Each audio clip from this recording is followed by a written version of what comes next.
Right, I'm back.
Hi, Chris.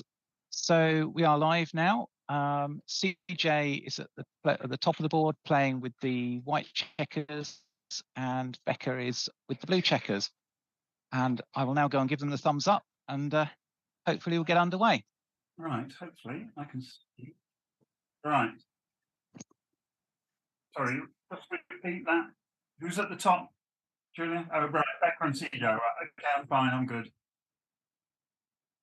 Right, good morning to anyone who's listening.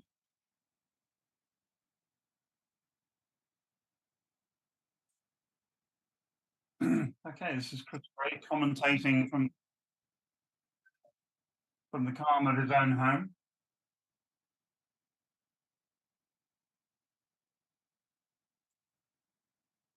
Right.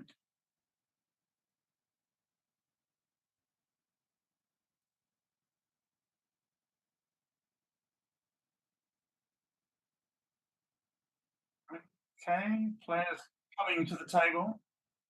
Right, right. Becca Bell playing blue, CJ playing white. A lot of background noise, Julia.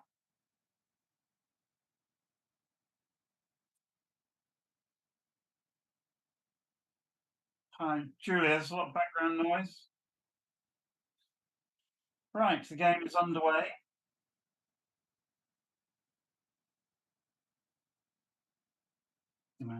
Right, blue with an early advantage, Becca with an early advantage, 6-1 will make the bar point. Okay. 4-2. Easy to play backgammon when you roll well. Just make the point. Blue with what is called the rack, the 4, 5, and 6 points, which is a very strong formation. And as you can see, white has already got a problem playing the 5-4. So now the question is this 2 down, or will she hit with the 5-4? Whatever she does, she has to leave shots. You either leave 5s and 8s. Do you need to take a tempo? Well, blue has only got 9 checkers in the attack zone. She's still thinking about the 4. I would hit here, just to take the tempo away from blue. Despite the fact she's only got 1 back checker, leaving 5s and 8s is not quite as much as leaving 4s and 3s, but you get the advantage that blue is now going to, or Becca's going to have to take half a roll to enter from the bar. And some of these entering rolls are not quite as strong. Okay, so I think that's the right move. What's that? That's double two, is it? Double two. This right. So first two are easy. Hit. Third one is going to come down. Yeah, this looks reasonable. So big advantage to blue. White's going to have to perform here or the game will be over. So 2-3. Can't be 3-2 or else she'd have made the point already. So it must be a 1-3. And now I'll stop and think and cash the game. So here blue has a huge advantage, has a race advantage. She has a priming advantage. So, and white has got nothing. So this looks like a very clear double and a very clear pass, because some of the blues numbers that don't hit do very useful things like make the bar point or the 3 point. So I don't believe that this is anywhere close to a take, and it's been dropped 1-0 to Beckham. 13-point match. So they have two minutes per point and 12 seconds per move. Okay. So already an aggressive play by CJ losing. Normally you don't slot the 5 point within opening 5-1 until you're further behind, but it's fine. There's very little difference between 13-8, 6-5 and splitting. Now CJ will make the 3 point. No other play is sensible. Yeah. That was easy.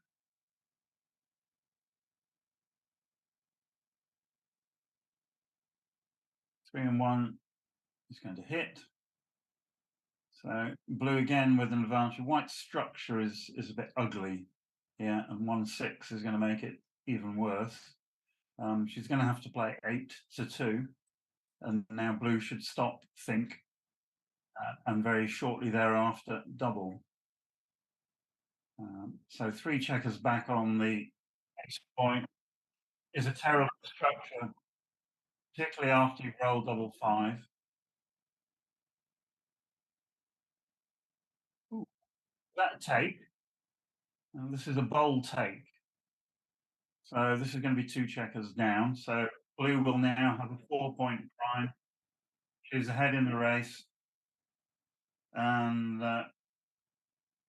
has all the advantages. I do not believe that take was correct. Hello? No. Don't need to do that. I would take the prime here. You also need to leave the back checkers connected. So this is one of the disadvantages of taking this double. The 3 checkers on blue's base point are basically stymied. White is going to have to play this, which is horrible, creating what's called a dilly builder on the 2 point, a checker that's going nowhere. So here, blue needs to unstack the big stack of checkers on her midpoint. So the 2 is 13-11, no doubt. Yeah. It could have played slightly more boldly there and played 13-10, leaving only at least 6 shots, so it's close. And her main objective is to release the back checker. 6-1, he's got to run one away. Needs to get those checkers on blue's 1 point going. This is the wrong idea. So you're now going to leave 2. Either you're going to play 13-6 and give up the midpoint, and you should not give up the midpoint when you've still got checkers back. Also, you can play 8-7, making the point with 2 extra pots. So what have we got here? 4-3, which is a hit. If that is a 4, it's quite difficult to read the dice. Yeah. Okay. So if you look at White's army, it's now separated, and she's fighting the war on 2 fronts. So here she desperately needs to establish an advanced anchor. So she'll come in on the 3 point, and she should split off the ace point. Take one of, I think she should have taken one of the checkers off the ace point. 3 checkers on the ace point is pretty much death. 4-2, probably going to make the 9 point. Could make the 11 point. So again, whenever you're faced with a decision, you have to look at the candidate plays, make a decision, and move on. The 9 point's nice, but just clearing up the blocks, playing 17 to 11 is fine, making the 11 point, which is a long way ahead in race and position. Do you get any advantage out of making the 9 point? Well, yes, you do. You unstack the midpoint stack and you get a nice little structure at the cost of a 5. That doesn't look like the right play, what she's looking at the moment, because she's only got 1 cover number after the hit. She's got 3 exposed blocks. She could play 17 to 13. Yeah. It's pointing out that the blue checker should kill on the board. Okay, I quite like this play. Blue's in a very strong position. The 9 point is useful. Being hit is certainly not going to hurt that much. Now she must play 24-23 with the other ace, which she, oh, sorry, it's a 2. 4 and 6 comes in and out. Okay, blue with a big advantage because white's timing is so poor for a back game, even if she will now get a back game and start 5 point, but she's only got really 2 spare checkers to play with on her side of the board, so she doesn't actually have the timing for the type of game that she wants to play, which goes all the way back to the take of the double right at the start of the game. Because she'd rolled double 5, she was ahead of herself. Does this gain anything? I think she could have made the 12 point at no particular cost. Right, now she needs to get the dilly builder into play, so probably she should play, CJ should play 7 to 5 here. Oh, hello. Okay, but now you've made the 4 point. How are you going to make the 5 point? This will just be 13 to 5, I think. Okay. White's best roll is 6-4. Doesn't roll it, 5 and 2, and now we see the problem created by all her early plays. So she hasn't got a dead checker yet, but it's coming soon. 3 and 1. So don't gain a, okay. Yeah. Time of maximum risk for blue, so she's played safely, that's fine. 6-1. Yeah. And now you see the whole problem with white's position is she's out of time and she's fighting a Napoleonic war on 2 fronts. So this is just going to be played safely, the 5-2. And now CJ may well have to give up her anchor, which is really what she does not want to do. That's a great roll if that's 2-5. She can spring a rear checker. She's certainly not going to crash her board. So you now have to, white has to play this as a 4-point holding game. Hope that she can keep the rest of her checkers in play, create a strong position, and hope for a shot.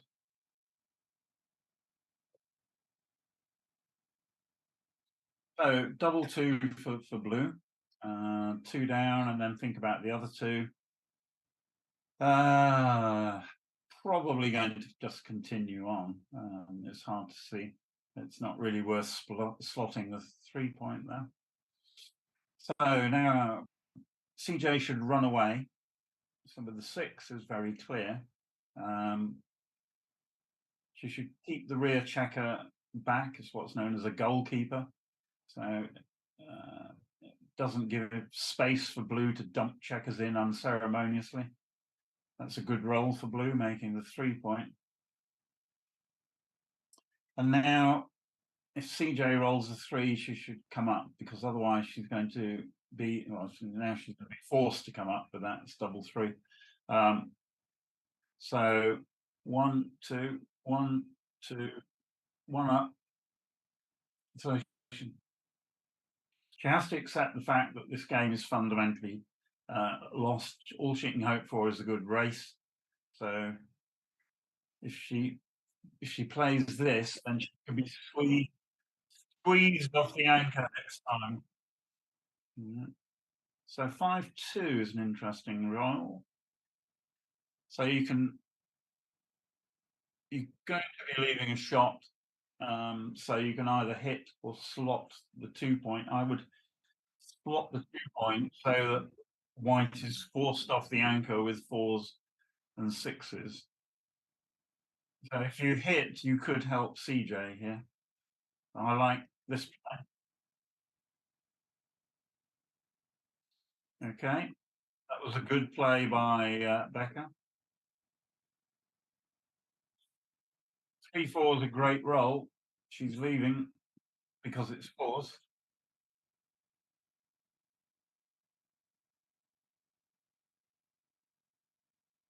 Unless I'm hello. For white can't win this game going forward. She cannot take anyway. She's got to play 24 to 21 here, or she risks being gammoned and losing 4 points. So there's no choice.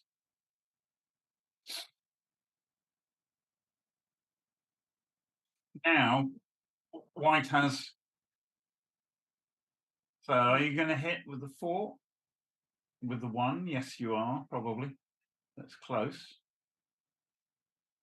So white has racing chances now. So should you have taken the race, should you take the chances away by hitting and leaving 4-4, 4-5, 1-4, 1-5, which is 7 shots. So it's a risk-reward equation. I haven't actually had time to do the race, but the hitting play wins more gammons. The question is, was the race in jeopardy? So 5-1 is correct. I need to quickly count the race, but I'm double 6, that looks like. So this would have argued for the hit on the previous roll.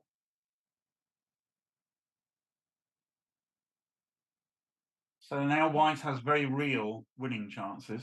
That was a terrific roll. 6 and 3 is going to be 2. Slot the 4 point because you do not want an empty 4 point when you are in a race. There's a very old backgammon saying, you can never have too many checkers on your 4 point. And she's actually made the wrong play, I believe. 5-4. So now you could end up, if she doesn't, right, 3 and 1, well, she's got 1 checker on the 4 point. But as soon as she rolls a 4, the 4 point becomes open, and then all subsequent 4s are going to be played from the 6 point to the 1 point, sorry, 2 point or 5 point to the 1 point, 2 and 1. So stop and think, please. Oh, and that was very quick. So 22, 37, 40. But this is a huge drop. Yeah. Okay. So key point and learning point from that last game was that blue should have recognised that white was in the race, and that didn't happen. You've got 2 minutes per point and 12 seconds per move, and you must use the time that is available to you because you cannot play backgammon quickly. Very few players can play what's called speed gammon well. Obviously, some of the top players in the world can. Everybody else needs to stop and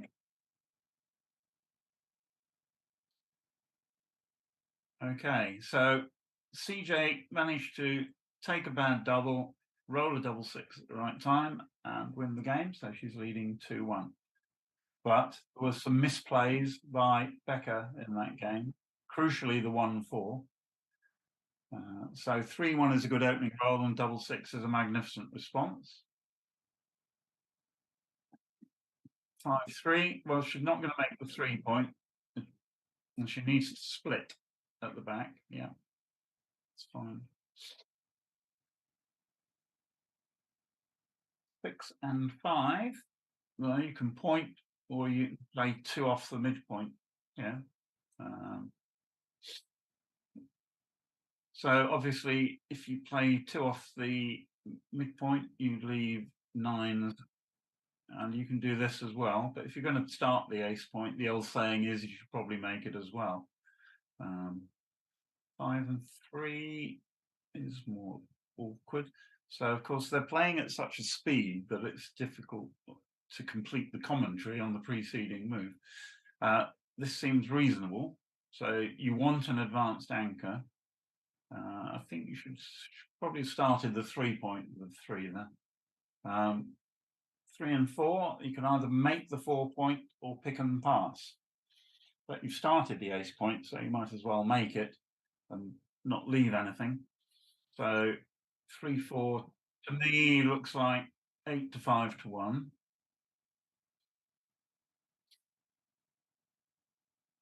You can make the 4 point, but that gives white a good 5 and a good ace. This way she gets only a good 4, and you've got a stronger board.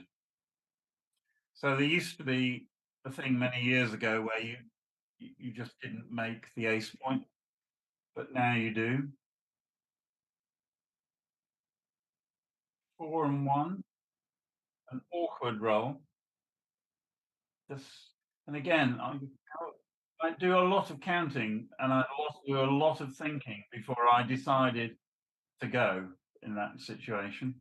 So I hadn't had time to do the race. It looked close. And unfortunately, and retrospectively, it would be nice to be able to transcribe and commentate at the same time, but that's too difficult. 5 and 4. Now blue will clear. Oh, 6-5, sorry.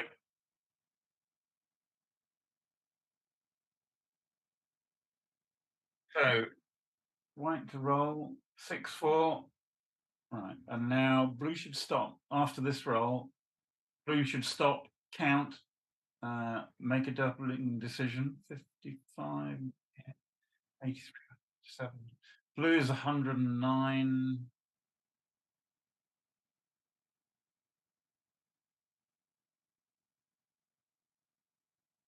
So she was 21 pips ahead. I didn't see what she rolled, but obviously she doesn't have her 5 point. So there are basically known formulae for this type of position and deciding whether you should double or not. The bigger problem for blue is that she does not have her 5 point. But equally well, if you're so far ahead, you risk losing your market when you roll something that does make the 5 point. So you need to think about that. I can't actually see the dice roll. That was 6-3, that's fine. But now you see the problem of not having the 5 point, it's still there.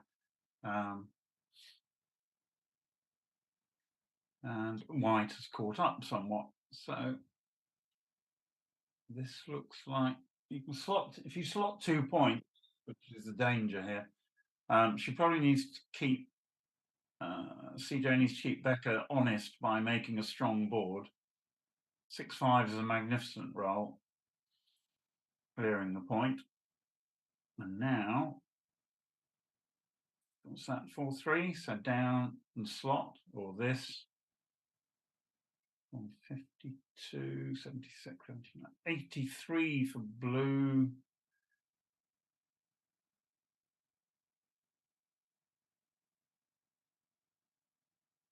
$107 for white, 24 pip lead for blue. So this is certainly a double. The question is, does the gap on the 5 point give white a take? The answer to that is probably no. This is too many pips. And also in 2 checkers time, white is going to have to release the 24 point anchor. So I believe that that should have been a double. So clear from the rear. And she is ready to clear the 8 point next time. So I think she's just given white a free roll there. Now, blue is even further ahead in the race. Now stop and think. No, apparently not. Right. So now she's played 7-6, 7-3 because now she's ready to clear one of the two outside points.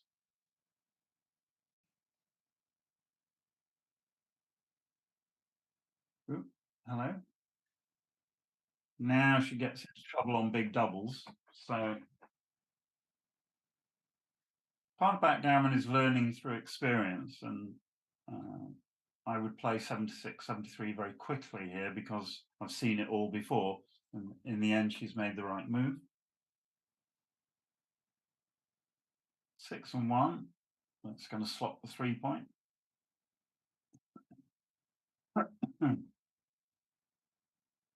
Now is she pausing to think? Yes, she is, which is good. And here's the cue.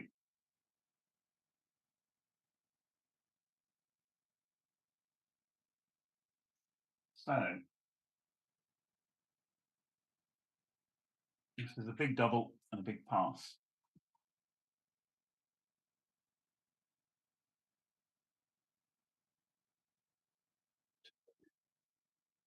What's the score? Score is currently 1-2.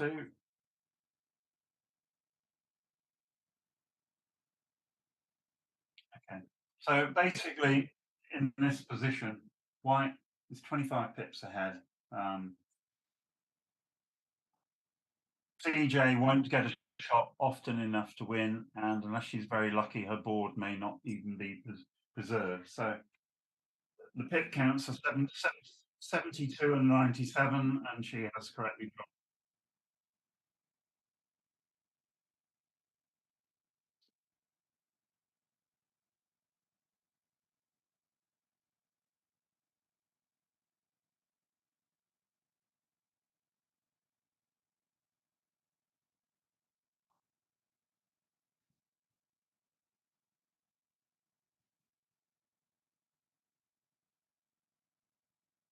Okay, oops, sorry.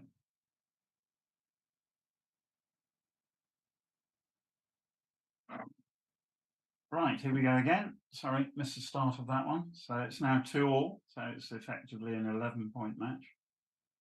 But 5 and it's a little bit difficult to read the dice roll. I think it must be 5-1.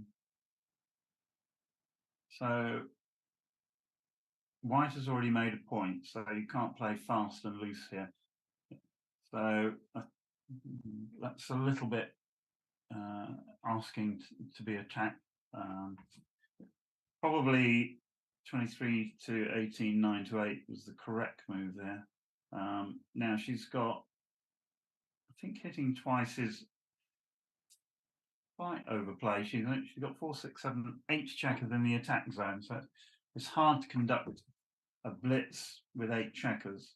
So it's good in terms of taking a tempo. It's not good in terms of being able to mount a successful blitz. 6 and 4 seems reasonable. 5 and 6. So blue does not want to separate her rear checkers because basically if she's attacked, she wants 2 places to potentially make an anchor. So the advantage of this play is the duplication of 4s. Double 5, which misses everything, but makes the 3 point.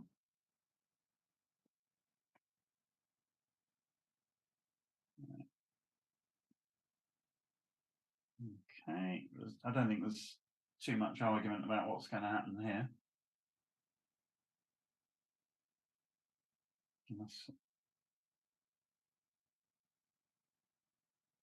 One, two. Oh, sorry, I completely missed the fact that there was a hit, so that was obviously correct, and then 13 to 8. Yeah. So now blue has the problem that she can't make an anchor. 3-6 is a very good roll, however. So if you can't make the anchor, then roll well. So now who's winning? So 2 points there, 5-1.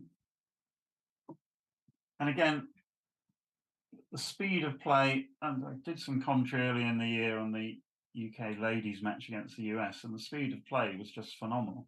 I've just also watched the UBC match between Moshi and Sander, the two best players in the world, and they have very sensibly taken their time over very difficult plays. Now, as yet this morning, we haven't seen that.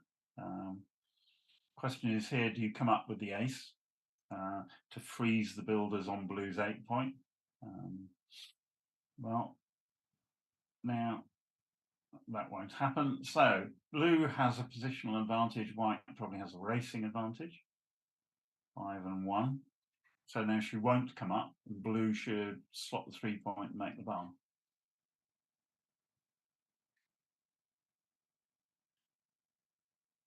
But CJ's actually used 6 minutes of her time. I can't see Becca's clock. So 3-1. So now you can take a risk. If that is 3-1, which I think it is, you can play 13 tonight. You can take the risk because of the blot in white's home board. You can also play 13-10, 6-5, and that leaves double 3 and 6-3. 13 to line leaves 6-2 and 5-3, so it's 25% less shots, but it's a better point to own. So, like many things in backgammon, there's a trade-off between the two plays. Double 4, very powerful, great for the race, but not for the position. Oh, sorry, she can't play them properly. 2, 3, and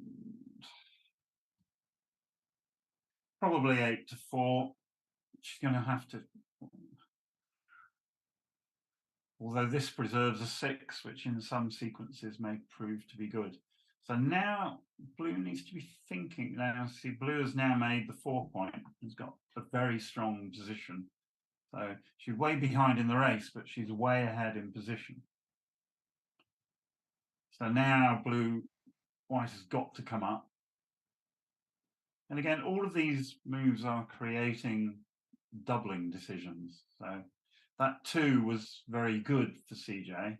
And 6-1 is a poor roll for blue. She can't afford to do anything except play H2, 6-5. Certainly isn't going to be making the bar point and leaving white good 1s and good 6s. I'm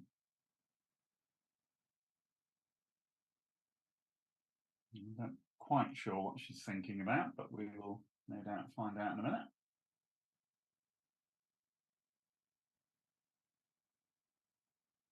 The score is currently 2-all. 6-1 to play. Actually, I need to think about this. So now, I think that in retrospect, making the bar is probably a much stronger play because blue now has 3 strip points in the outfield. 6s don't win for white, and this play, if she does get hit, the blot on the 5 point is there. And longer term, this looks like the stronger play. So well played, Becca. Sorry, I misanalyzed that initially. 6-4 is a joker. Going to hit, obviously. Either hit or be hit. And Becca needs a 5. That is not a 5, and so this will be the end of this game. Yeah. So white's hugely ahead in the race. Blue loses a lot of gammon, so there's really no decision there. So in the end, a great 6-1 from Becca, but a joker from CJ decided that game.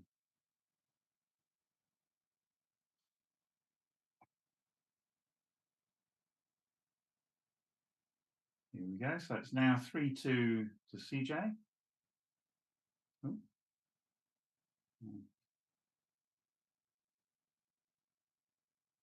hopefully off we go.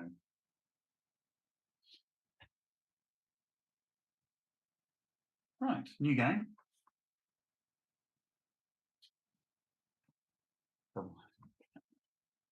Oh, that was a 2-1. Okay, she's leading, so she's elected to do the rear split. 5-2 is really quite straightforward. 6 and 4 makes the bar. Nice and easy to play so far. 5 and 1 is not an easy roll. Can go 22-16. Race is fairly equal. This reduces the number of shots. Double 5, going to be 6-1 twice. And then you've got the choice of running away 23-13 or making another point, but making the other point is probably correct because blue still has that other loose checker. This is going to be in and down. File 23, coming on the 2 point. Safety of the blot on the 16 point. Okay, so now white should continue her attack against the lone back checker if she possibly can. 5-4 is perfect. Now, do you take the asset or do you take the hit? So, elected to go to be ahead in the race. 3 and 1, and that's the end of the game, or it should be. So, oh, apparently not. So, was she too good? I didn't have time to look at that. So always in match play backgammon, you have to consider whether you're too good to double and should play on for an undouble gammon. Now, this is clearly too good, so she will play on. Double 6, it's very speedy. And it's going to make the 8 point the 7 point. Well, with 1, 2, and 2 down, so don't put any checkers out of play. Yeah, it's fine.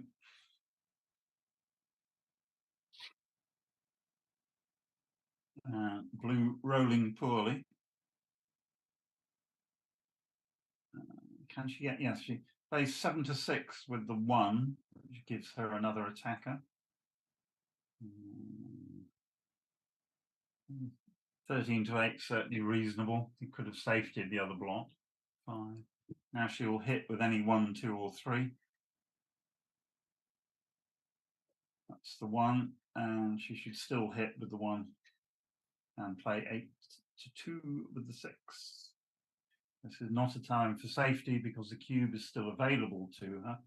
So if things go a little bit awry, then she has recourse to the doubling cube. Unless, of course, blue puts in a quick double 5 here. Single one. Now, stop and think, because basically this is still, no, apparently. And again, that was probably the moment to double. Hello. 2-1, that must come in and hit. Yeah. Oh, no, that's sadly a long way wrong. She had to hit there. 5. Now blue is going to be forced to hit because there is no safe through.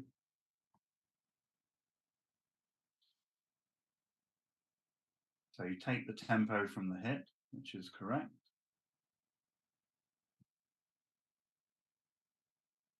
Another hit. So is white back in the driving seat? Not yet. And it's going to be another hit. Purely because there's really nothing better. Okay. 5 and 1. So this time she's going to have to come in with the.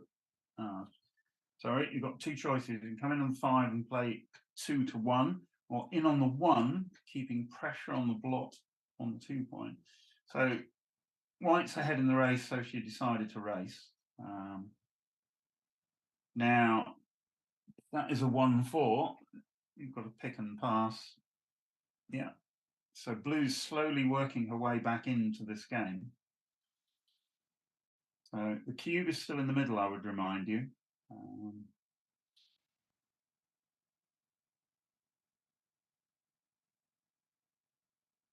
Yeah, this is clear because white needs to keep all her other points. Double five.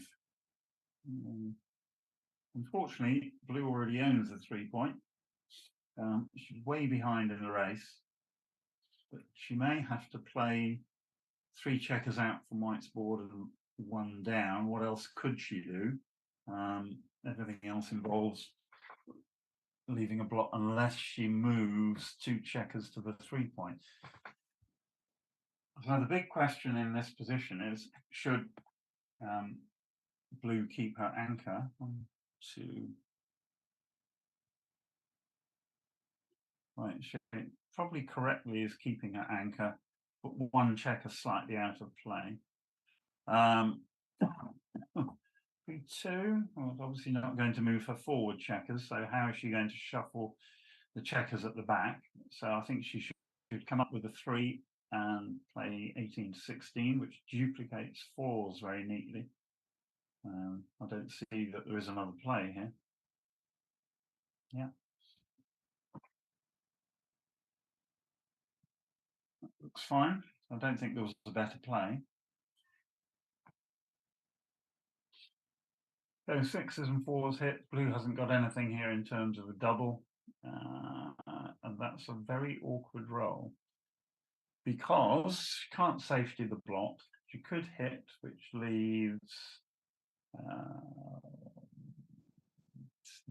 this leaves 7 return shots, which is better than anything else.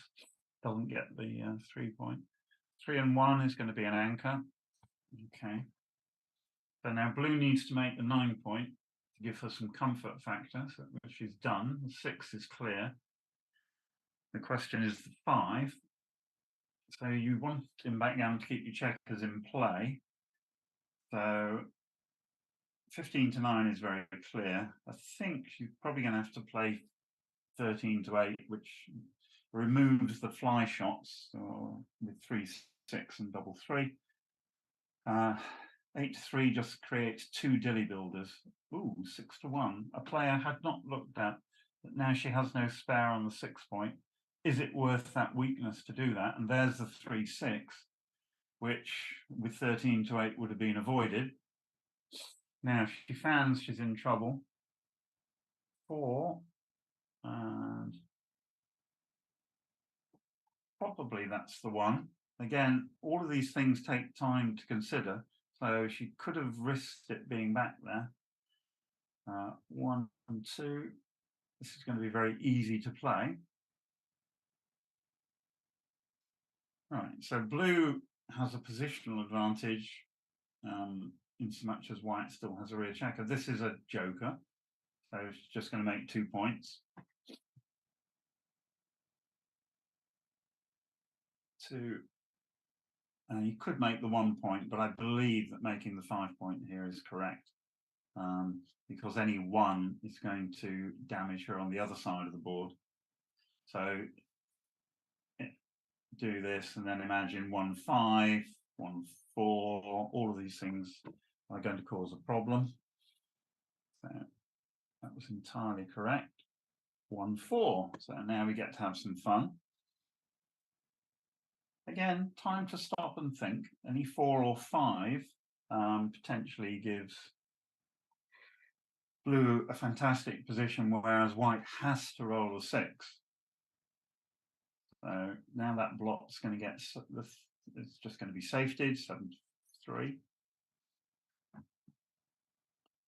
So I don't see that there's too much choice here.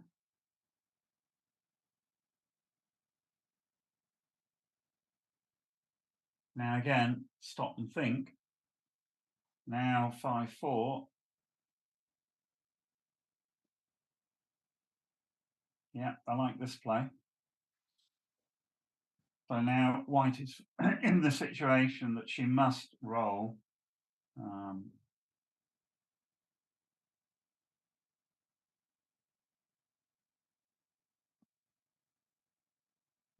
5, 2, which is a disaster. Now blue must double.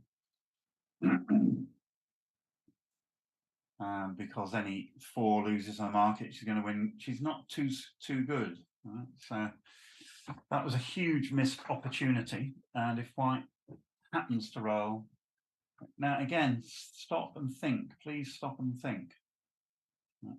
So the outfield coverage from blue is tremendous. She can play 20 to 18 here, 15 to 13, or she could even hit with the 2 to prevent the white 6s being good and taking away the double 6 joker. And that outer board coverage is so strong that she should probably hit. So, because you're going to have to hit at some point anyway, because she's a long way from making any of the other points. So blue would now actually again, she should double, and this is a double and drop. Because blue's outer board coverage is just so powerful. White doesn't get home often enough to justify taking the cue. Now, I'm not sure that hitting was actually the best play there. Certainly, I think she should have gone for outer board coverage because that blots are too far from home to execute an attack. Is this double 4? It's hard. No, that was a cock dice. Sorry, 6 and 1.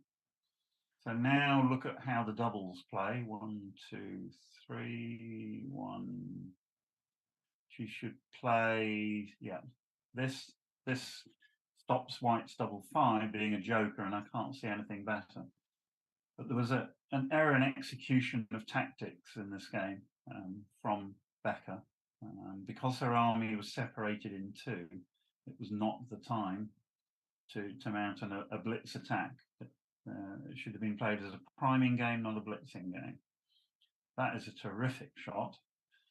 So white would have been playing on for a gammon. 1-6. There's no mortals in this game. 5, 6, and 3. Now think about the 3. Probably 18 to 15 to stop double 4. Can I see anything better? I think the rear checker needs to stay as far back as possible, and giving white a 5-4 is forced.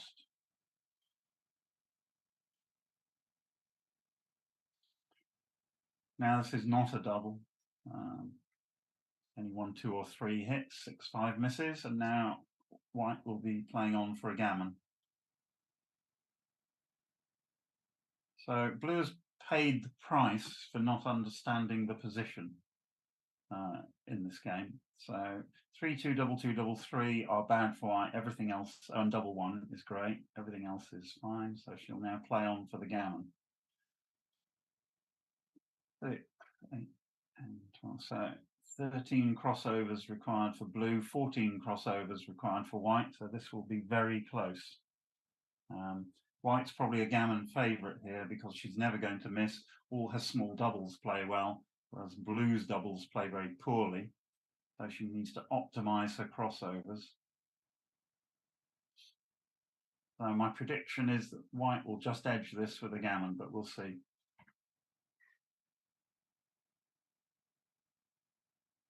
So in comes the 6, crossover. I'd probably play 15-11 just to diversify the numbers there, but anyway, these are small errors now.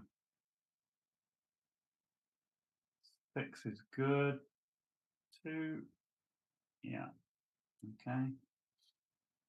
So 8 crossovers for white. Now 6, 2, 4, 5, 6 crossovers required for blue to take a checker off, but some of the crossovers are very long. So white now big favourite to win the gammon. 3 and 2, yeah.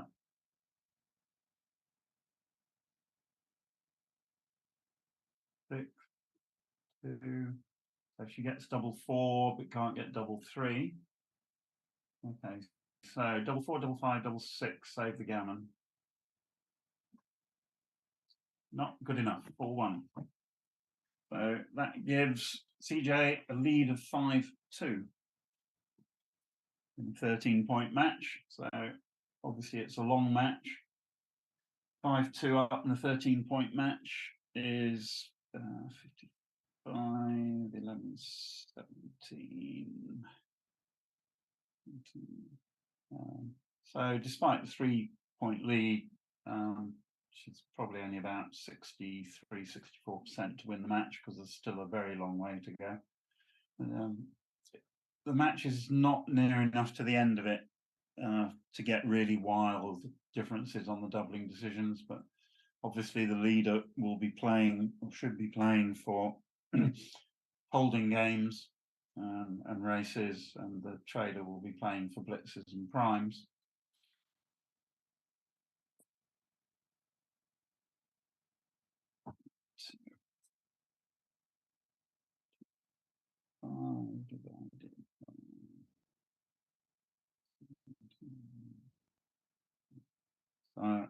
According to my calculations, using Janowski's formula, the CJ is currently a 65% favourite to win the match.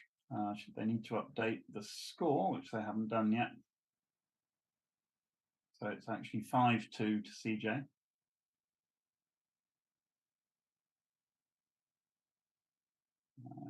Hopefully they're going to do that now. Yep, good. So the last game was very interesting because playing containment games, it's really a question of practice. Firstly, you have to understand the theory. Secondly, you have to understand the practice. So Becker tried to execute a blitz with too few checkers. Secondly, she should have doubled CJ out because there was no way that that was a take. So CJ got lucky, if you want to put it that way, in two aspects of play in that last game. Double 4, 1, make the 4-point, come down with 1, 13 to 9. I'm stacking the stack on the midpoint, so very useful. 5 and 2, got a hit. Otherwise, you allow blue the tempo. She's allowing blue the tempo, so 3s, 5s, 6s hit. 4-1 allows the 5-point. So in the other variation, blue would not now have what's called the rack, the 4, 5, and 6 points. That's double 2, 1, 2, 3, and 1 down. They got away with it, but blue has got a strong position. So now what? 3 in and 5 down, I think. It's a little bit loose. Does she need to do that? I'd have thought coming in on the 3 was slightly better, and I would certainly have looked at it. But now she's going to have to leave a block, so she might as well hit. Well, she could play 11 to 8. I do beg your pardon. 11 to 8 would leave what's called a Swiss cheese formation, with every other point being a hole, which is not great. In backgammon, you have to take some risks to improve. So 2-1 hitting looks logical. The boards are equal. Yeah, white is not favourite to roll a 5. But she has. She's hit 2, I think. 5, 6. So that's enough to give blue a winning advantage, 6-2, and now this should be a double. Here is the double. This doesn't look like a take. Hasn't got the timing for a back game. Now, to take a double like that in 3 seconds, which is what she's just done, I find remarkable. Unless you knew that this position was a take, then you would have to spend some time studying it. So now she should make the 2-point because she's got ahead of herself. She can just make the 2-point. So it's very nice to make the block, but this is actually a sort of pseudo blitz. 5-4. Now she will make the 2-point, hopefully. 3-1, I think. Is that 3-1? Or 2-1, or double 1 even. So the last thing that blue wants is for white to establish a second anchor, right? Which is why it was important to make the 2 point rather than hit loose.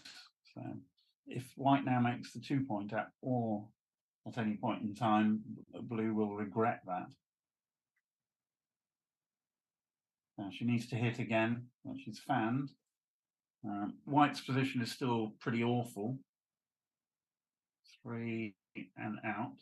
Now, of course, she can't make a second anchor unless she gets another checker hit. What's that? Can't actually see. That was 1-4, I think.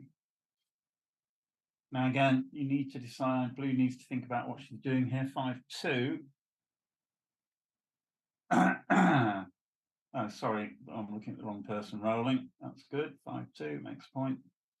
White slowly creeping back into the game, but now blue will make the 2 point, but if that's a 5-3, which I think it is. Now what blue needs, Becca needs is time just to escape the rear checkers while white languishes on the bar, but white has come in. 3 and 5 down. I don't see any other play. Yeah. So blue's still favourite, but white's getting back into this. 5 and 2, you just run away, I think, if that is 5 and 2. Yeah.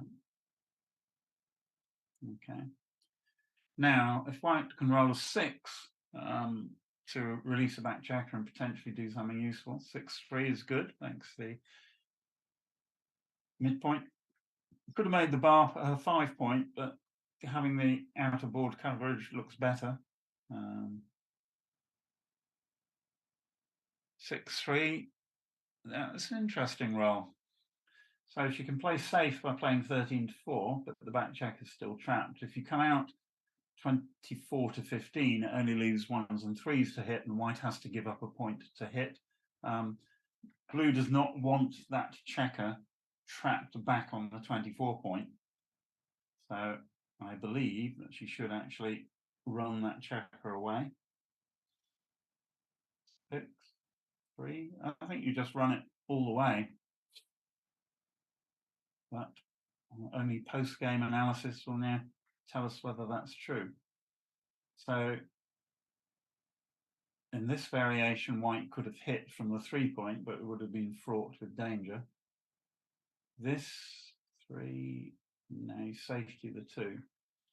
So white has slowly but surely improved her position because of some misplays from blue. This is a fantastic roll, making the 9 point. Now she's got a broken prime. Blue can just hold this. Now, if white can roll a 6, she'll be winning. If she can't, 5-2 is not great. But now what do? So you've got a choice here. You can pick and pass, or you can play 8-1, or you can play 8-3-1. The question is, do you let blue play, which she's decided to do in the hope that she will crack her board? And there goes the board. It's cracked. So this is going to be pretty much forced by playing this. Now white has got 5s and 6s to escape. 5-4, bye-bye, let's go. Do not touch those checkers. This is a prime against prime game, and you leave the prime in position, CJ. So you just play 22-13. Everything played on the other side of the board is a mistake.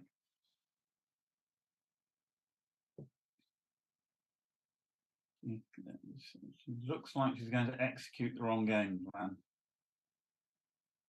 She's still got 2 rear checkers. You have to rely on the strength of the prime to keep the position. So this is the right play. Well done. Blue rolls 2-6. Well, that's life. Or 4-1 or double 4. 4-1. Okay. Well, that's the way it goes. 4-1. But blue still has a trap checker.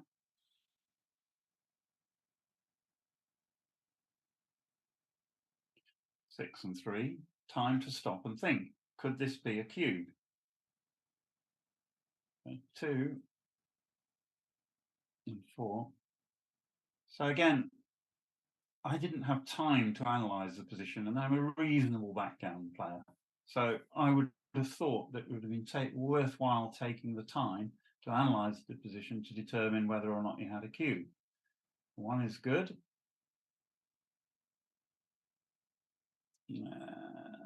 Not much choice here. 2. Although, having said that, you could hit twice. So again, it'd be worth considering. 1 and 6. So I think you hit on the outside because otherwise the 4-point prime can do its work and in some variations stop. Ideally, you want to hit on the ace point to stop white ever anchoring.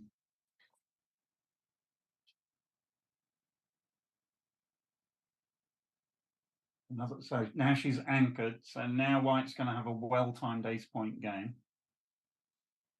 No need to leave anything here. You're not going to want to make the bar because you're never going to hold it. So this comes in with a 1, down with a 5.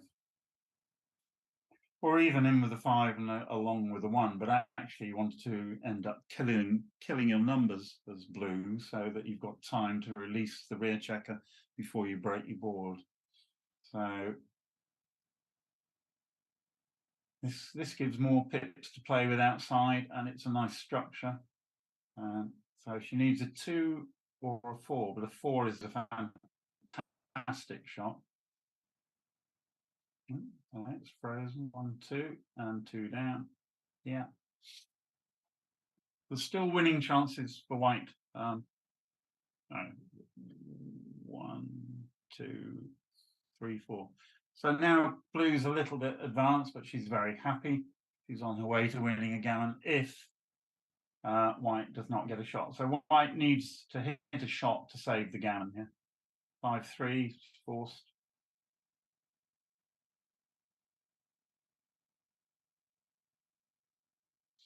White needs to come in, ideally with a 5. No. Okay, so double 6, double 4, 6, 5, 5, 4. All of these numbers are bad. Double 3 is good. Forced. Off, 2 off. Yeah. Now 6 numbers leave a shot next turn.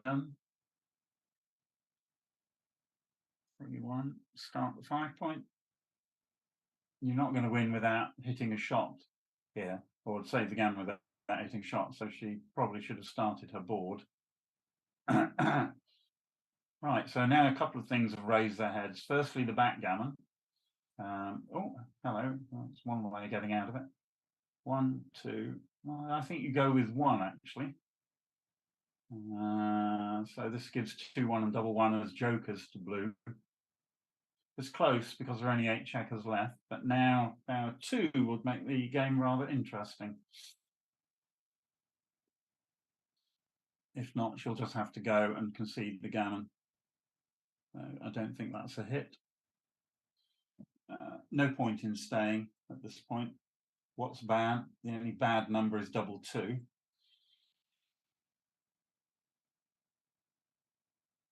Now she has to go, and the problem is if she rolls less than 6 pips, she risks the backgammon. Got to go. 5, 2, gone. Okay, this is a gammon. And the score will switch to 6, 5 to Becca.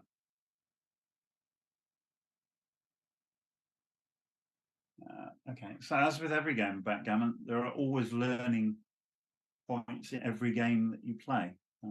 How do you do that? Well, either you learn over the board and you realize you made a mistake, or secondly, you run the game through extreme gammon afterwards and do post-game analysis, and then you really begin to understand your mistakes. So the reason good players are good nowadays is they can develop quickly with the assistance of computers. That didn't exist when I was first playing backgammon, and everything was done with manual rollouts, which was very, very difficult. So if you use the tools, you can become a very good player quite quickly. Now, what have we got here? We've got a mess, 5. We've got a 6 to play. 24 to 18 looks a little bit big. It's multiple double hits. 13 to 7, I think, is probably the compromise play.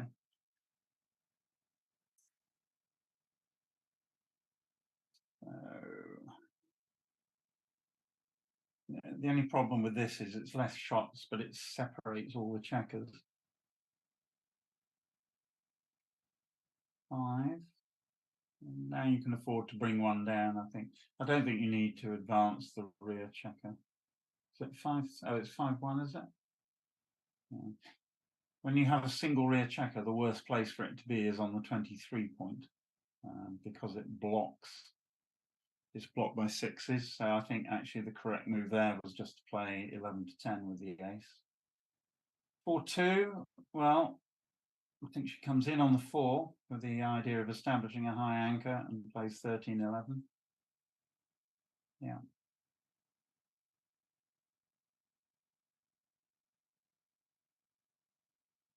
Five and something. Difficult to read, I'm afraid. 3-5 by the looks of it. You just keep going, I think, if that's a 5, yeah.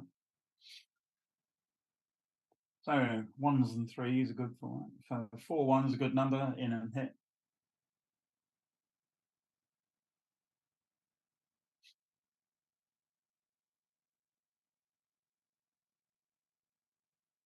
So is that 4 and 3? Okay.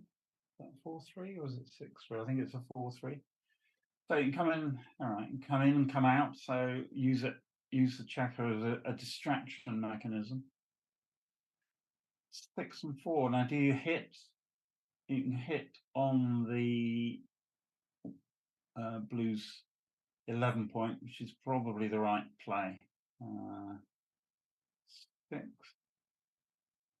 Because white should not yet be committed to any form of backgammon. I would have thought just putting a checker all the way back and getting a better establishment out in the outfield was better. This looks like a 4-2. 2.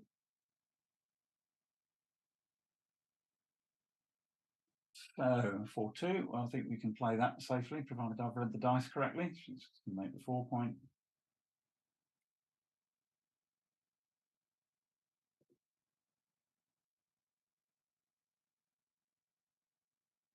Two and 1 and can't read the second dice. Okay. Looks like 1-4, so that's the correct play. Trying to escape. Double 6. Stop and think. 2s and 5s hits. 1s, 3s, and 6s cover. But white is obviously in the game for a long time. Is that sufficient justification to turn the cue? Apparently it is. Are we going to see another lightning decision from CJ, or is she going to think about it? She passed. That looked like a take to me, because there were so many different ways for white to win the game. She wasn't in any danger of being gammon because she had a 21 point anchor. So I suspect that was an error, but I didn't have time to make a note of the position, so sadly I can't tell you. 7-5, approximately halfway through the match. CJ has used nearly half her time, and Becca has used not quite so much time, but a reasonable chunk. 2, 3. If that's 3-2, she should point. Misreading the dice. No, it is 3-2. Home boards are equal. Blue has a tempo attack. What else would you do with this 3-2? 2-3 is absolutely the wrong idea, hitting 2 checkers when your opponent's got a better board. So, and giving you a really bad structure. 5 and 1. For those of you who don't or haven't seen them, Stick Rice has a set of rules for coping with how to play these positions in the opening. And those rules are really very powerful and very good. blue has now managed to create a third rear checker for herself. Is this double two? If it is, then she should do this and then just make the 11 point. Well, make the 11 point and think about the last one. I don't like this play. Why would you do that? Basically, white had a priming structure, not a blitzing structure, and blue has got a defensive anchor, so the blitz won't succeed anyway. So taking the tempo with that hit, I found somewhat unusual, shall we say. So now you're going to hit. You could make the 9 point. That will give you an even game. Obviously, you've got white's got a 5 point anchor, so nothing bad can happen to her. But now with a 2, a 4, or a 6, particularly a 4 or a 6, 5-3 is an awful roll. So this should be 24 to 18. 18 to 13.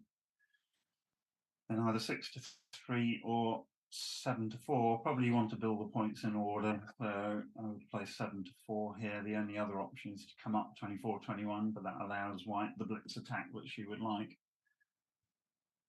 Double two, getting good at this. So now you make the 5 point, I would assume, but you can make the 4 point and the bar point. So 2 and 2. Again, we're into Swiss cheese. The white structure just looks ugly. Now then, I think you come up and come down because you want to establish an advanced anchor to equal white's advanced anchor. Double one looks quite useful, so you can hit 2 or you can make the 5 point. That's an interesting choice. Personally, I would make the 5 point, I think. The structure is just so strong, and holding the anchor on your opponent's side of the board. 2-6, and double. Yeah. So because white has an advanced anchor, an attack as a priming formation, a blitz formation, an anchor, and probably was okay in the race. That was a very clear pass. 7-6.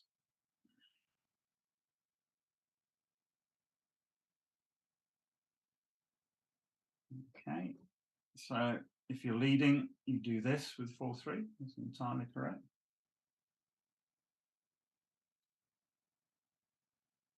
By 3, you hit. Yeah. An easy game when you roll well.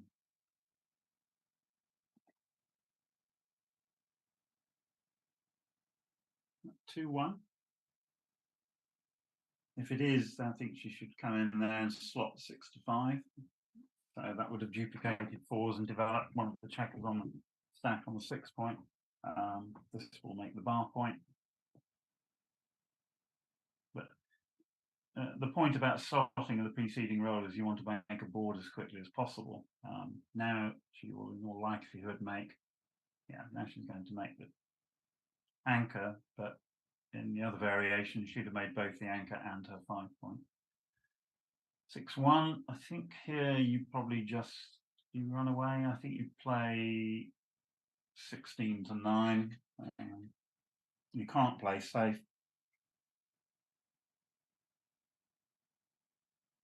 16 to 10. Certainly don't play 24-23 because of the point I made earlier. So this duplicates 4s, 4 to come up, 4 to hit.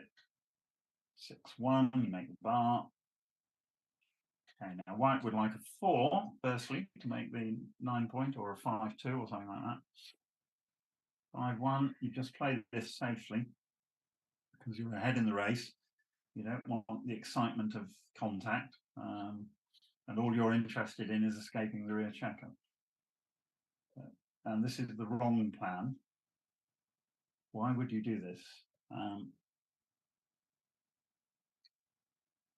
There's nothing to fear on blue side of the board, so giving the tempo there was wrong.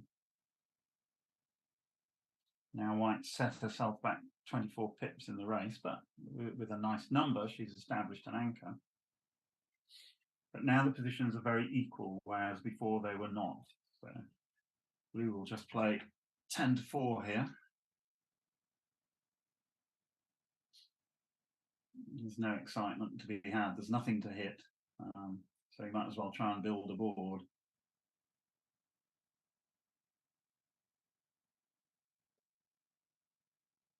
So now both sides are waiting to roll a double. 6-5, if that's what it is just 2 down. You don't gain anything from making the ace point.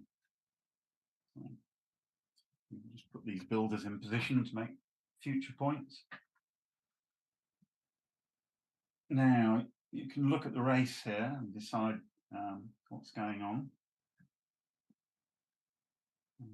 Is she far enough behind in the race to stay back, or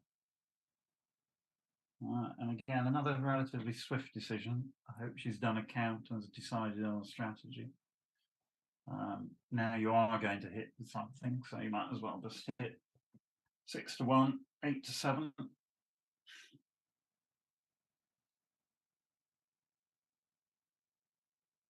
I think you play 8 to 7 just for the balance in the position.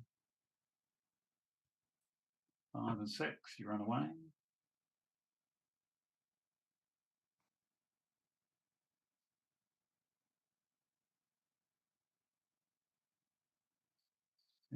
You just make a point here, I think.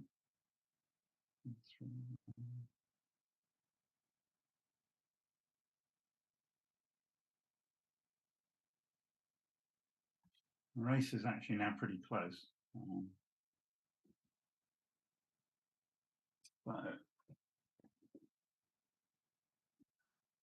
Both sides sitting waiting for the double, which will probably decide this game. 5 and 3. That's an ugly roll. You play 2 off the 7 point, or you make the 3 point and play 4 to, I think they play 8 to 3, 4 to 1 here.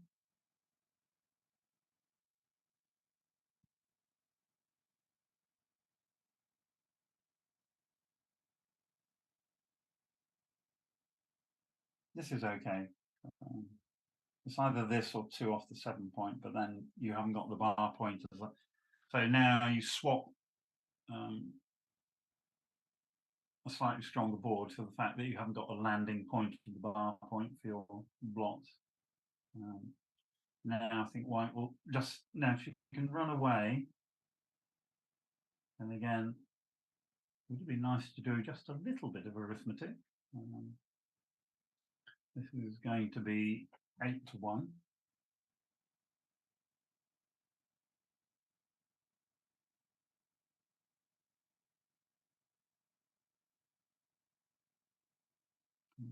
Eight.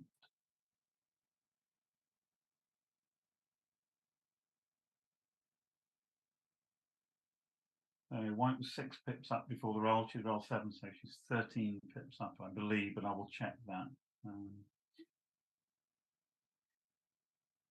Now, you're not going to hold the midpoint because white's got plenty of time to clear those checkers. So you can't, blue hasn't got the timing to hold both the midpoint and the 5 point, so she should give up the midpoint. If you do this, where are you going to put them? You need the 5 point in some variations to hit, and therefore none of those checkers should go beyond. So 1, 2, and now you play 8 to 6 and 13 to 9, 11 to 9. 1, 3, and 4. Well done. Right move. 6, 5.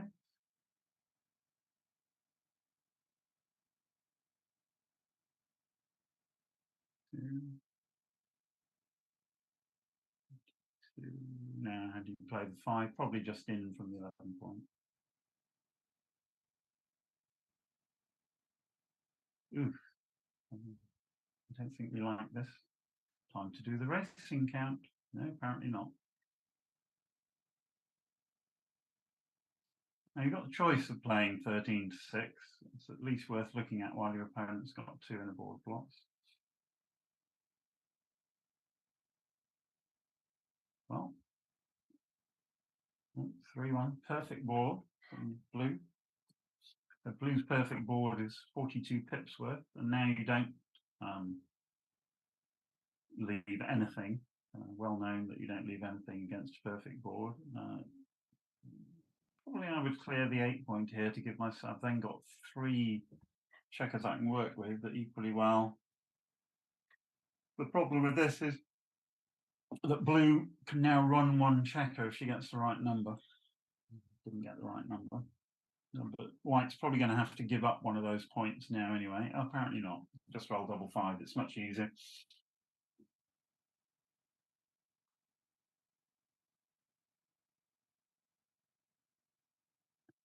89. Oh, 89 minus 16 is 73.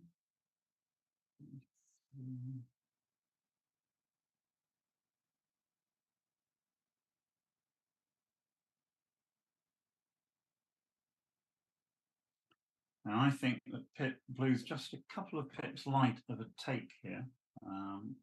So her count is, yeah, no, I think she's about 2 pips away from being good enough to take this, but it's quite close. So 42, 49, 73 plays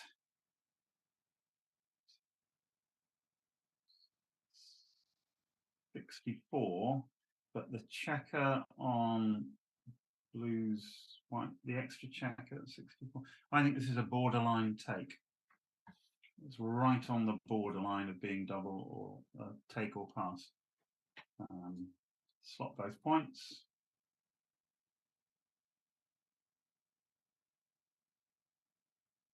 Now you don't want the 5 point. You do not want an empty 4 point.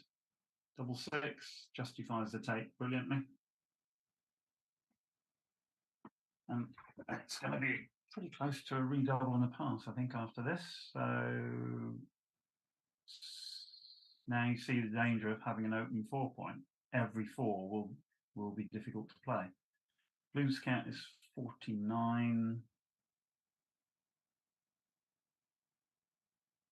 White's count is 51, but you've got to adjust that. So that's 54, 47. This looks like redouble pass, but it's very close. Again, there are formula for all these things. You need to be able to count, obviously, over the board to be able to do this stuff. So let's check off. What happened? Didn't redouble. 7-2, and it was 7-6. I'm just trying to very quickly, if I can, put this into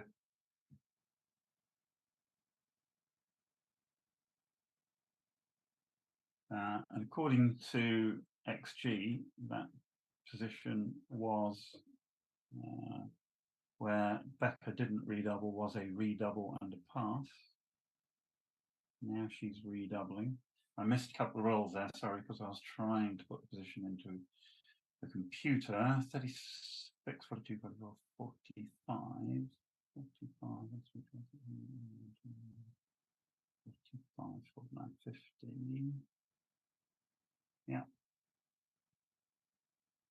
So I think CJ got a free roll there. But her bearing technique was unfortunately questionable. To reiterate the point I made before, you cannot have an empty 4 point in a race where you've got lots of checkers on your 5 point and 6 point, because it makes your 4s so inefficient in terms of being able to bear checkers off. So these are things sort of top players intuitively know, but if you're beginner and intermediate, you just have to learn by experience, and you get burned a few times and then you learn. Right, so we're now at 9-6, and the cube is now going to be much more important because 4 points gets Becca to win the match. So a double gammon for blue is very powerful here. So if we look at the time, CJ's got 15 minutes left out of her original allotment of 26, and Becca has got 11 minutes left out of 26. So in terms of time management, Becca has done better because she's used the time better. Again, you cannot rush top class backgammon. 3 and 2, this is where you do hit 2. Because you've got the strong inner board, you can then take advantage of that and put 2 checkers on the bar. Double one's not a bad response, though. Okay.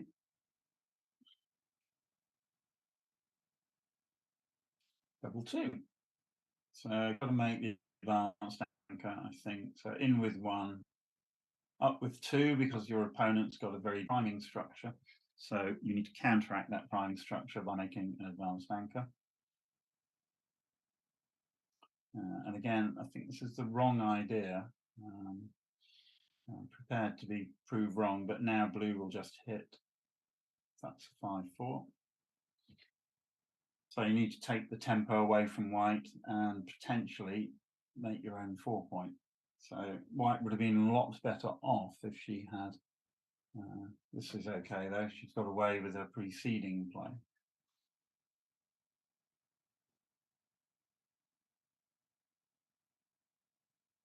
Is that 2 and 4? If it is, you just hit again. Once you started hitting, you keep hitting. And if that is a 2 and a 4, then hitting is clearly correct. Yeah, so now only 5 or 6, except with the 4 is bad for white. 4 and 3, however, is very good. All right, so now she's got the advanced anchor. She's got a shade of edge. So now blue should take the 3-point anchor while she works out what else she's going to do. Okay. Double 3, 5-point, I would think. Just make the 5-point. You can make the 5-point and your opponent's bar point. So firstly make the 5-point and then decide what you're going to do with the other 2.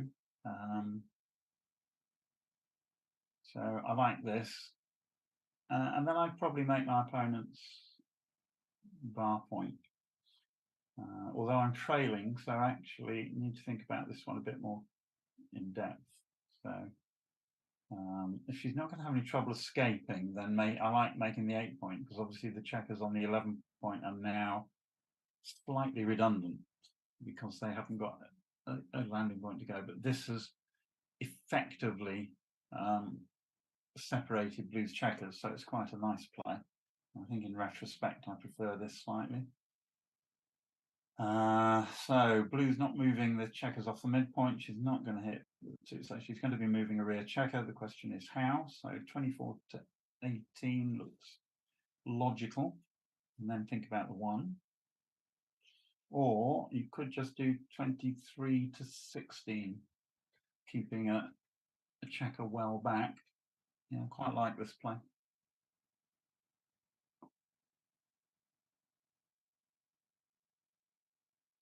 Well, I might as well hit, I think, and then come up with the 1 at the back.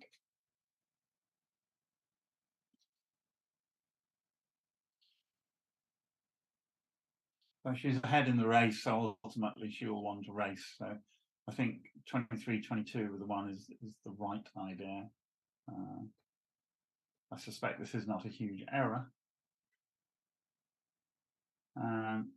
Given the dice roll, it was a magnificent play. 3 and 6, okay. So cube won't be coming for a while in this position, I don't think.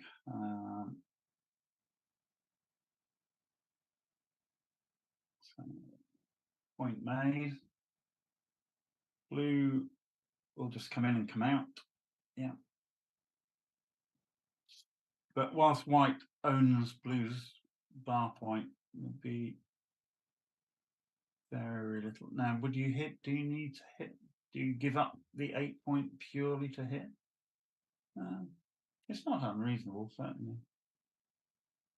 Especially if your opponent rolls boxes. Okay. Now, this, I don't think is a double. She has double. Does she have enough threats? Certainly at an even money score, this is not a double. That's been passed. Okay, all right.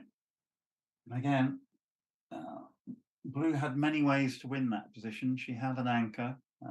She had a good structure. White had a huge amount of work to do to win the game. So I find that a surprising drop.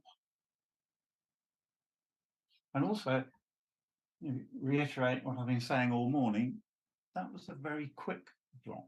Right? It's virtually impossible to evaluate a position like that in under a minute, which is actually what happened.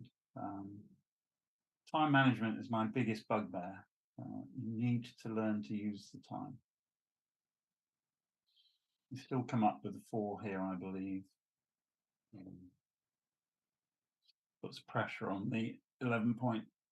So 4-1 is fine. But now if she'd come up, she'd have the chance to make the 5 point. 2 and what can we see here? 3. If you're doing that, I think you'd probably come up with both, which is known as the German split. 5-4 is what we call a field goal. So there's a chance for a double tiger here. So you can play 8-4 and 6-1. Now you need to hit to take away the tempo from blue, who's got the potential to make a lot of key points. So if you'd made the right play with the preceding 5-4, blue would have been a lot better off. Now I think you could just hit again here. You certainly hit with 1. There's no doubt about that. I like this 5. I'm not sure about the 4 because now it gives blue the opportunity to hit or make an anchor. This looks like an air ball. 5-2. Then you just make, yeah, okay, that's fine. Notice the double tiger play would have worked. 5-4. Well, this is okay. Make the ace point. And that. So. Now blue wants an anchor, which she's got 1. So this is now a mutual holding game. Very easy to play because all you're doing is sitting there waiting for a double, dumping checkers behind if not, taking no risks basically. It's not the sort of position you want when you're trailing in a match because there will probably be a moment when someone rolls a double and it will become double pass. So there's very little volatility in the position. When you're trailing, you want to be looking at prime against prime and blitzes and complex decisions, which is not the case here. 6 and 5, you just dump 2 checkers down, hoping to eventually roll the double that will decide the match. So you certainly don't run off the anchor, you don't burn a checker. I don't think there's any choice here. Because if, yeah, so well done, CJ. Yeah. Now, of course, if, double 4 is a very useful roll. Now, how do you play it? 50, 68, 92, 10, 21, 21, 5.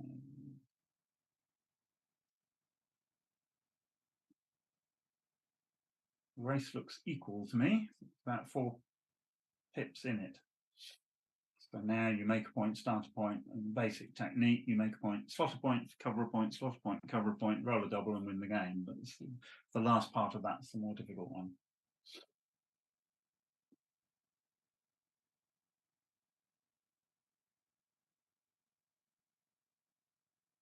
Nice roll, take the bar.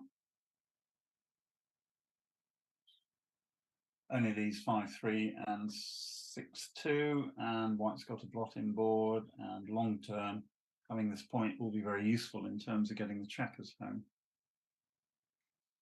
Okay, so 5 and 2, make a point, slot a point, 7-5, 7-2, yeah.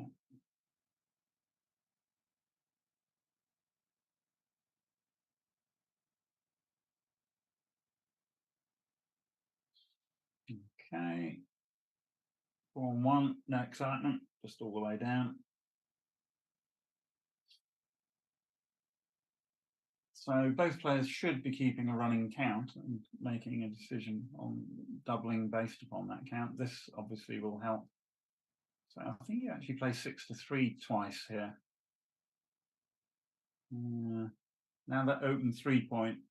Firstly, no, put that checker back. Why are you killing a checker? 6-5, 2 off the 12-point, by the look of it. Unless white is so far ahead that you're justified in playing off the 9-point.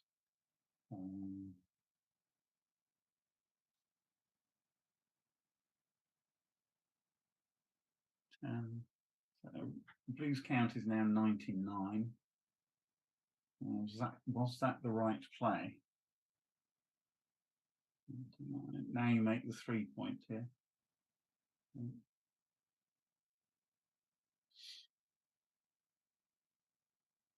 If that's double 3, that looks like it's 2 in.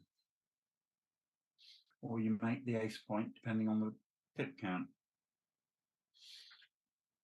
So 42 minus 6 is 36, 37, 45. 8 blues. White's count is 85.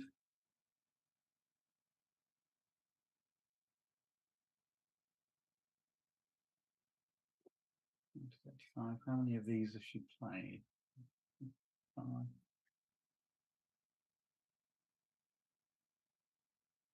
So, what's the race? 44, 68, 76, 82, 84, 84. Minus 12. Okay. So white's board has gone crashing, so she'll be ahead in the race, but it's not a true count because those pips on her, extra checkers on her 2-point and 1-point, you have to adjust for. 40, 46, 54, 60, 70, 73, 75. So white's adjusted count is 78. What's blues? So 4, 16, 34, 60, 4, 72, 78, 77. She's leaving. 4 pips. Gotta go. Oh, did I misread the dice? Okay. So there's an interesting double, particularly at 9 and 7 behind. And again, a pretty lightning decision.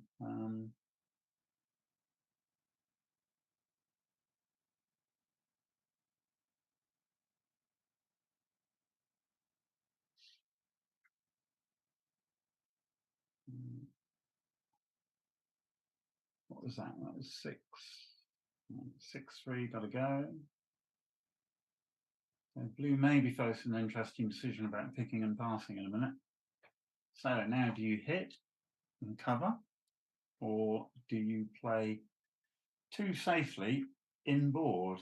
And again, this is not a trivial decision. Potentially the match might rest on this. So I haven't completed my analysis. To me, it looked like the hit might have been right, but it would have depended precisely on how many pips ahead or behind that white was. So I think she should have come out 5 and in 6 so as not to create a gap on the 5-point. So one big number from white. 4-3, okay. So 5 and 3. So the gap on the 5-point doesn't hurt for the first 5. It does hurt for the second 5 if there is one. So 4-3. So this was my point about the earlier play, was that white, there are some rolls now like 5-1, 5-2, 5-3, which costs white a whole roll. 5-1, that hurts because that's a miss. Now, 5-1, both missed there. So now this is incredibly equal. 2 checkers off each.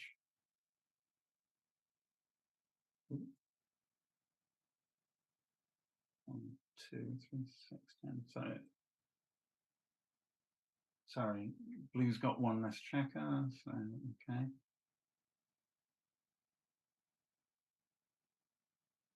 Mm-hmm. 4. So white needs 1 double to basically win this game.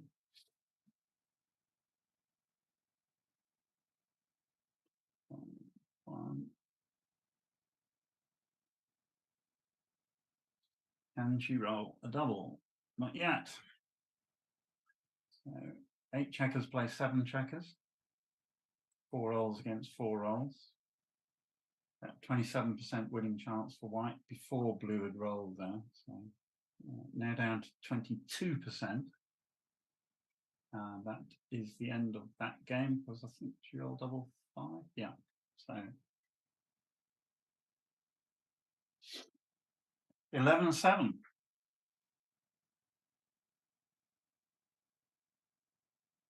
So Becca takes the lead. 11-7 is obviously a good lead. She should now be playing for an undoubled gammon. She should also be playing for positions which are purely a holding game or a straight race. What she does not want is the complexity of a back game or a prime against prime, and she certainly doesn't want a difficult decision with regard to a blitzing position. So the quicker that she can establish an advanced anchor, the better off she will be. Now, I think at 11-7 down, you should slot the 5-point with the ace. 3 and.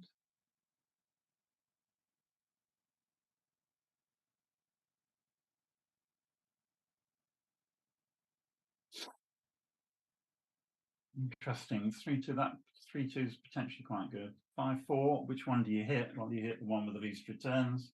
So you hit the one on the 14 point.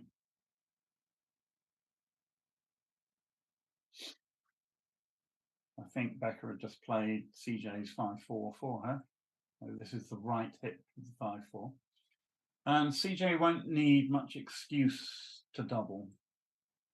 So 3 and 2, it's a hit.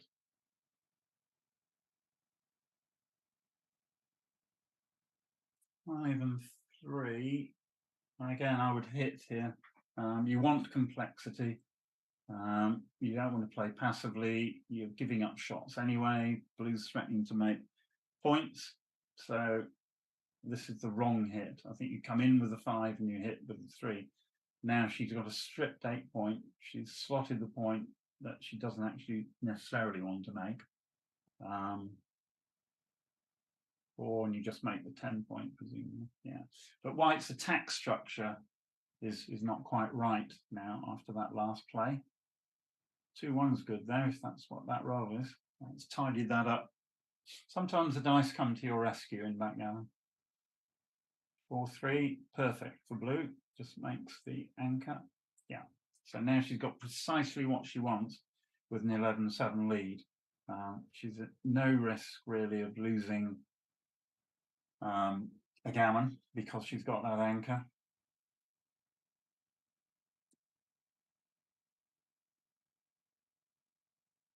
Is this 6 and 4? If it is 6 and 4, you think you just make the 4 point.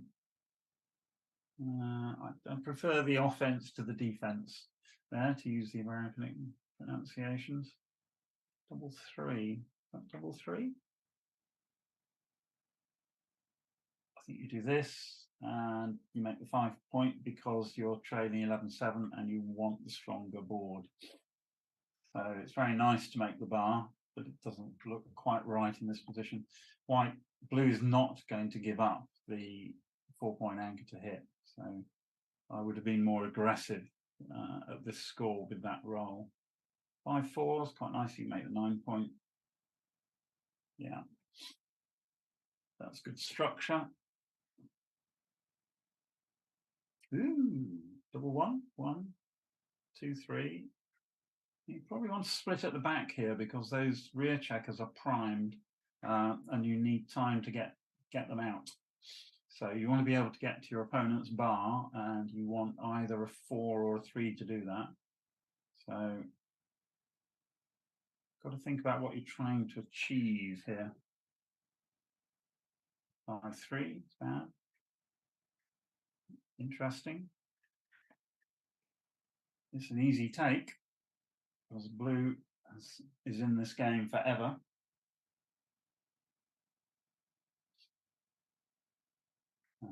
This might just be a double.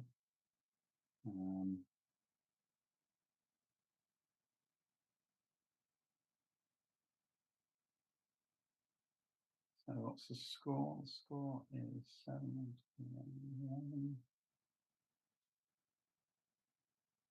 At least she's stopping to think this time.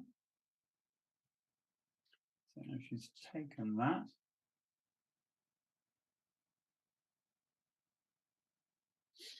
Right, so what was that? 4, 6. So one of the checkers has escaped.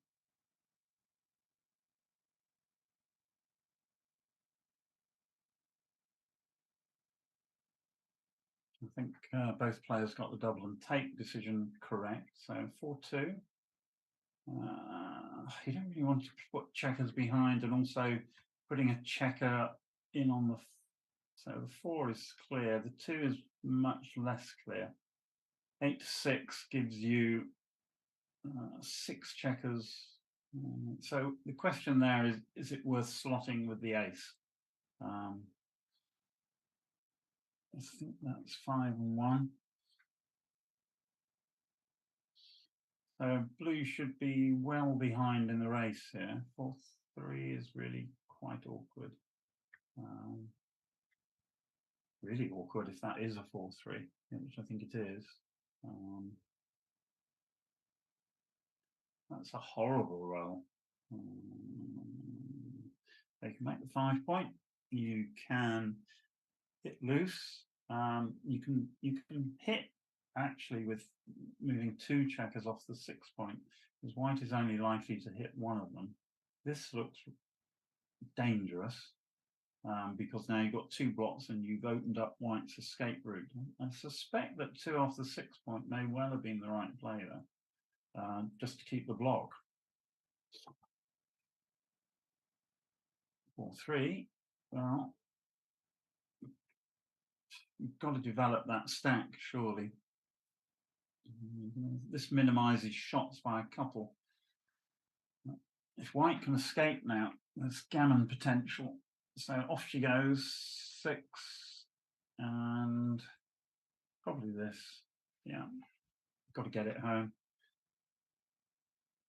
What's that? 4 and 3. So you can see how blue's position has deteriorated here. 4 checkers on her opponent's 4 point and 6 checkers on her own 6 point means that they are not working efficiently. Got to come out with the 6, I think. This is all right, but it puts no pressure on the blots on white's 12 point. So I would be playing 21-15, 8-7 here. No, you want to keep the checkers connected to the ones on the 4 point. So 5 and 3. So 8-5. Probably 8-5, 8-3. I don't see any excitement here in this position. You don't really want to leave any blots. That's fine. Now the point is that having moved a checker onto the 14 points, you now can no longer connect with it, which you would have done with this next 6. It was a small technical error by Becker, but it may cost her in the end because she wanted to make that 15 point. Now if you do this, you take all the pressure off, of course, and then white can just coast home. Well, that's a better point to have this blot on. Now, if white rolls a 2, obviously blue's in some gammon danger. 6-3. So having that block there, it's done its work. So she'll probably come off the 8 point here. There's no reason to leave a gratuitous shot, I don't think.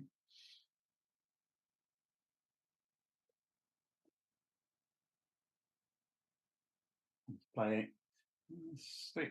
If you're doing this, then you play 12 to 9. So one of the things to do is to read Mishy's latest book, Backchecker Strategy. It will tell you whether or not to leave shots in positions like that.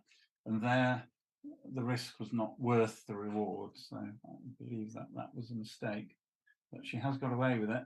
So 4-4, and as you may have noticed, she would have cleared quite successfully next time with that 4-4 without the risk of being hit. So, yes, there are times you have to take a risk, but that was a risk too early.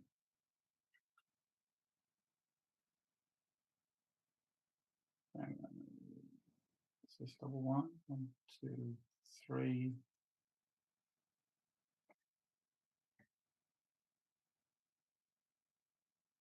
The blue needs to be mindful of losing a gammon, but at the same time, she would like a board in order. So now she's going into gammon save mode completely without giving thought for the structure of the board. 6-4 creates a gap. So now there's some potential for white to leave a checker. Right? I would at least unstack one of them from the 6 point here. I don't mind 12 to 10, but yeah, this is fine. Now 6-4, 6-6, both leave a shot, as does 6-1. 3-2 is a perfecta.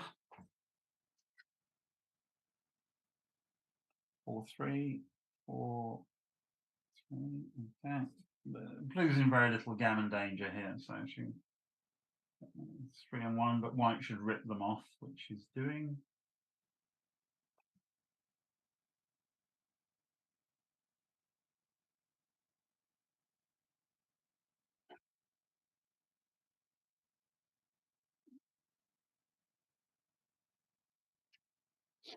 What have we got here? So, barring a remarkable event, this will be a single game to white.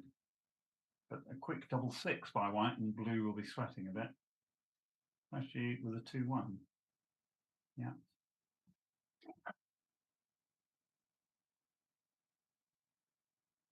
6 is good. We just play 3-1 here to guard against 6-6 and 5-5.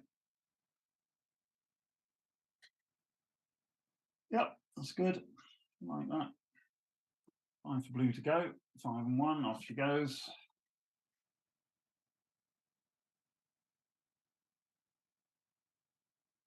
Double 2. Well, now the gammon's back on if you want to have a go at it. So I think you probably do. 1, 2, 3, 4. It's probably worth the risk. Yeah, everything else left a gap anyway. So 2 is a good number. 3 is good.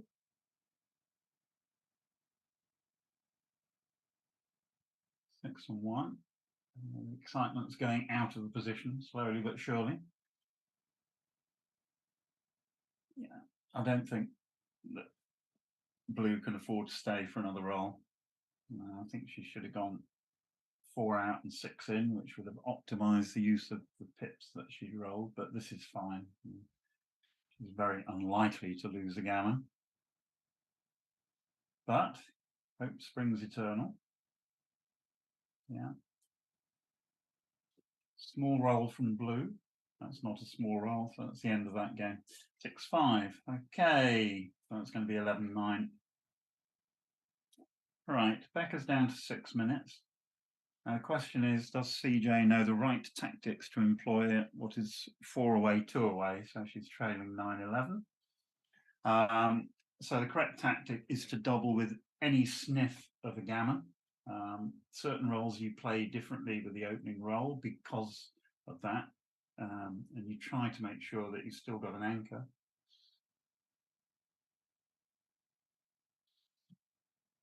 Okay, so sip of water, one for the commentator as well.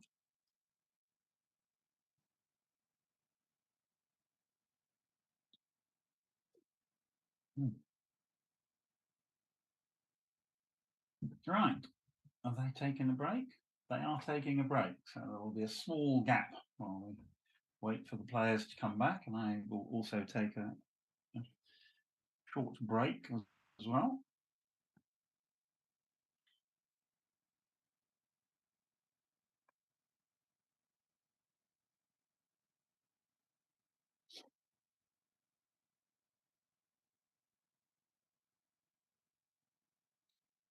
Okay.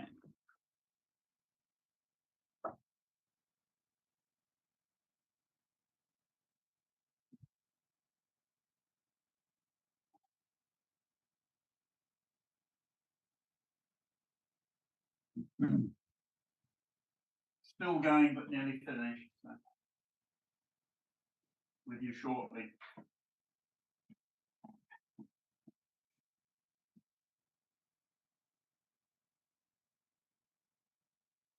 See if they take a long break or not. Okay, so like all backgammon matches, this has had some ups and downs, some flaws, some fun, which is what makes it such a great game. And we have the denouement yet to come. So they are one, I don't, no one's back yet.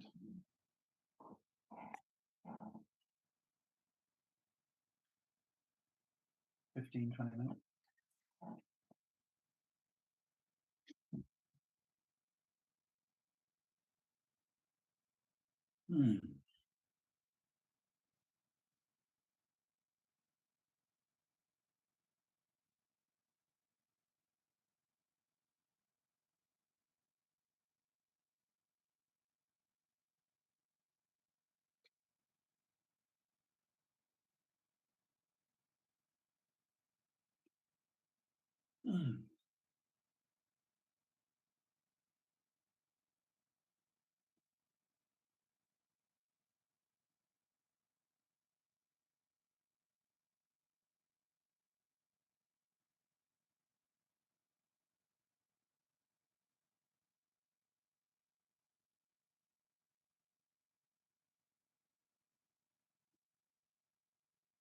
But both players still have plenty of time left on their clock, so there probably won't be more than another couple of games in this match, I would think.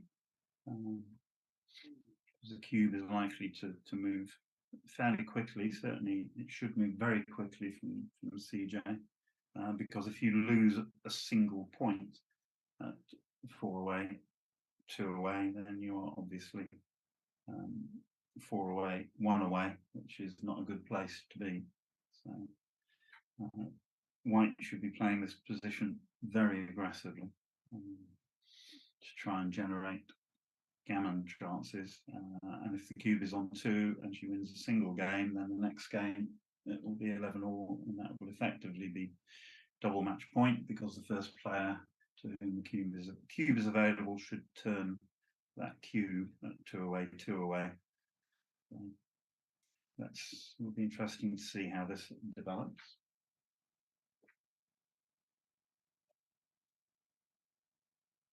And the ladies are still on a break.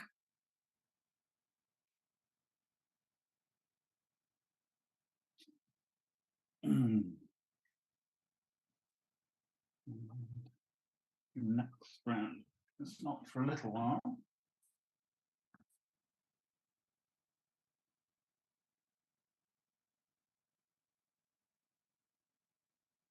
Okay.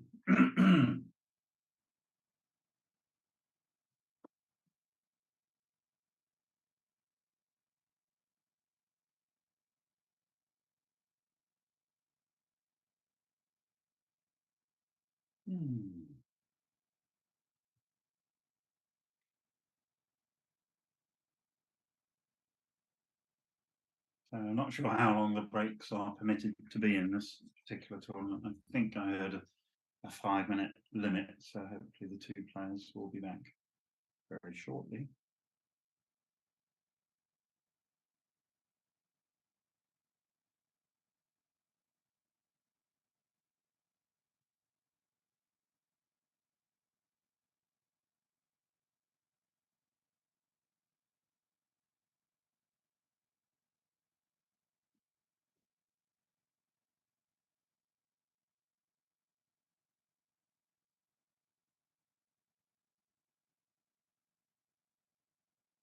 Hmm.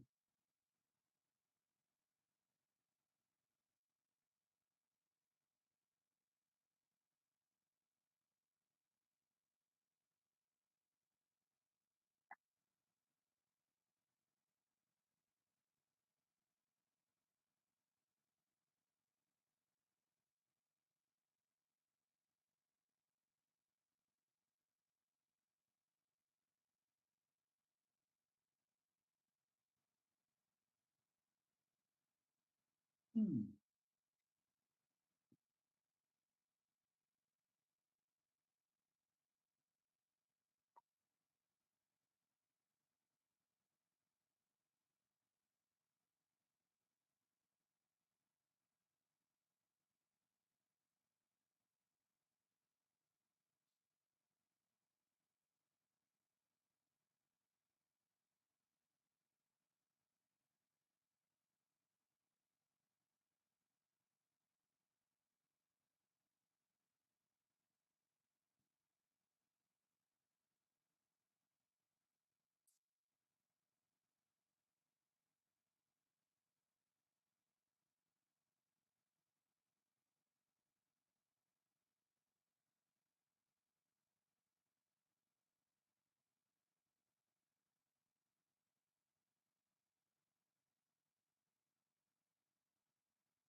Ah, right. Sorry, we're back on the table.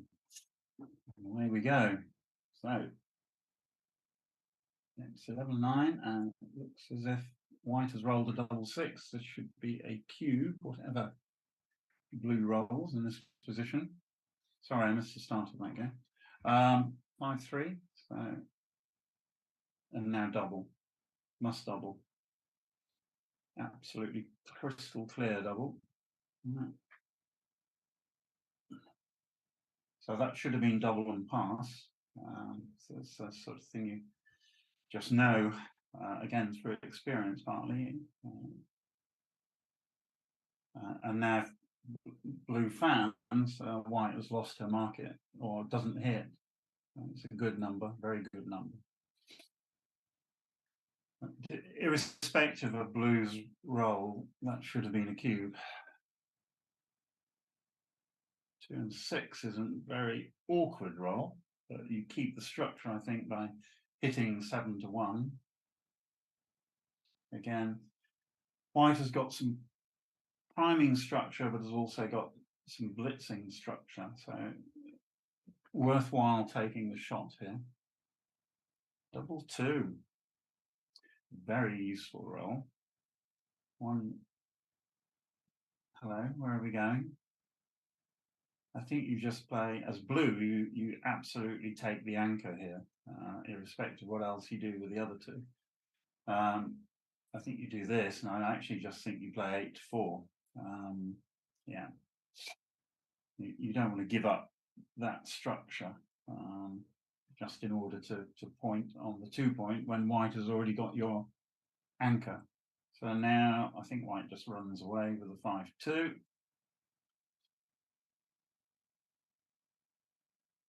Yeah.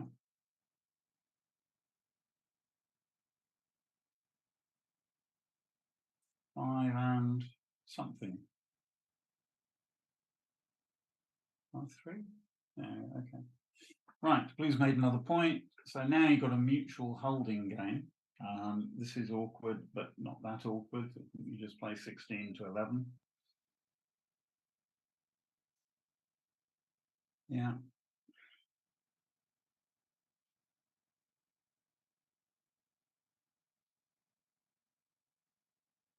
Six and 2. Yeah. Again, as blue, you don't give up the anchor willingly in this type of position. 3 and 2. You just play 11 to 6. You could play 2 down, but then you've got nothing to cover the blot on the 10 point. Both sides are sitting here hoping to roll a double in the not too distant future. So blue's going to have to release one of her points now. Unfortunately, can't make out the top dice, so it's something and a 1.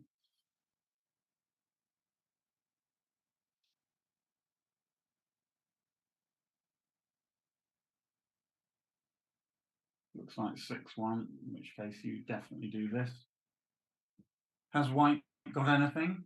Well, again, you have to stop and think about these things. Double 5. Now she's going, I think, so obviously she's just going to play 2 across. 3, 4, you can do this.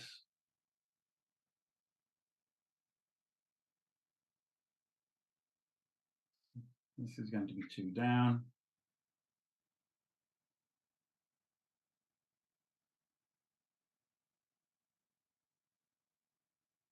And the race is dead equal. There's only one pip in it. So now not the time to double. 5-2. Just comes in. All white's interested in is getting the checkers home. Again, blue should just build a board. Yeah.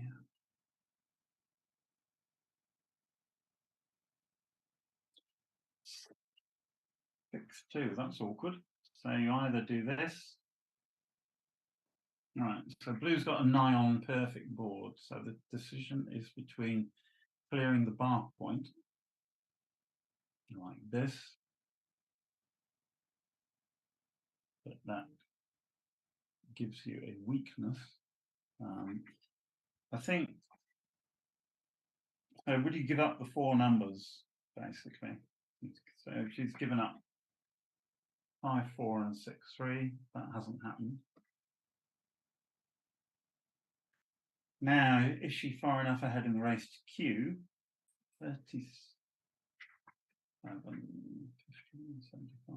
We'll never know. That's just going to be played safely. Again, she's got 9 minutes left, so you should be using those 9 minutes. Well, after that, there are good things and bad things about double 4 here. So she'll probably play 5-1 twice. Oops, no, she went, apparently. Okay, now she's forced with the next 6 and some 5s potentially. 6 and 3, you make the 2 point. You want to be ready to attack. I think I want to make the 2 point there. I'd want the 4 point board. 6 and 3. Time to stop and do the count. Apparently not. And now she's lost her market.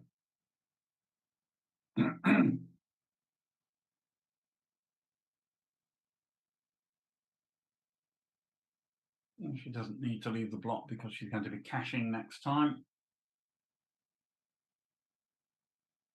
Yeah, end of game. Yeah. And now you see the problem with not having cube, that initial cube about 10 rolls ago. So if she'd have doubled then, now the score would be 11 all with a 50% chance. Now she's 10-11 down with a 40% chance. So yes, there is risk in doubling positions like this, but the more you play, the more you learn that you have to be very aggressive at these trailing scores.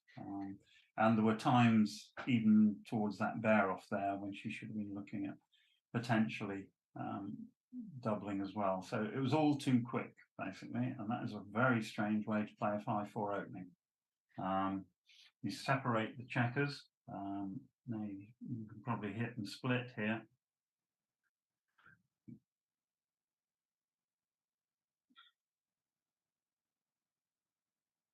In and probably out. Is that the, oh, sorry, it's 2-6. Okay, so my apologies. Now again, you need to be thinking about doubling very early. So that's a horrible roll. So now swift change of plan. You probably play 10-6 with 21-18. Sorry, 23-18. So it's hard that there is no hit. The only you could play 10-6, 13-8. So 10-6 is definitely part of the move. And then the question is, do you come up or do you stay back? So he's elected to stay back, CJ. Double 2 is a really good roll. I think you make 2 points here. You could run away 18-14, but white's 6s are duplicated, and the value of having the 11 point is quite powerful. You could look briefly at making the 2 point, taking half of white's roll away. Ooh, I do not like this play. You're attacking with 8 checkers in the zone, 1 cover number. That just didn't. There are times in backgammon when plays just don't look right, and that really didn't look right.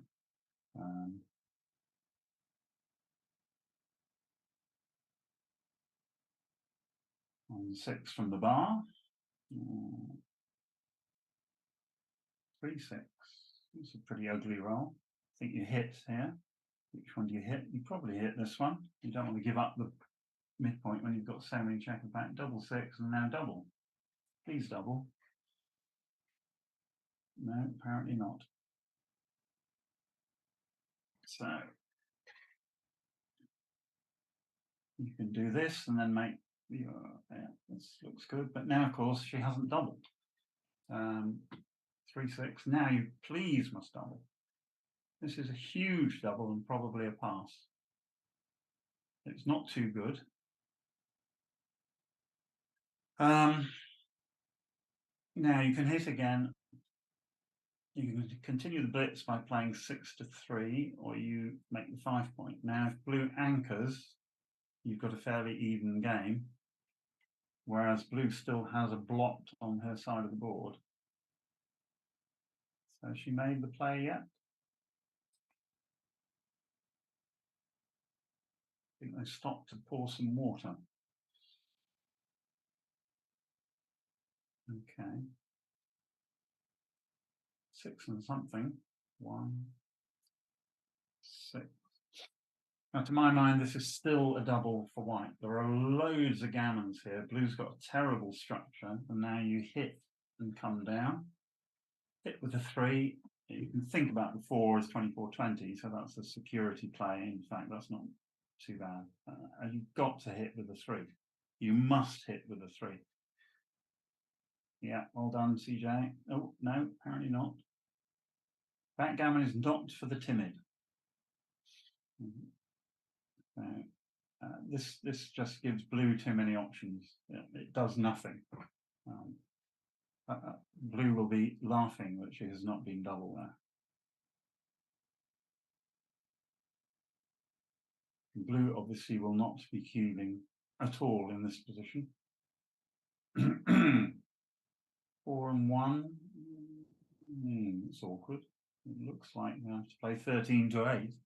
But look at the position she'd have had if white had hit with the 3. She'd have had a huge, well, not that she hasn't anyway got a huge double. You can pop out with a 4, but then where's your 1? Just another blot. 13-8 looks like the only play. I'm still doubling as white after any play. Is she still thinking? Yeah. It's hard to see anything but this. I mean, it's a horrible roll. The only other play is 22-18, 13-12, which keeps the checkers in play. 6 and 4 is an ugly roll. So white can make her 10 point, which is nice structure.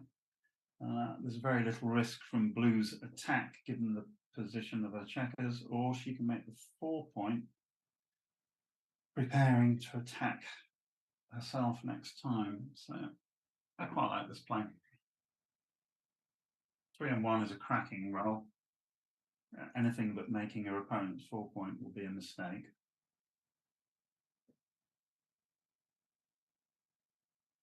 I don't think that's the right play, because now you can't guarantee getting an anchor. This is going to be in and out.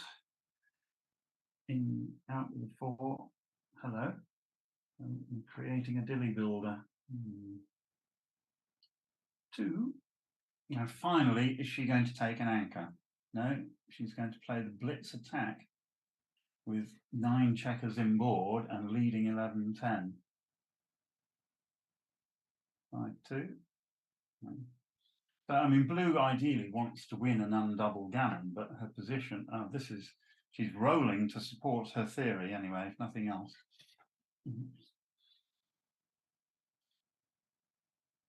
Double 3, not good. Now blue must play on. 6 is good. Hello, where are we going? Put that checker back, madam. 13-7 and 13-12. So if you're going to conduct a blitz, conduct a blitz. Okay, so now she's combining game plans, right? The rear checkers are not relevant. The important checkers are your forward position. The rear checkers will look after themselves very shortly. So she'll probably take the anchor because that seems to be her game plan. She should now play 13-8. Yeah.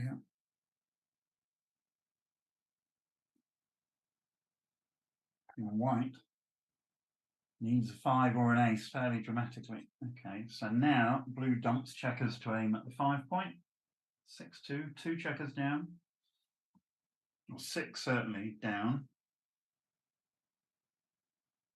Yep. And then the 2 down as well, I think. Yeah. So now she's got the right idea. We're trying to blitz white off the board to win an undouble gammon to win the match. Finally a checker in. Now she'll have a decision to make as to what she does with some 3s. 6-5, you're going to hit, or she should hit anyway. She'll play 7-1, not allowing her opponent the chance to anchor, and then probably 12-7. So, unfortunately, given the way she's played this game, she may play 2 off her opponent's midpoint, but absolutely you don't want your opponent to anchor. You've got the stronger board, and this is not the right idea. Now if white anchors, she's in the game forever. To reinforce my earlier statement, aggression is the key element in playing successful backgammon. 6-3 is an absolutely cracking roll. She's got away with it again. So white's left looking for a double 5. 6-2 is white's 3-2. You just run away with one of the rear checkers. Yeah. Yeah. Bringing closer to the field of battle.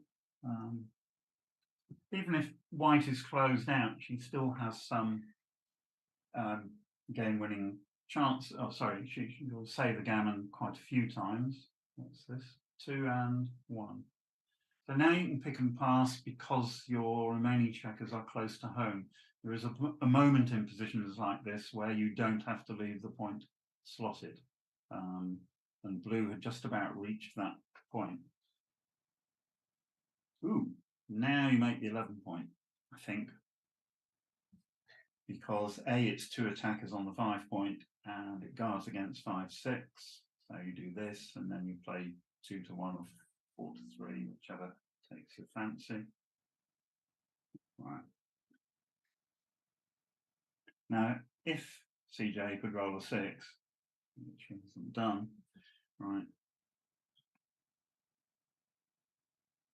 So you should still hit with this 6. The cube is still available to you. Never forget that, even when you're leading 11-10. So this should be, I suspected that she would make the wrong move, and she has. Now, a 5 by white puts her in the game. No 5. Now, had she hit, she'd been looking at a closeout. What's this? Is this 2 and 1 again? 1 and double 1. 1, 2. We like this. 3. Keep your builders diversified. Yeah, it's 4.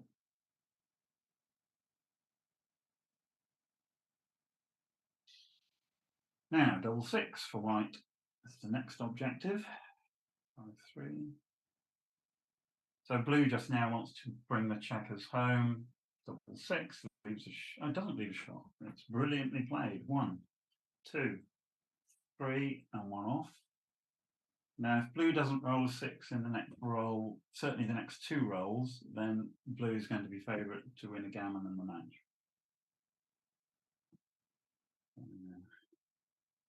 2, 4, 6, 8, 13, 5. So it's 13 crossovers each, but blue's on roll and white is on the bar. So blue is now big favourite to win a gammon in the match. Oh, double 6. I eat my words. I eat my words immediately. So it looks like we could be going for another game. So 8, 2, 4, 6, 8, 9 crossovers. 1, 2, 2. It's still very close. White would need really the comfort of one more really good roll here, because otherwise she's still struggling. 2 in, 4, 2. So 2, 3, 4, 5 crossovers, place 7. White's on, blue's on roll. So if white doesn't miss with any of these numbers, 3, 2. Ooh, so now you've got to be very careful. Got to optimize your rolls. You've got to make your doubles work. So I don't think she should waste a pip to bear a checker in. 13, 11, 12 to 9 looks right, because then double 4 works. I don't think this is right. I don't think you should. So you basically needs a 6 on this roll. Or you need to get one checker home. Or if you just roll double 6, it makes life very easy, really, doesn't it? There you go. Right, it's now 12-10 Crawford. So I anticipated that the match was going to end then. I was completely wrong. And we sail onwards. We could yet have 2 more games. So again, 12-10. What are we playing to 13? Aren't we? So, winning a gammon doesn't actually do white any good. Just wants to win the game. The only thing that winning a gammon does is take away her opponent's free drop. So it's like a 2% edge or something. So play this naturally. 5-2. No excitement as yet. 3 and is that 2 3s? I think it is. Doubles 3 and then you make the 5 point. So blues suddenly become favourite. 5 6, not good. So big edge to blue. 6 and 2. No. Yeah.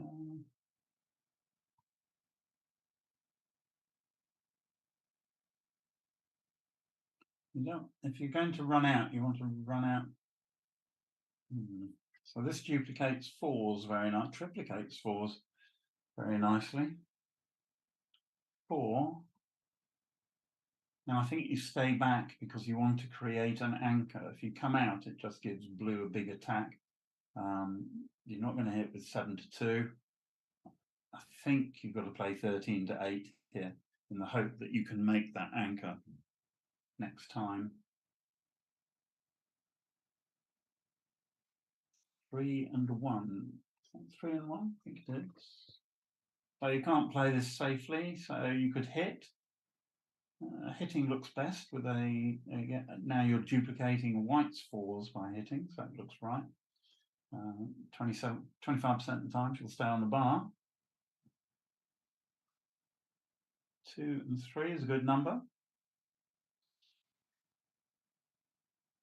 There will now be a battle fought. Double 5, 1. Right. Now I think you make the 11 point and the 8 point.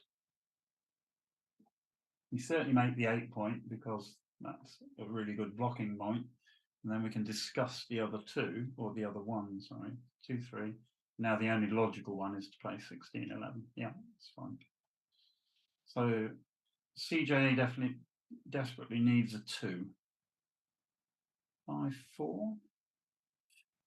It's ugly. I think you're going to have to point on blue to create the tempo to make an anchor later. So this looks logical to me.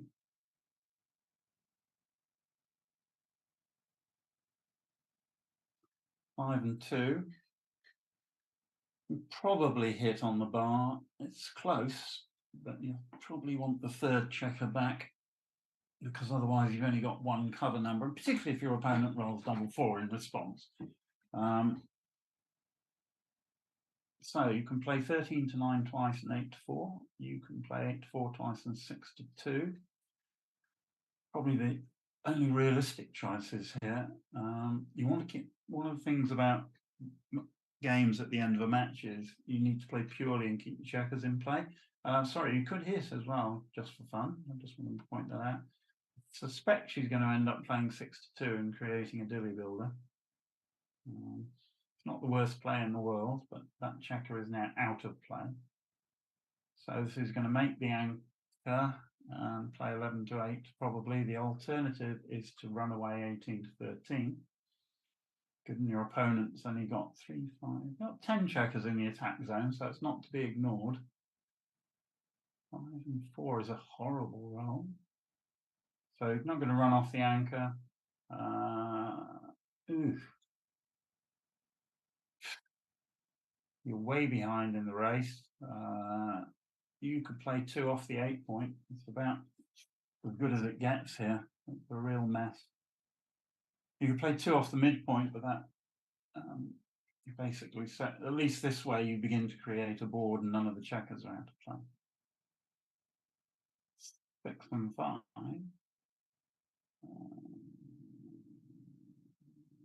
6 and 5, yeah.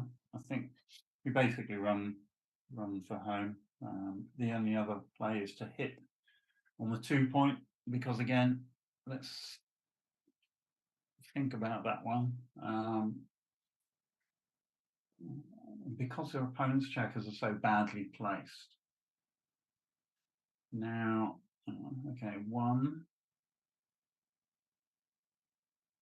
So again, you don't want to put any checkers out of play. So you make the 3 point, slot the 1 point, and then play 2 to the 5 point, I think.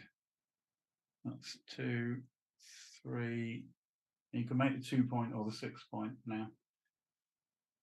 I think the 6 point is going to be easier to cover. You certainly don't lift that checker.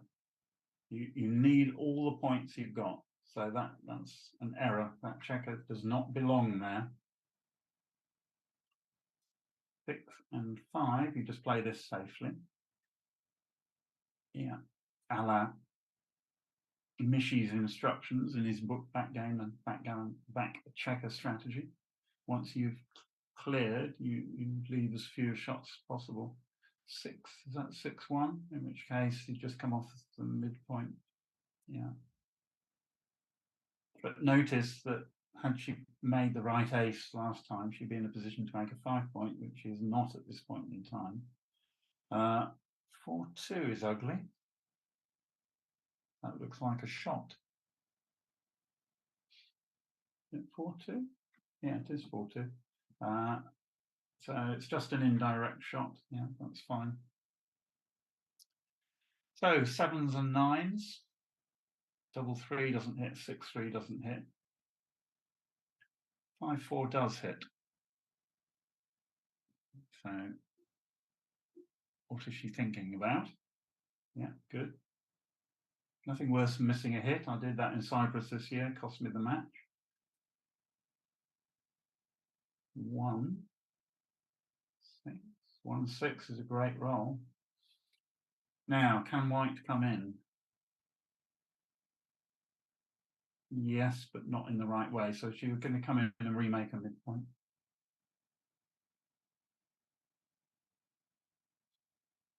Yeah.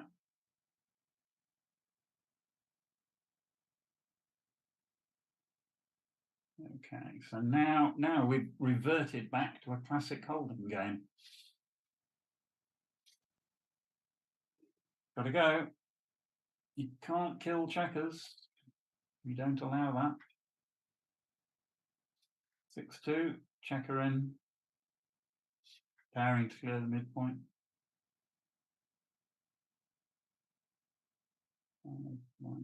She's 97 after the roll.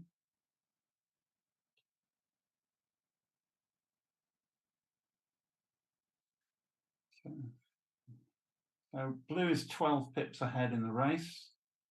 Now is not the time to go because you can do something more useful. You just slot 2 points here. Yeah. This is why white should have gone with one checker, because now if she rolled the combinations of 1, 2s and 4s, she's badly compromised her position. So that was the right play.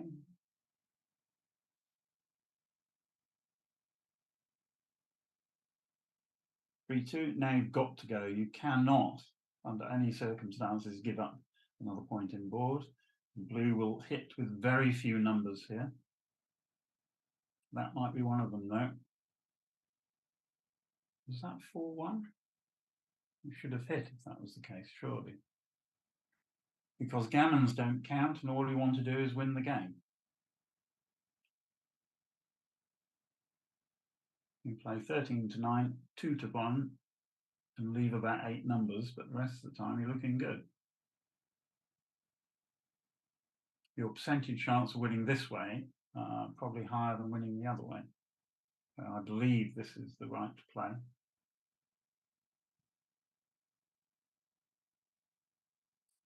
Two and one. Yeah, that was one of the great numbers. I didn't actually count the number of shots there, so it is just possible that the safe play was better. It's the sort of position I would look at later. This now has all the hallmarks of going to double match point. So how many hitting numbers did she have? She had 8 hitting numbers, I think. It was 2-1, 4-1, 4-5, 2-5. So there are 8 hitting numbers. So I think the 4-1 was probably correct.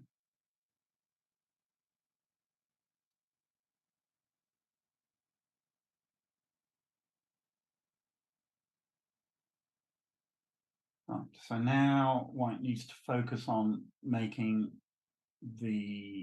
her 5 point, but she also needs to focus on escaping her rear checkers. So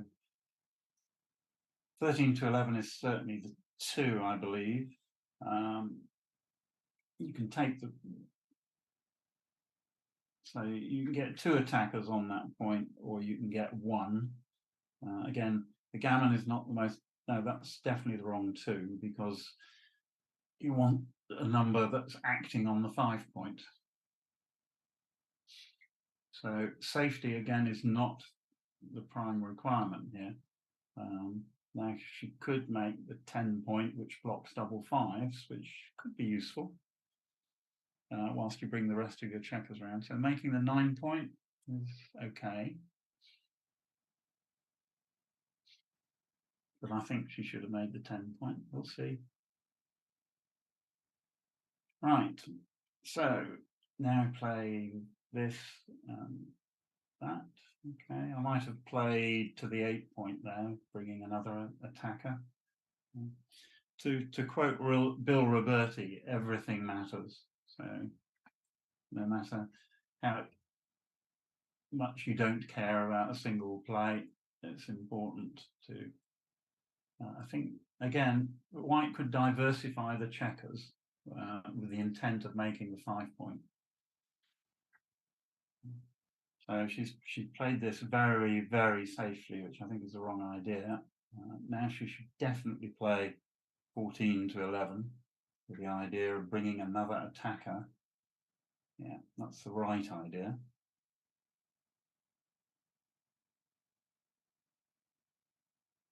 Four, 2, okay. 5-1. So now you play. Where are we going? We're going 5, and then 9 to 8, and just don't leave double 5. Other than that, everything's all right.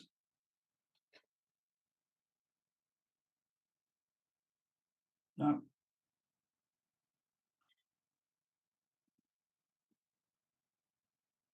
Six, 3, 5-point made.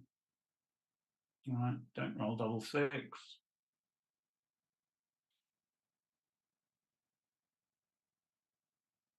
You can't see the second dice, I'm afraid, but it looks like 4-2, in which case that's the right play.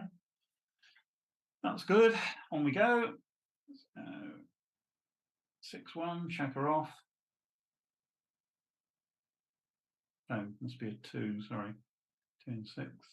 Again, still a checker off.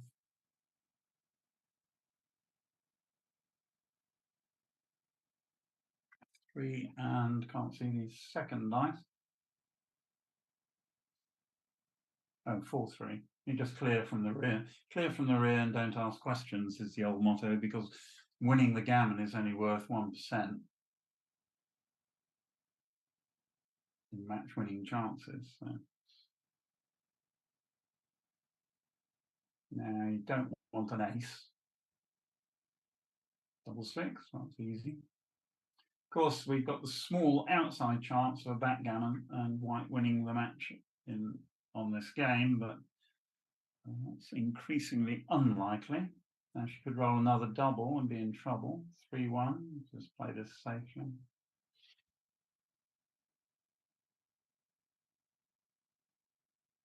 Okay, now white needs to roll a big double to scare blue. 3 and 1. These problems come up all the time, so it's the same number of shots whether you clear from the rear. Is that actually true? So this is 3-1, 4-1, 5-1, 6-1. The other one is any combination 3, 4, 5, and 6. This way you get an extra checker off, and it's going to be irrelevant anyway because blue has come in. Double 6. If it stayed out, that would be a shot. Would she have hit it? It's always good to do retrospective analysis. Well, she's seeded the gammon. 12 all, double match point. Gammons don't count. The cube's out of action. Whoever wins the next game wins the match.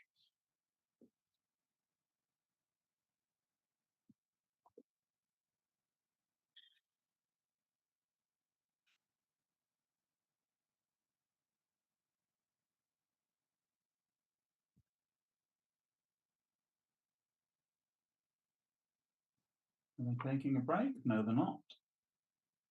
They're laughing, which is always good. Right, here we go. The hands have been shaken. We are on for the final game of the match. So, double match point. The key thing is to keep all your checkers in play because there's nothing you can do with the cube. That's the wrong 5-1. It's only a tiny error, but you should. The only roll with which you hit 2 checkers after the opening roll is 4-1. The problem with this is you now got, and the only reason you do it with 4-1 is because there is literally nothing better. What's this? This is, let's see. Is it 3-2? Yeah, okay, so you make the 5-point, long-term asset. 4 and 2, you take the anchor. So white got a little bit of an early advantage. So now you make that and you split at the back because you've got to counteract your opponent's advanced anchor by making your own advanced anchor. Meanwhile, blue will try to build points. Was that 6-4? Yeah. So making the bar is better than pointing on the 2-point here, I believe. The block is very useful. How are we doing on time? Let's have a look in a minute. I think Becca's down to only just over a minute. So 5-2, you come down with the, well, you come up with the 2 and you think about the 5, but I think you come down, oh, sorry, you can make the point. So you make the point. What do we got here? Double 4. We could probably make the 2-point to keep the bar. Yeah, so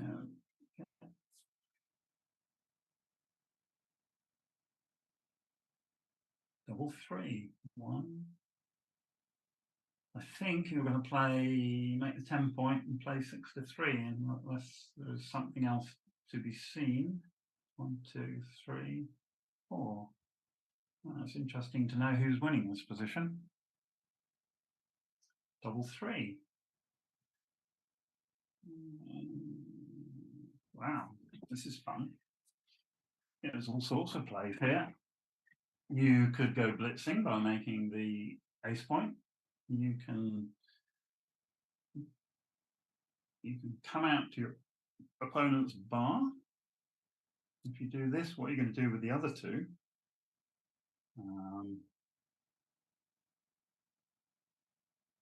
Three. So this is slightly big, but again, you've got to make the checkers work at double match point. This will be one of the plays I consider, and then I take some time looking at it. That looks like a fan. 4. Okay, so now advantage to blue. 5. This looks like you're going to have to play 5 to 3. You're certainly not going to play 3 to 1 because you've got to keep all the checkers in play. Now blue should attack with pretty much any 2 or 5. That's a 5, so you're going to hit. Don't even think about doing anything else. Yeah. So now CJ desperately needs a 5 in this position. 2, 3 is a 5, but the wrong one.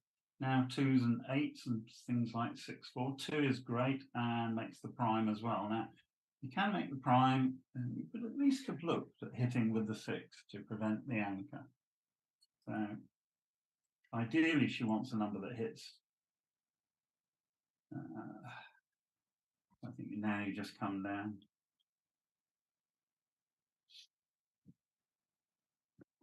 Everything else broke the prime. So now here's the thing about not hitting previously, is that white is in the game. So if that's a 5, you make the 5 point. You don't care about being hit. In fact, being hit will help you because you'll get better timing. Ideally, blue doesn't want to hit. You're going to have to go, yeah.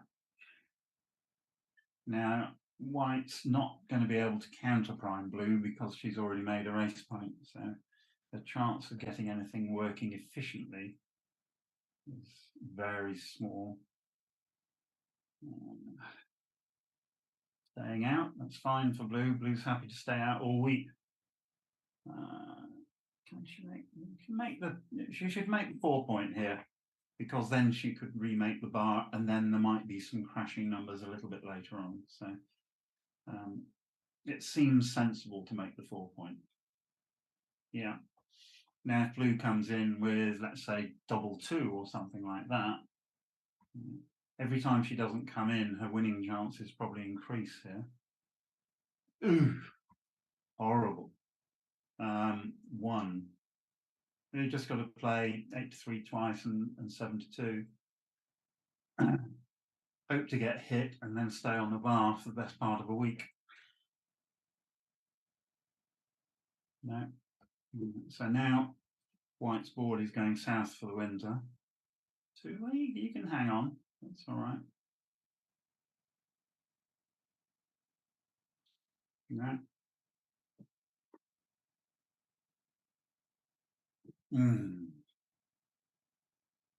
I still think you've got to keep as much board as possible. So I think you play 6 to 2 here.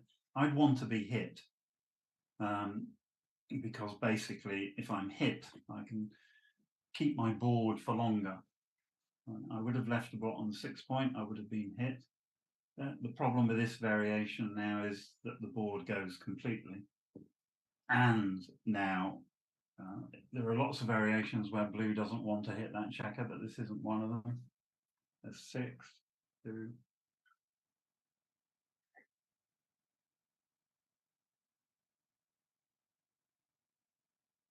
So white's only chance is that she times her rolling of double 6 completely perfectly. So now he plays, right, okay, I'd have played 17, 11, 10 to 8 to diversify. Yeah, now double 5 works. 6-2. So again, white's board is just descending into hopelessness. 11-5 will do nicely. Or this, now she's only got one more 6 to play. She's slowing herself down, which is fine. 1, 5-4, 5, and then 7-3. Yeah. Now you get the odd sequence where blue rolls 6-5, white hits, and goes for the free. Here's the 6-5. I apologise for calling it to Becker if CJ hits this. Right, double 6 for white, and the game has spun on its heels. Let's have a look. 5-4. No good. 3 is 3. You don't want gaps, so yeah, it's all right. Against such a weak board, this is fine, but I think 7-4, 6-5 would have been better, but it's picking at straws. 5 and 3 is okay, but it's a funny structure.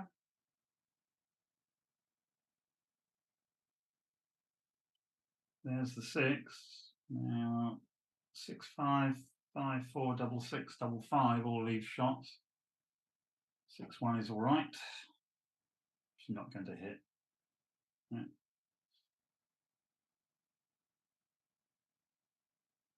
Double 5. 1, 2, 3. So there are variations, and there are still chances for white. 3 and 1, clear from the rear, I think. There's an argument for coming off the 3-point, even just to take away double 5. Question is, how many checkers you got off? 10, 11, 12. It's an interesting play. It does take away some of white's big numbers. 6-3, she's gone. So now it's just a pure race.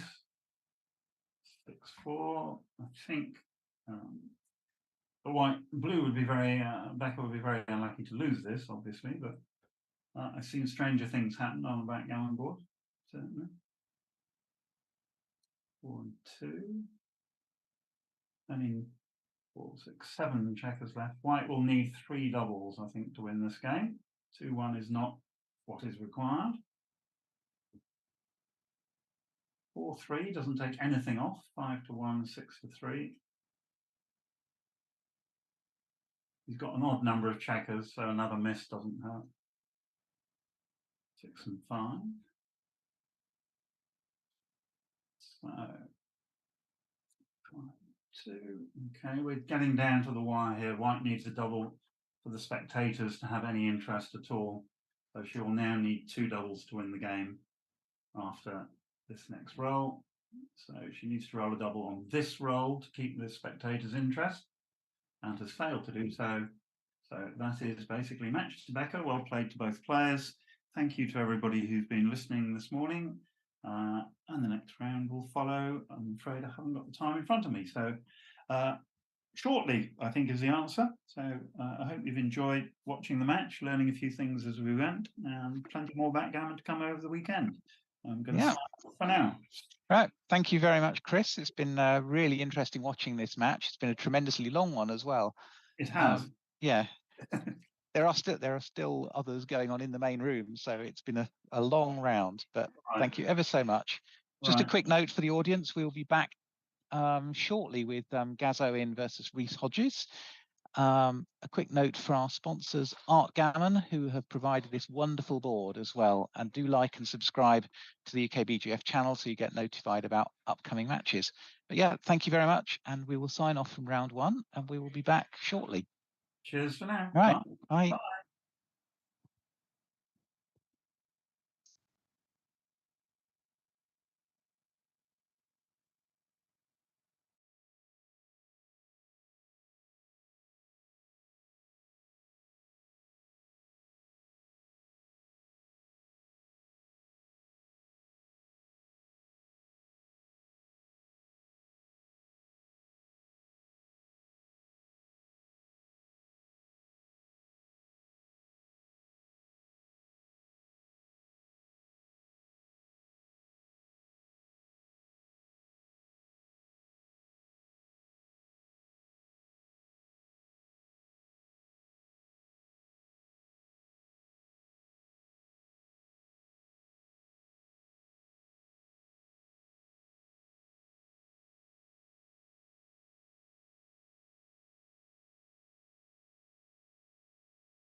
using a baffle box.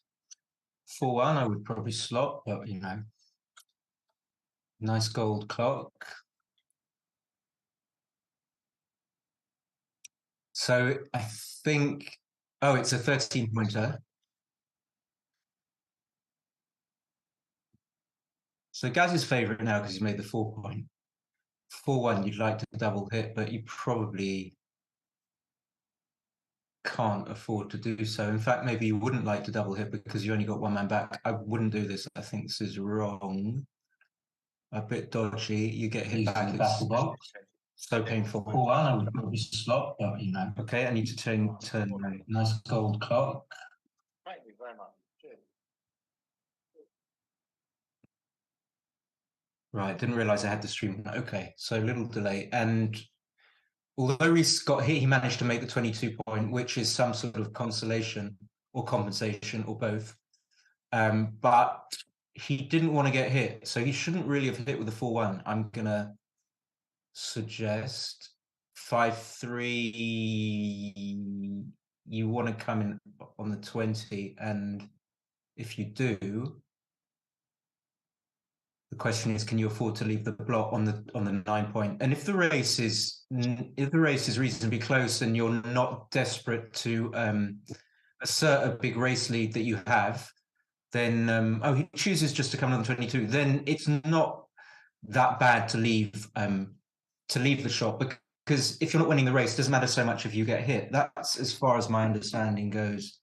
Double 4 is a little bit of a dilemma because obviously you can come out to the 18-point, but it just seems like right to, yeah, that's possible, but it just seems right to make the 5. So the question is, after this, do you have some sort of inclination to cube? And I don't think Reese's race lead is big enough to be able to cube or consider being able to cube. He's like 65, whatever, for 28, 93, 47. Yeah, I'm leaning for 140. I can't really be bothered to count. So I think he's going to look at, oh, he's not even going to look at the 5-point. Okay, I didn't even see this play. And he's going to cube, probably as a cube.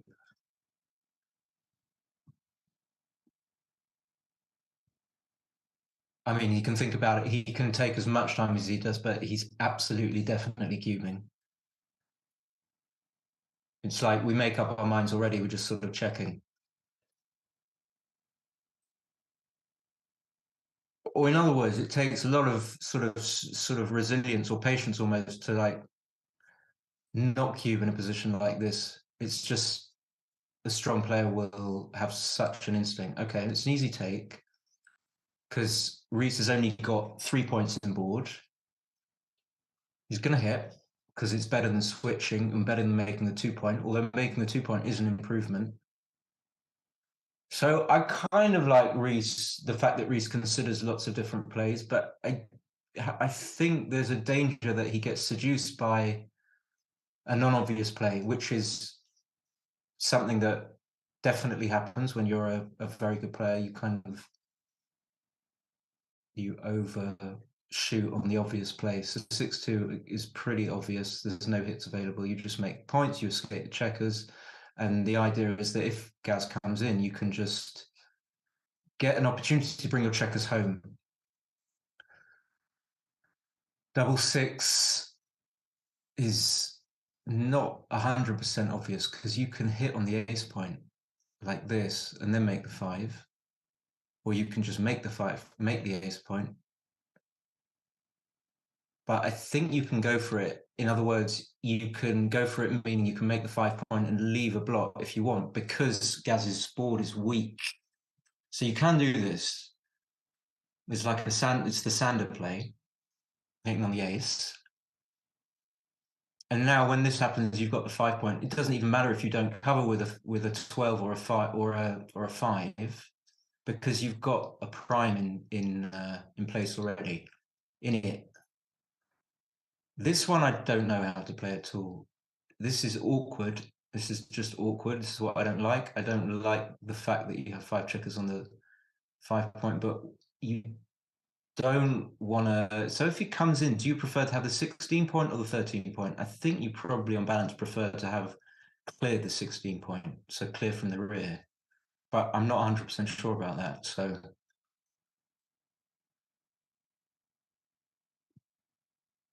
I don't know if you guys can hear the board. I can just see a picture of the board, and I've got no sound. So apparently they've neither of them won. Julia tells me that neither of them won a tour or a tournament on the tour. They just have the highest points tally, or they qualified by virtue of having the highest points tally. I know that Dan Rivera won the Midlands Open or the Midland Open. Let me try and think. Did John Barnes win something? Someone must have won the West Yorkshire Open. What else is there? There's the UK Open. I wonder who won the UK Open. Okay, I can pull up actually. Let's get some chat going. Let's get some chatty. You've got to have Jeff. We're going to have Gary Jones in the chat. That's for sure. That's for sure. That's a certainty. It's an absolute bang on certainty. It's a bang on certainty. There he is. So,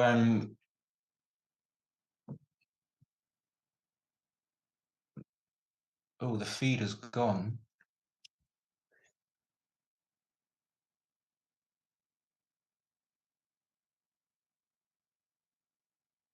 So I kind of looked over to try and see the chat. Now I'm back looking at a 4-3, and I think Gaz just has to hit. It's just not. It's not ideal. But there's no alternative, and Reese probably has to switch.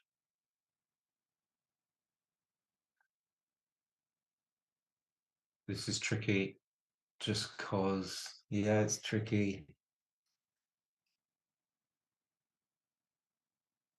And if you do this, then you have to play 16 to 13, it leaves 4 blocks.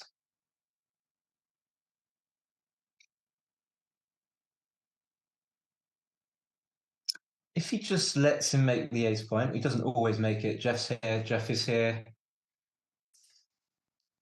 Jeff is here, but he's always about to leave and go somewhere. He's a very busy man, understandably. I think that if he makes the ace point, which he doesn't, or he's not guaranteed to do, that's to say that if Reese doesn't switch and Gaz does successfully make the ace point by rolling a 1, then Gaz has got like an okay sort of structure, okay timing, but not brilliant. So surely the idea is that it's much better to keep the structure if he doesn't make the ace. And then you decide whether or not one balances off against the other.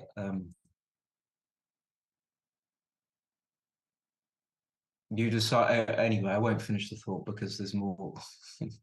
This is a good play, buttoning up and coming out. Got to be right. 6-6. Oh, he hits. I didn't see that, and I guess he's got to make the 5, although he wants to come out. But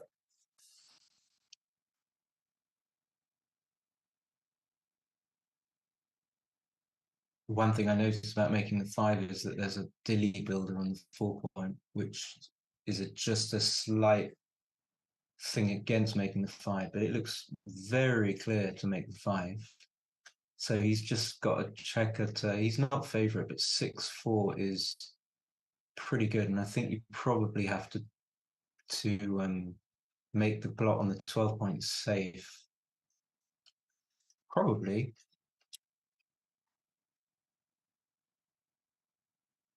I cannot believe he's looking at making the 2. I don't think he's going to make it. So this is, again, the obvious play. It doesn't mean it's right. It's just, if you get hit on the 17 point, on your 17 point, then you have some return. You've got 1-6 and 2-6 returns, which return with a tempo. So you prefer to be hit on the 17 point than on the 9 point.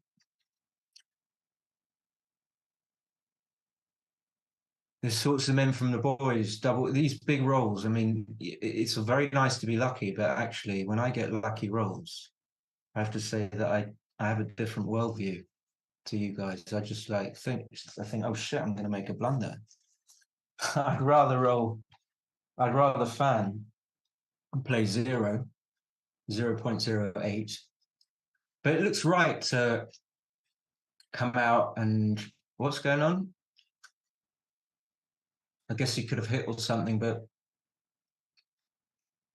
I didn't really see what he could have done. I think Reese has to make this safe. I don't, in these scenarios, when your opponent's got a 4-point board, you just don't offer like 6 or 7 rolls, which would be relatively neutral, and convert them into being absolute powerhouses. So you just safety the block. Gaz, who's definitely got a legitimate think here, but I think this is a 13-point match. It's definitely 0-0. I'm going to have to keep tabs on the score because we can't see the scorecard. But there was 26 minutes in the time bank, unless it's some weird clock setting. I don't think it is. It's going to be a 13-pointer. This could be a cube. I don't really know what the reason why it could be a cube is because Gaz has got like amazing outfield control, which counts for a huge amount. Meaning that if Reese manages to escape with a 6 to the outfield, Gaz is going to be able to have a lot of numbers that put him right back to where he started. So I think you have to do something with the check on the 17 because otherwise, oh, no, actually, hold on. If you have to do this still leaves 4 shots. Maybe, I mean, it's possibly what you have to do. This play is easy. I think, rather than playing 62 and leaving the block, because there might be a hitting contest. I think, again, you probably have to do this. If you don't, then you surrender ultimate outfield control. And if you do the double eagle play, then you leave, surely it's only what's 25 shots, isn't it? I think Gaz has got himself into a little bit of a safety pickle here. I don't think, I mean, just by the way that these follow up, now is he going to play 6-4, 6-3? You have to.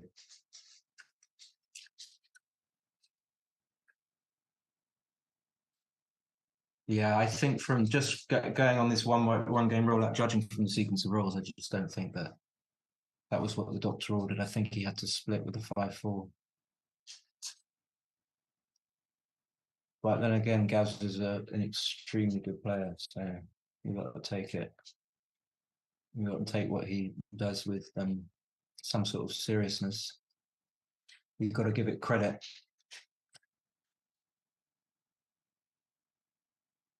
So yeah, Reese always looks at everything, which is to his credit and to his disadvantage. I mean, okay, he is actually going to stay back. What? But now he has to safety this again. Maybe it was obvious, but although Gaz has got a crunch board, I was a bit confused by the way Reese played that, actually.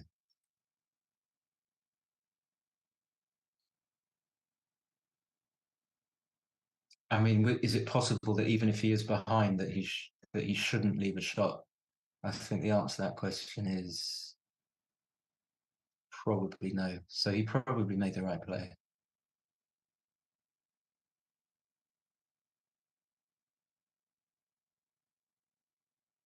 Also, just looking at this play, is it possible that it could be right to leave a direct shot just so you keep your board? Almost certainly not, but he's looking at it. That's good. But he's not behind, so I don't understand. Mate, why'd you do that with the 6-3? Mate.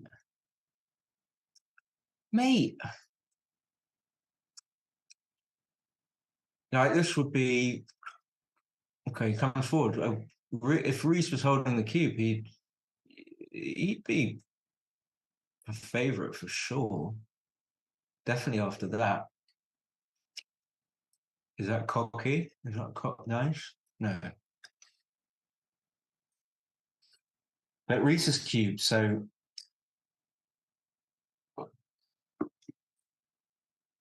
it's very unlikely that Gaz will be able to.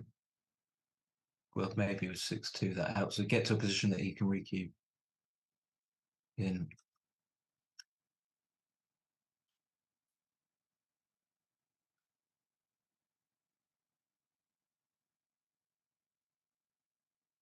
All right, 2-0. Jeff? Is anyone watching? Anyone? I don't even think the stream is on actually. Am I on? It's not. Oh, it is.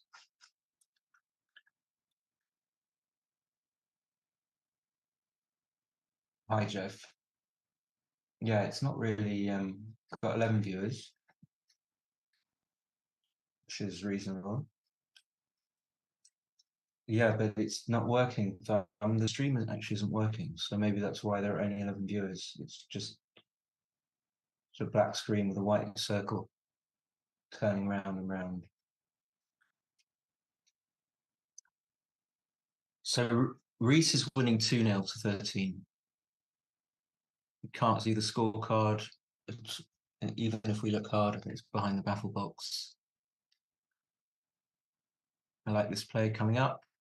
It's really nice. It's tempting to escape. Just trying to get your checker out and win the game. Reese should probably play to the 7-point here. No need to come up to the 22, 21 point. Oh, cool. Everything's working fine. It's just mind. Okay, the stream is not. Just got the chat. The chat's working, but not the video. Apart from the scorecard, yeah. Well, I think it's 2-0. I'm going to keep trying. I'm going to try and remind myself to remember. But this is. I mean, it'd be nice to have some transcription. So Gaz will just play safe. It's a really great thing, of course, to get this checker safe, even though you're not really that far ahead and stuff like that. Doesn't really matter. It's just a big bonus to be able to get it safe. You're never assured of getting it safe. Not getting it safe was really bad. Double three. Again, you can look at playing 10-7, but this is almost certainly going to be the right play. And now, since 88, 116, 122, 44, 126. I can see Julia, but I'm not sure if she's in the stream. So I think Gaz is only up 4 pips, but I think that it will still be a cube, maybe a small one, maybe a tiny one, an easy take.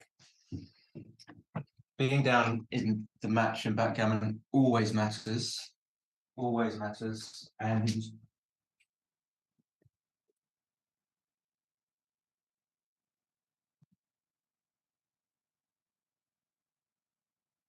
just let the cat out. Yeah, so it's a difficult one because for Reese, because the natural play, of course, is to run the checker. Well, you need to get the checker from 21 off it because it's in danger. And I think 24-14 could well be the right play, but without being, I don't really understand why, and I would be scared, almost petrified to make it because it's an unusual play. Usually we prefer to make the normal plays because we're familiar with them. The reason why I like this play is because is because it does run a checker and you can get missed and it duplicates the twos. So I think well, this is definitely going to be a pass. Irrespective of the 1-6, the 4-2 was so powerful. Okay, immediate pass. So Reese is leading 2-1. Gaz is now basically an old man, almost, compared to Reese. Makes me ancient. But he looks like he's in good shape. Maybe he's doing a little bit of gym work.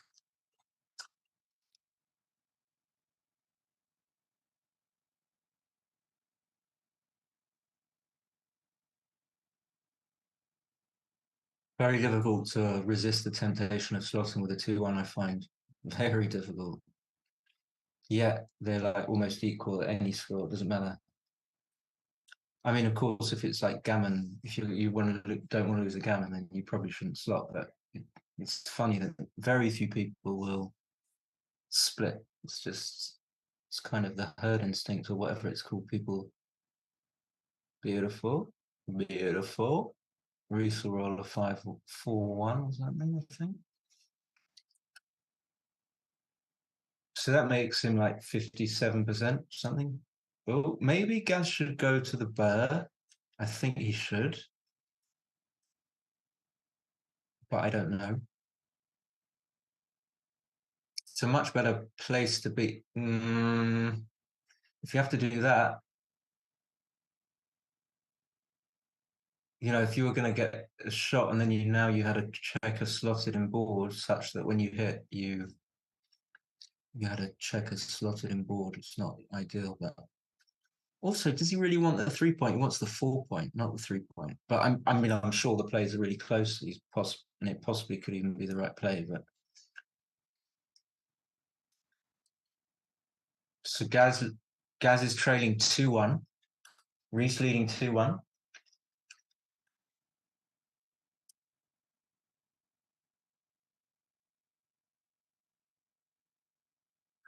Checker on the 23-point usually misplaced, and it is now. So I mean, maybe it was okay to bring it up, but it definitely was warranted to slot the 4 points since that's the point you wanted, and this looks better than making the 2-point. This looks like a difficult cube decision for Gaz.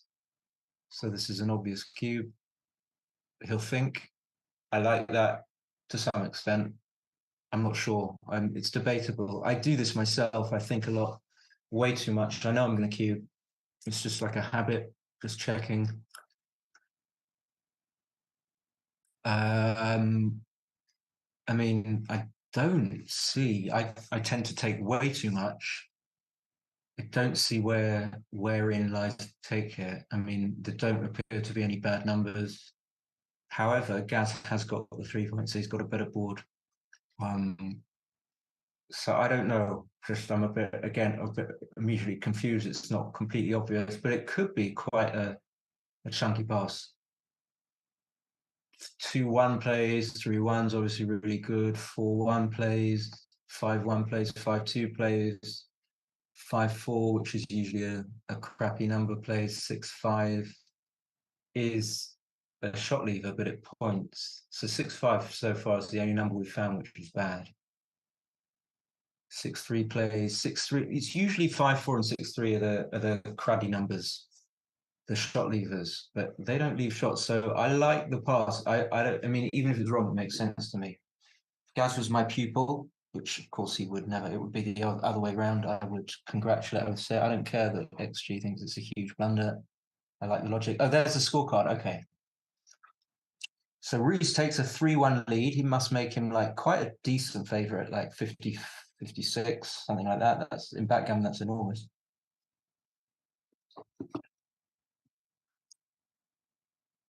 Naughty hit, immediate hit. Most difficult rolls like now after the hit and now the third roll 5-2. You got to ask James Fogle what to do here. He's the boffin.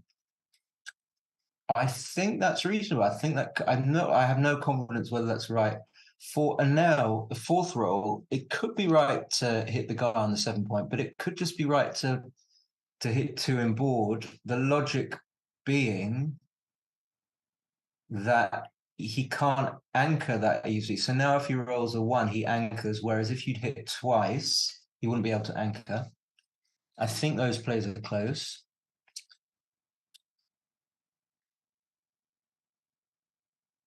I think, and again, by force or by elimination, you have to make the 4-point and then hit loose on the deuce. Because any other players are going to leave shots, and usually in backgammon you can't leave shots. You would rather leave shots by hitting than just allow yourself to be hit. So I'm surprised that he's not automatically moving 2 checkers to the 8-point. Oh, sorry. I mean, this is how bad. I mean, you can just do this. So this was his stop play, and this is probably better than making the 4 and hitting loose. But if only Jeff was doing XG, then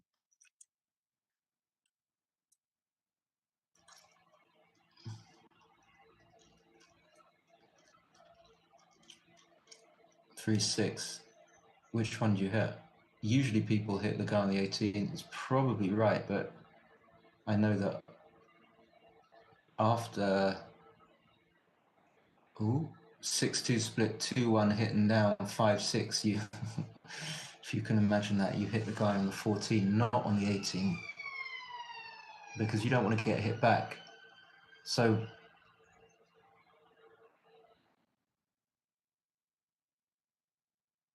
anyway, Gaz is ahead, so he doesn't want to hit. He's also outboarded, which means he doesn't want to hit, but he's got no real option. And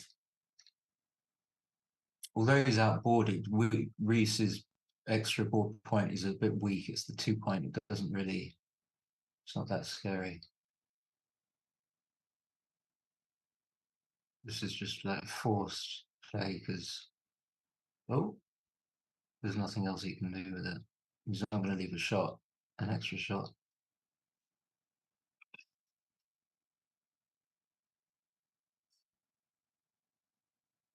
And this is semi-forced. I mean, I'd have to have a good reason not to hit twice, even though I don't love it because it leads to blocks. It really opens up your position, and now it's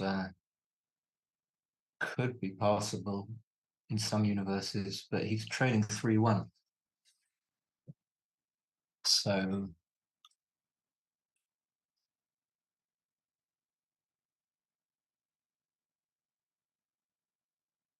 yeah, it just looks dodgy to take this. Again, Reese will take his time.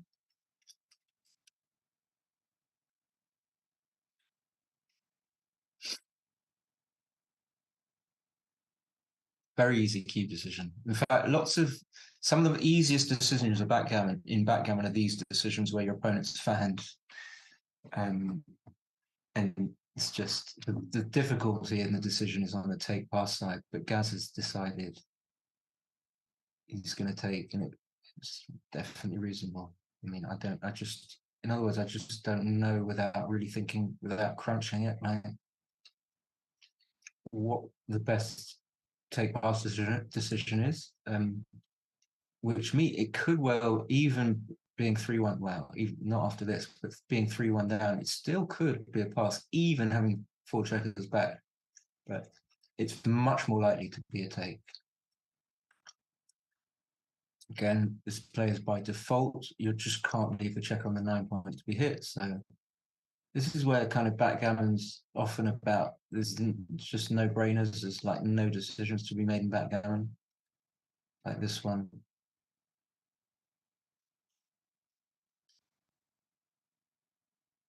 So awkward for Reese that he's got the 2-point. It's visually awkward. It's also difficult to understand when he needs to start hitting and filling the gaps. So you can expect that, notwithstanding the fact that there are like millions of checkers back, there are going to be mistakes in this game.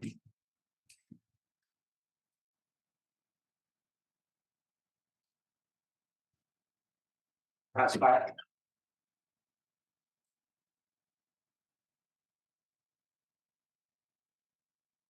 Really,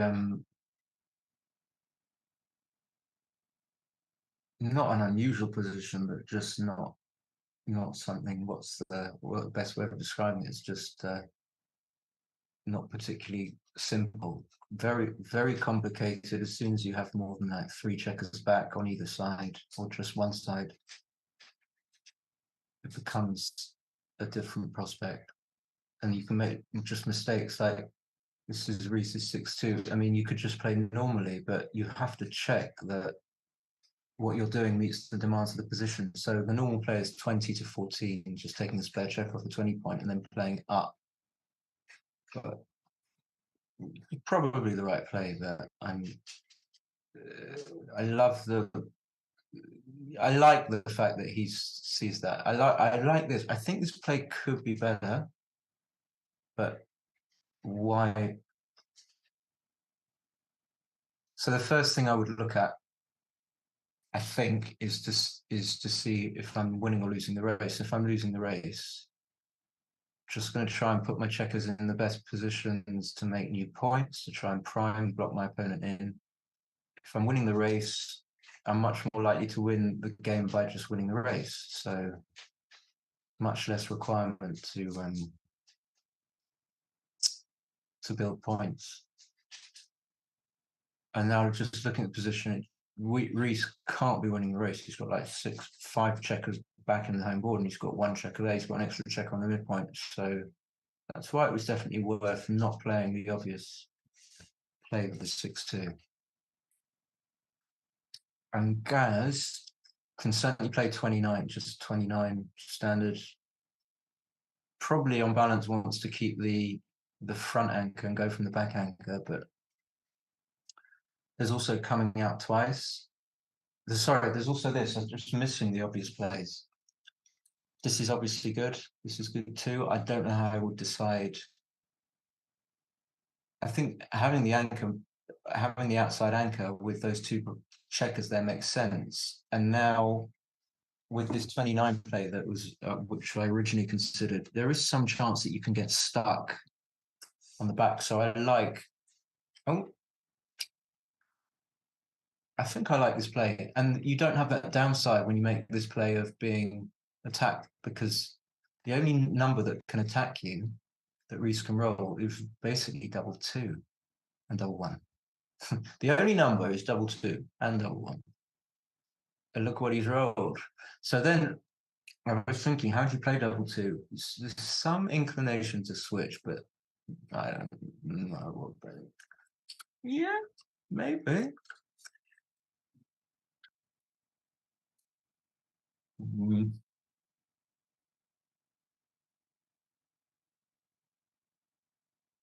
Yeah, I think I switch. I think I would switch.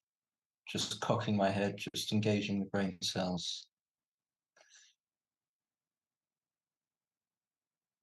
Because it's a good that you can just stop him from anchoring now if he rolls a 4.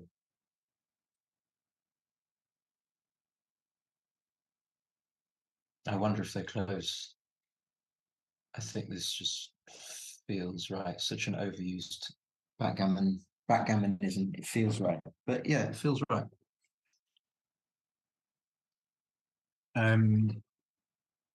What do you gain by making the 11? Oh, he's gone for the 9. He's gone for the, like, just that. I think now he just has to come off the 15. Not too terrible. So that plan went wrong, making the 15, but he got unlucky. Like, what was he meant to do? That's just a monster makes the 3-point. He's assure you that he's seen it, but he's just, yeah, he's just being circumspect.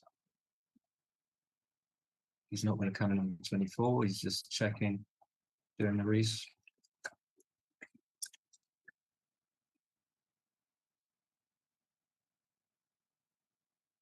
So seeing that you could bring 2 down and then play, yeah, you're going to do this, you might as well make the 9-point, I think, and you duplicate the 1 by leaving the checker on the mid.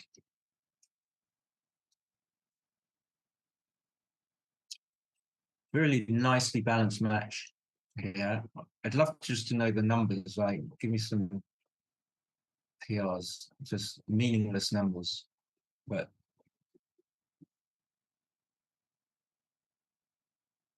feels like Reese is playing well, just the way he's moving the checkers. Definitely want to get the checkers from the 20 point onto the 17.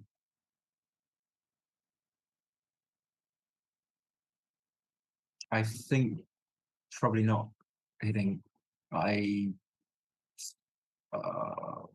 he's not hitting. So what I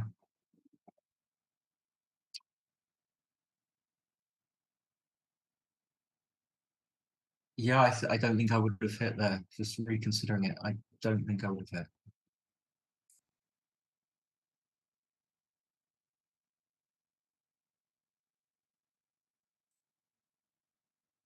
Anyway, well, I think the idea, if you consider it, yeah, I think you just have to come out and you leave the shots. The idea of playing the checkered from the midpoint to the 3-point is a bad idea, because you put the checker behind the anchor and you don't really want to do that. Just checking that it was legal.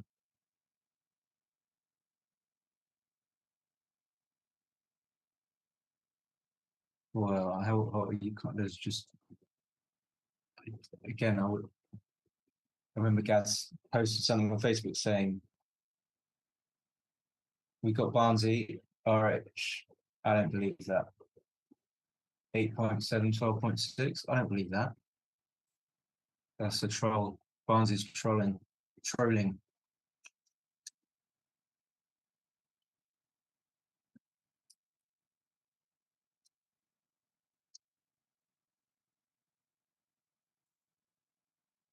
12.6 is like a wind speed more than a backgammon PL.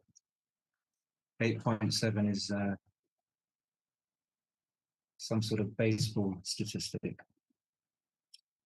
I'm not familiar with with numbers that high, to be honest. I don't come up against them very often. 6-2, maybe just no. Okay, he's got a 3-point board. So where did they screw up?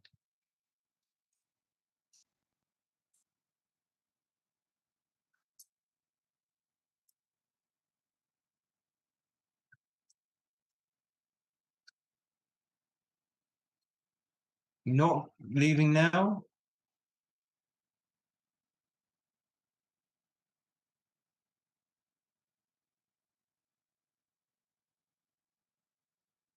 I would like to make a 3-point.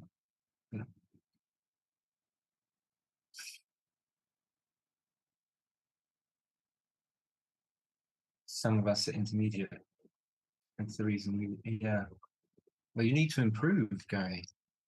You need to get reading Mark's books. Get reading Nick Blazier's book on match strategy.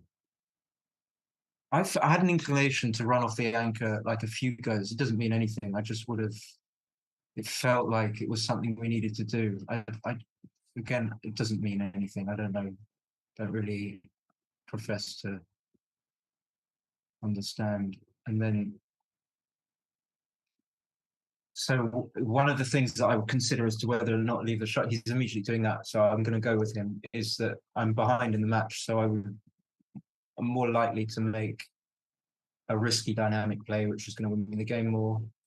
Arguably, I don't know if that's true, and that would be making 2-point. But okay, it's a really lovely roll.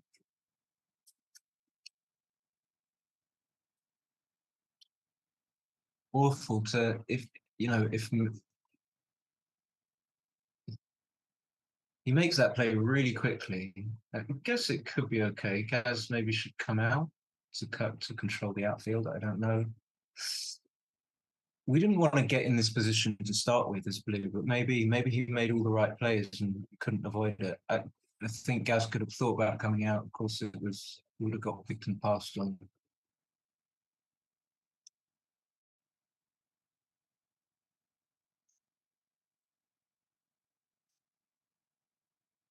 So now Gaz can come out.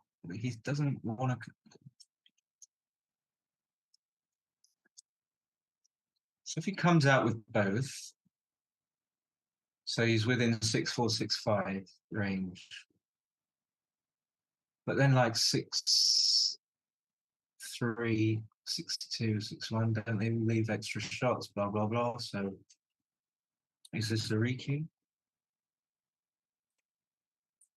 I doesn't think about it. Just makes the ace.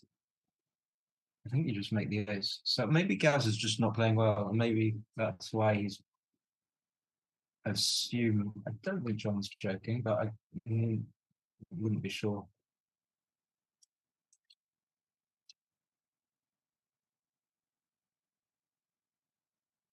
Hard to pass up, they're making a 2-point. So I think, yeah, maybe Gaz has a requeue. Has had a requeue. By the time Reese rolls his number that leaves the 17-point anchor and leaves 1 billion shots, I don't think he can take, because he's got no board. I wish I had someone to bounce some ideas off. Obviously not Gary Jones, because he's an intermediate. Yeah, I mean, that's my thing.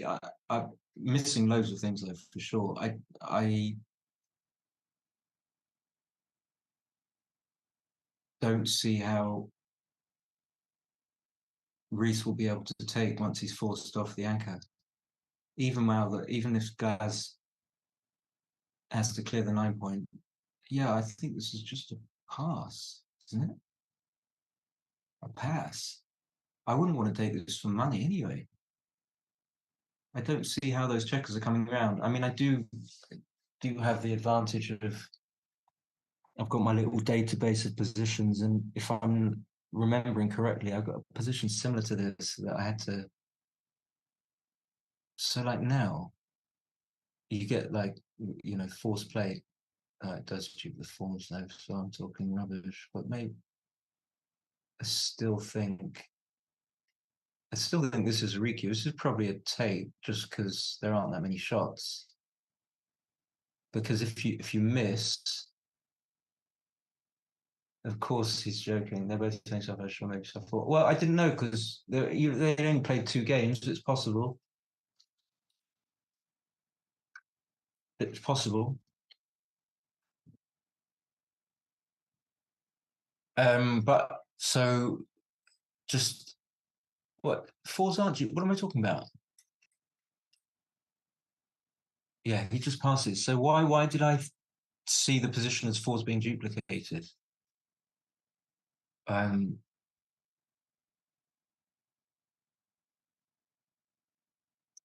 the other thing to say about those positions is that when your opponent doesn't cube and they cube really late, and it becomes like too good, they cube are too good, and then you can end up taking just because you're sort of following your opponent's cue almost, and trusting his judgment. I can actually pull up XG and try and put a few positions in. I can do that. I can. Oh, you try and sort it out. I don't know if Julia wants to come back in for. Oh.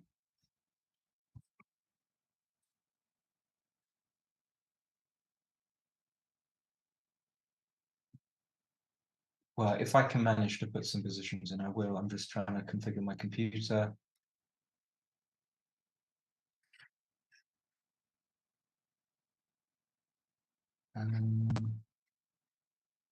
Oops.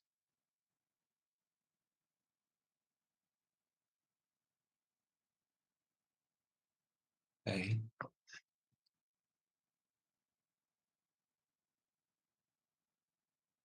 So anyway, they've gone for a break. It's 3-3. It's a really good game. Really interesting decisions. Very.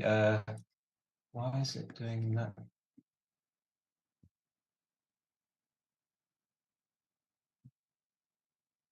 What did we have? We had some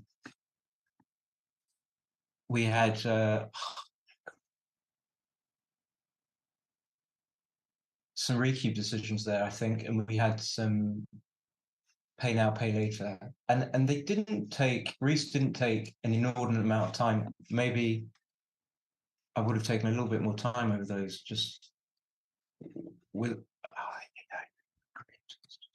not doing what I wanted to do at all.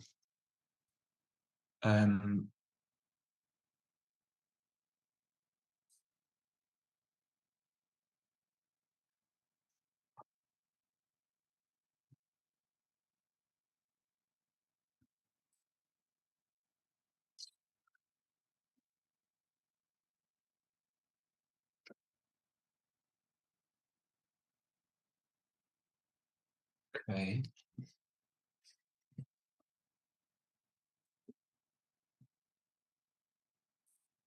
Or alternatively, okay, Reese is still sitting there. I could go off and just fix myself a bowl of my homemade soup.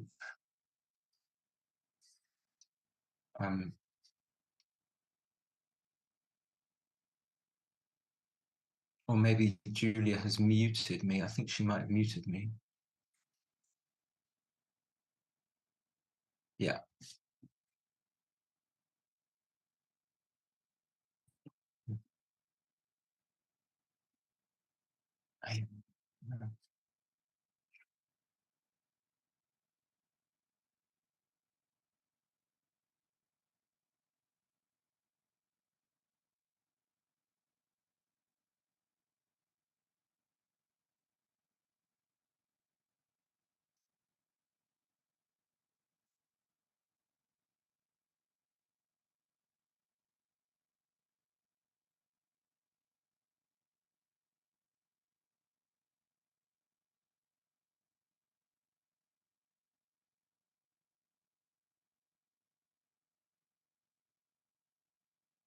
Yeah, so if I'm not on mute, I'll be back in 2 seconds.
Okay, we're back.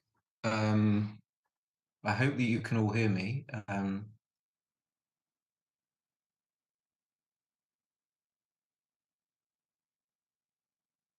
Just trying to see where I'm just seems like a pass, doesn't it? It's too much even score. Yeah, okay. That's gives me confidence that I'm not seeing things completely wrongly. Just a little bit concerned that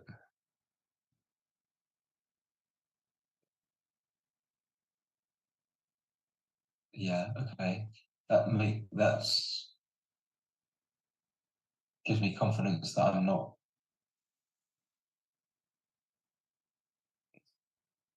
right. Okay.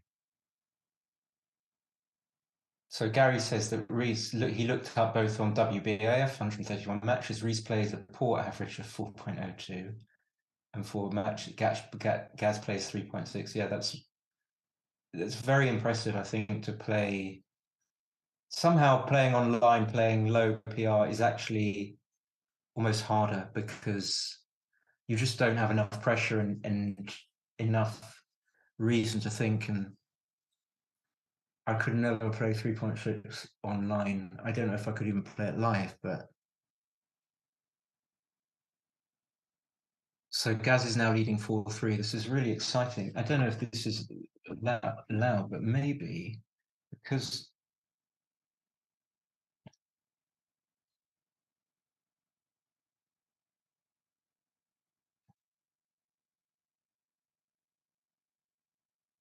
I can get James to come and commentate with me because he lives around the corner.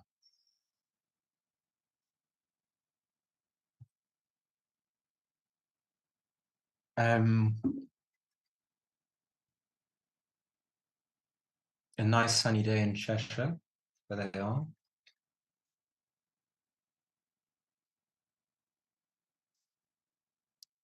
That's cubes. It doesn't look like a cube. That's just don't.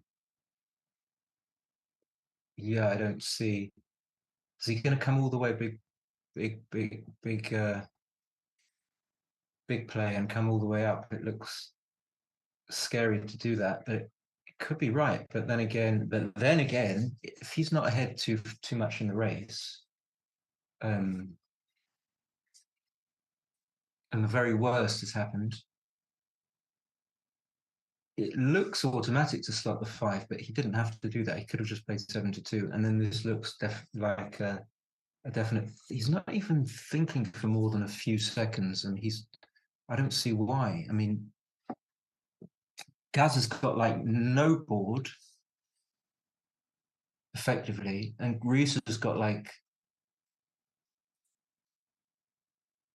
a very strong board.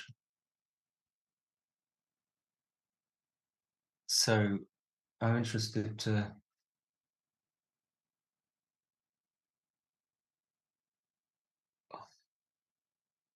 Yeah, I would have. I would have thought longer about that. I might have even cubed.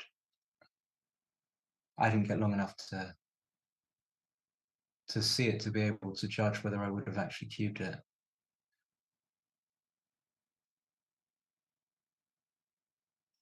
So it looks like he does have to do this because otherwise Gaz will probably be able to make the 5 points. So you don't want to allow him to do that. And the ones are duplicated.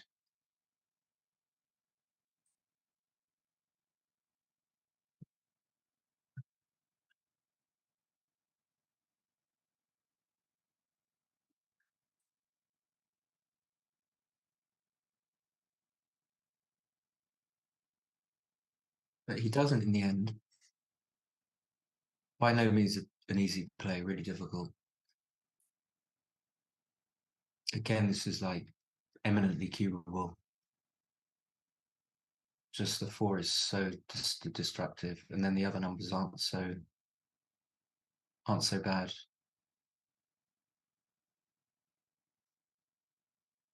It might be worth just playing 8-6, and now it's just yeah. Why did he not? Why did he not think about cubing?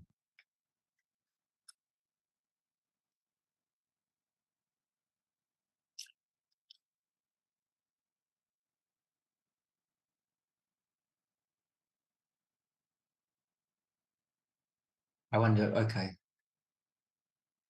now it's not good enough. I think I'm fairly comfortable with that. I don't think you can double this.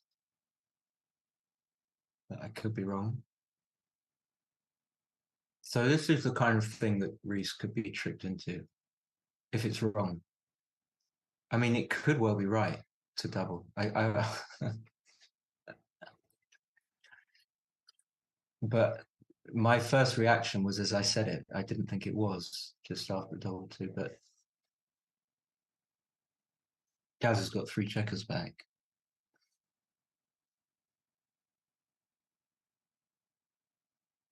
How can we really work this out? Well, the first thing I'm thinking is if Reese fans, if we fan, then we've got those 2 checkers lying about there. But then again, I guess what I didn't see is that Gaz still has to roll a 6 after the fan, and if he doesn't roll a 6,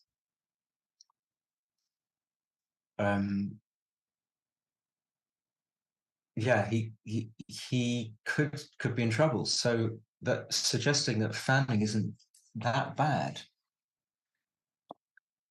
for Reese.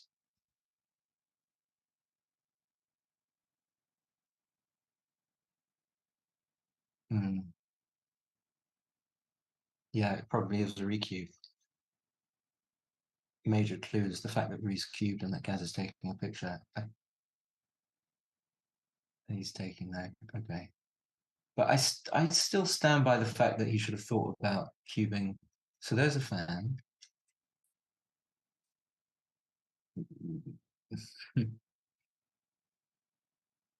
Definitely definitely no action after the fan, but you know, he can think, give it a couple of seconds. And after this fan, still no action.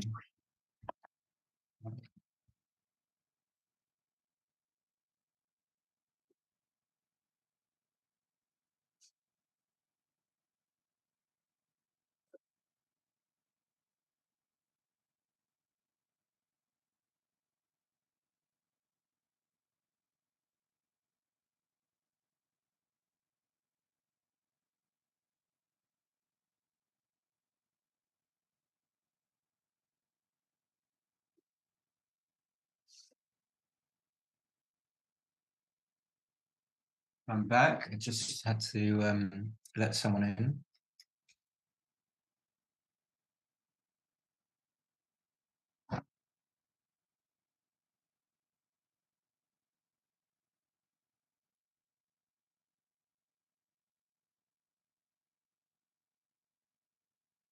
So what's going on?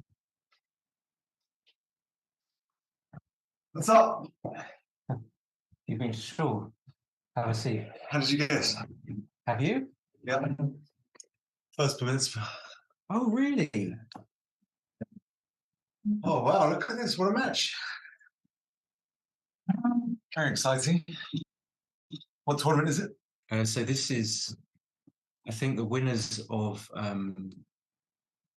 There's a few tournaments in the UK, and the winners of those tournaments play each other to determine the winner of winners. Champion of champions. Yeah.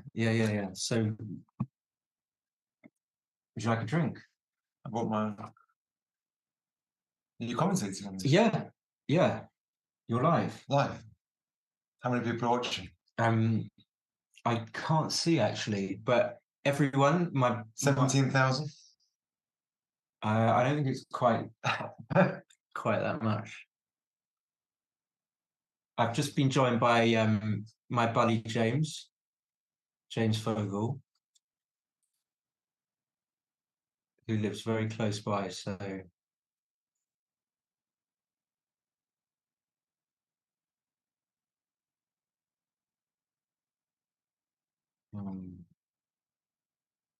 give us a. Who's on roll? Give us a. I think Gaz. Who's who? Gaz is white. Gaz is white on roll. Oh, interesting. What's the score? 4-3. He's holding the full cube. Holding a 4 cube. Yeah. Can never be a cube, can it? Because so many of your wins and gammons takes you to 12-3 anyway. So what's the upside of cubing? Well, I mean, obviously if it's a pass, but he's never going to pass. He's stuck. No, he's never going to pass and be stuck 8-3, is he? So this can't be a cube because it's all your wins and gammons anyway. What? Yeah, I know what you mean. Because now. I mean, he's never passing this, is he? Because now. Doubling window when you your only gammons must be very small. All your gammons are basically cancelled. Yeah. Yeah. Then again, it can't be a pass because he needs to. What would you do for money? I think it's a take for money. Feels like a take to me.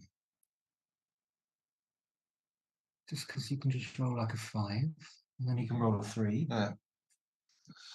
But Double five, obviously double it's four straight away. obviously then the opposite can happen. You can roll an immediate 6. It's not even gin though when you roll a 6, right? Yeah, With a yeah. 3.0. Mm. So where's the XG analysis? I'm hoping that Jeff in the chat is gonna. I tried to do it. I couldn't. Well, it's worth it for this one, isn't it? It's going to take a while. Have you got your own snooker cue? By the way. Yeah, I did. I bought one. So We're going for a game afterwards, aren't we? yeah. Inspired by the Benson. So I have to use one of those like grimy. Sally, if you're really nice to me, you can share mine. Oh yeah, we can. Right. Or you can use the Jacobs. Surprised. So just to go back, Reese is really thinking. But What's your equity at 5 away, 10 away if he passes? Do you know that? I've got no idea. no, he'll be 8 3 to 13 7-4 if he passes. Oh right, okay. 5 away, 10 away. What would that be? Guessing it's Not like, very much. 25% or something. 20 Yeah. 20 something. It's quite low.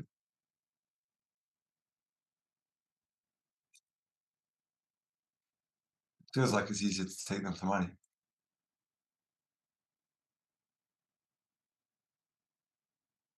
I just think. Come on, whack this in. It's worth having a look at. I just think that when you when you're leading, it's such a big clue that it's probably not. You like you said, it's probably not even a double. Well, if he's found an amazing cube here, well done, guys. I mean, the window's very small. No, I don't think. I think he missed. I don't. Well, I'm going to put it next to your mobile if you can't be bothered to put it in. No, I can, but I can't figure it out. I've got all these. You see how many screens I'm. Is XG mobile any good in a position like this? Oh yeah, for sure. Yeah. I love it when people say, "Oh no, it's XG mobile." I don't. Oh, I see. See what happens? There we go. Somewhat too good to double take, RF says. Yeah, so it's still Yeah, it can't be a double. as in not a double. Yeah. So is that what you're saying, RF?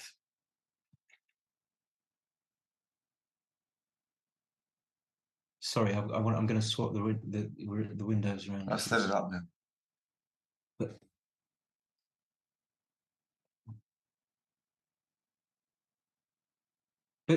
I'm just trying to get my head around it. Like he's killed all his gammons, so what? He doesn't get any value. The only value that he gets is from a single game win, and he doesn't win that many single games. So only a very small no double, giving away like less than 0.016. So if there's a chance he wow! he passes, So we were basically tiny no double. It is a take though. Yeah. The take is quite big. The mobile thing. 0.08. So we were kind of right, but We're right. We're wrong much as well. closer than Right and wrong at the same time.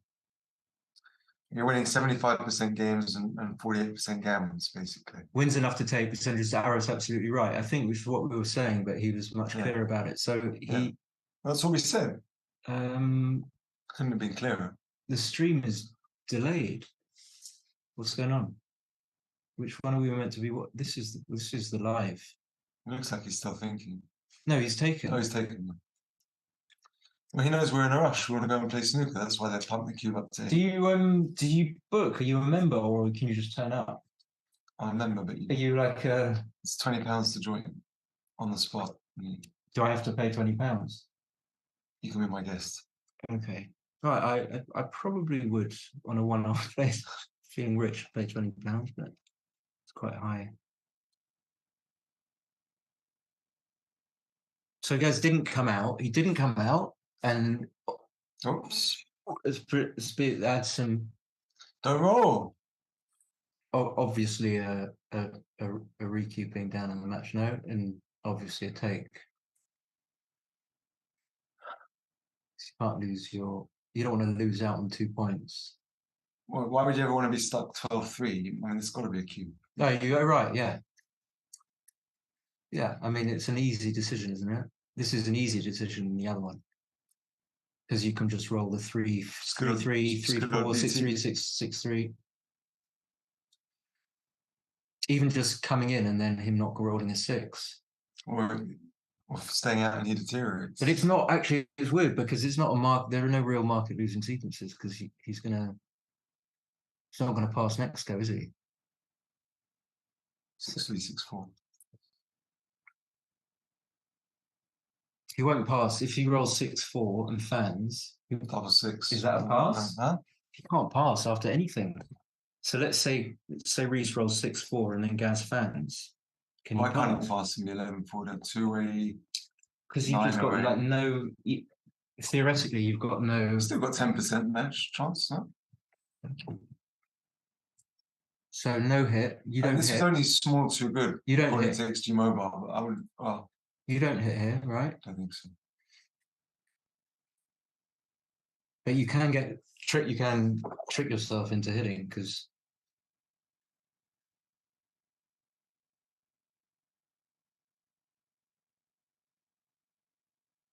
yeah.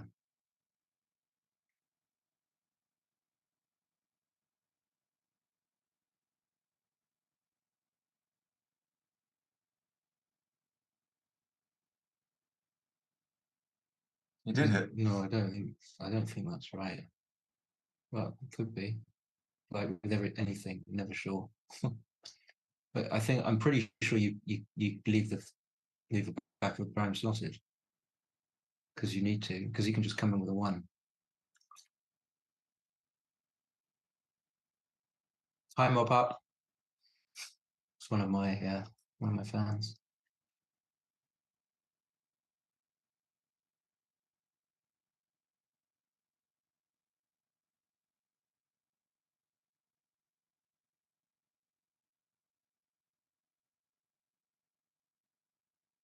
Well, there wasn't much point with coming around, was there? It's all over.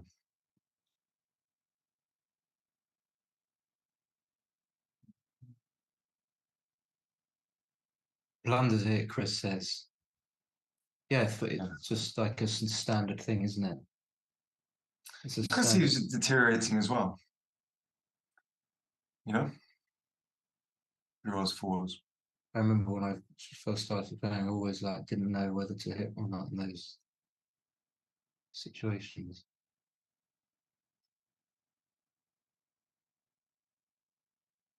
Just point on him. Just make it. Yeah. Well, I'm gonna have some. Do you want some soup?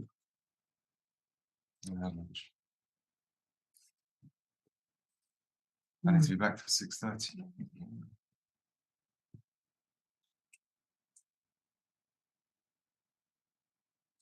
you always chew gum when you commentate? They would never have known. I can't hear you. No one's listening. Everyone, put your speakers on silent. Mute.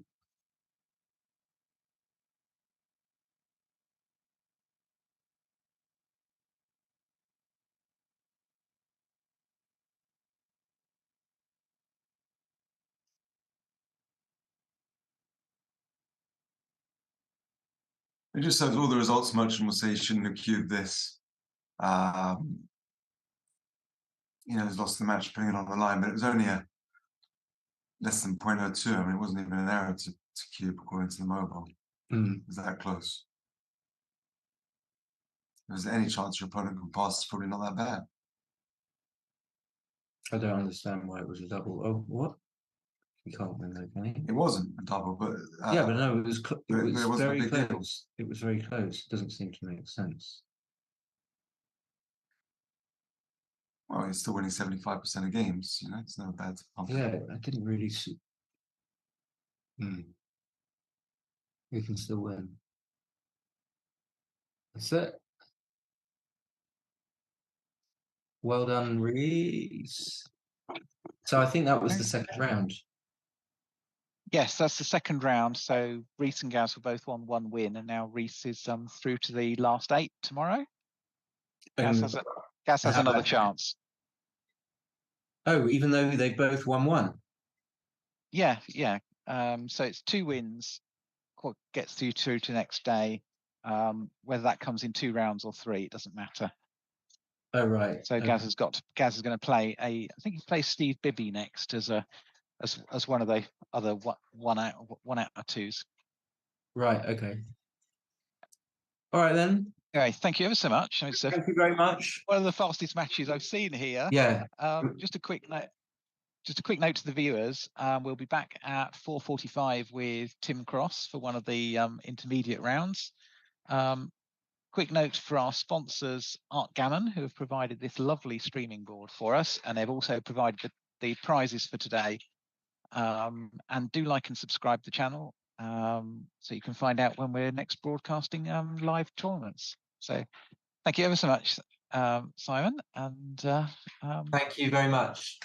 Thank you very much, Julia. hope it's been an interesting match for you. Yeah, it was a really good one. Good one to review. Yeah. Okay. Brilliant. We'll see you later. Thank you and bye for now. See you on the stream at 4:45. Bye.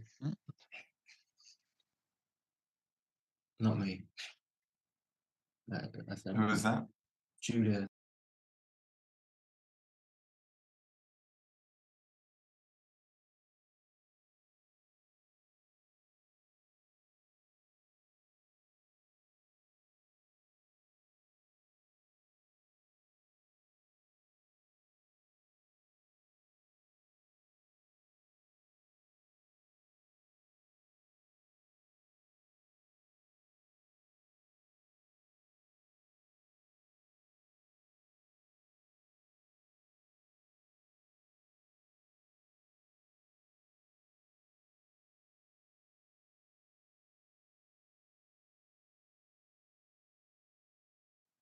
That'd be 5:45 and 6:45. You don't need to show me the, No. you don't need to show me,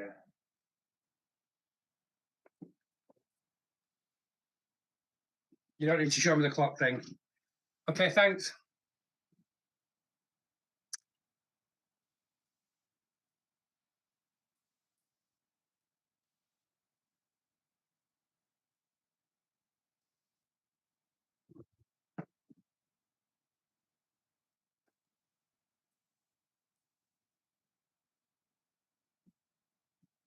Right, they should just be about to get underway. Can you tell me when I'm live, please, Julia? You are now live. Okay. So we're up and running, but Okay, thanks, Julia. So we're looking forward to this match between Michelle and Rosalie. It's a 13-point intermediates match of the 2 winners invitation. They both had good years, as befits 2 good players. But sadly, before I talk about this match, I want to let you know, if you don't already know, the sad news that one of the stalwarts of UK backgammon, Brian Lever, died this morning. Brian, I've known Brian for over 30 years. Oh, a wonderful player and a wonderful person. He was a really great man, a gentleman through and through. And we played many times. And one of the things that, as well, being a gentleman beats anything to do with backgammon. But one of the things I often people talk about, consistent winners in backgammon who's won the most tournaments. And I always mention 2 players, Brian and Rachel, who have been winning tournaments for 30 plus years consistently. And the number of tournaments they have racked up between them must be incredible. But like I say, he was a great gentleman. Okay, let's move on to this match. Okay, so we've got a great match between Michelle and Rosalie in the intermediates department, and they seem to have started now. It's 0-0 to 13, and Rosalie is the white checkers and Michelle is the blue checkers.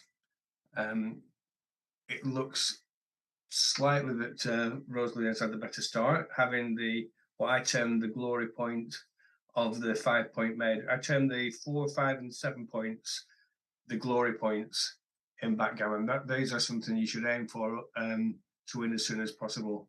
That is very much part of the opening strategy. And you'll see that Michelle is fighting for her own 4-point here. This is what we're looking for in the early stages of the game, and what led me to say straight away that the white was winning. Okay, so still white looks to have the better play here. One in, and make the 11-point. Yeah, no need to leave a direct shot. The 11-point is worth making, or splitting is also worth doing as well, but it wasn't much different. I'd have just made the concrete advantage of making the 11-point. Okay. So blue attacks.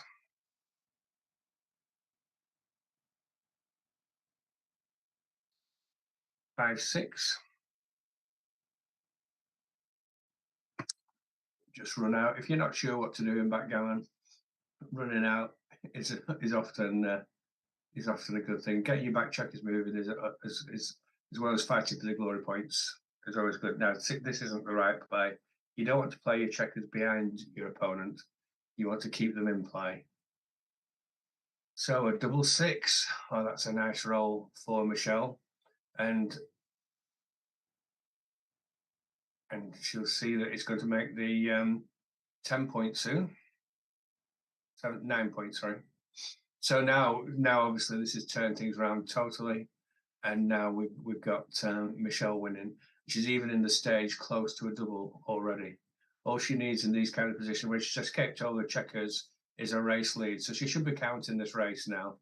And it's a bit too difficult one for me to count quickly, but Michelle has either counted it extremely quickly or realizes it's a strong position anyway. But because she hasn't made any of the glory points, the 4, 5, and 7, Rosalie's correct take, and she takes. So good play by both players. And now a 5-3. So this can't be played safely. So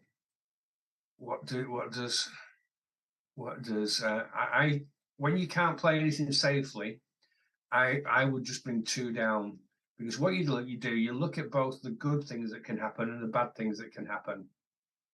In this instance, being hit is bad, whichever we do. So let's play a play that, let's just hope we don't. Let's play a play. Oh, you see, that's really powerful if we don't get hit. Ideally with a bit of duplication, if we can see that. So double 1. So this hits. Nice play from both players. Nice take from Rosalie, by the way.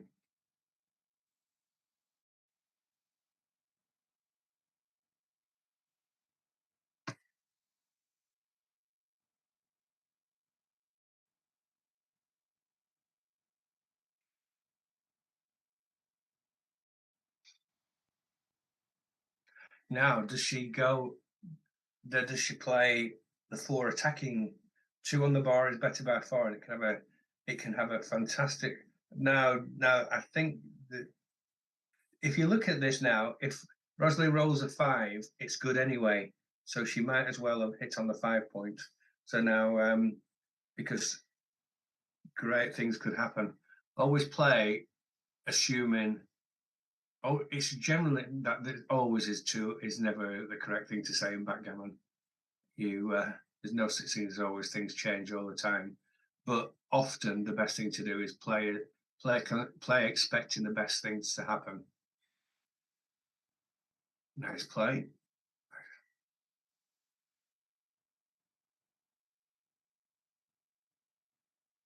Oh, 1.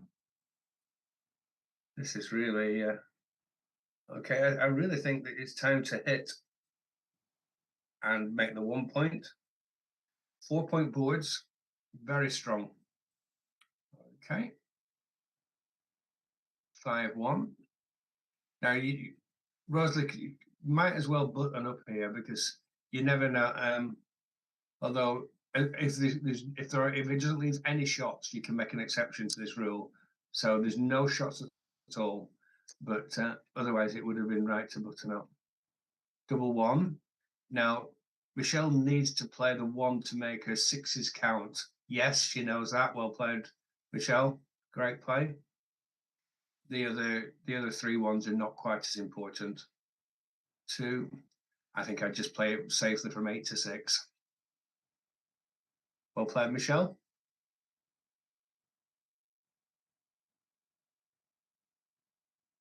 Three, 1. Okay, so now it's why is it she should Rosalie should make the 10 point.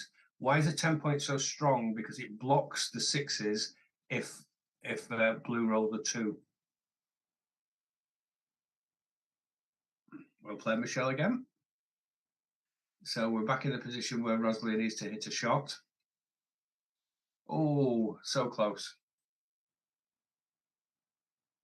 There's one. Well played, Rosalie. This is good standard play by both players. 3-2. Can't leave a direct shot, so 6-3. Yeah. Rosalie's looking for a 9. Oh, she keeps rolling 8s. Make the board even stronger. That's it. No. Just make your board even stronger, Rosalie. That's it. Well played. Well played. Now Michelle's just looking to bring in safely. That's right.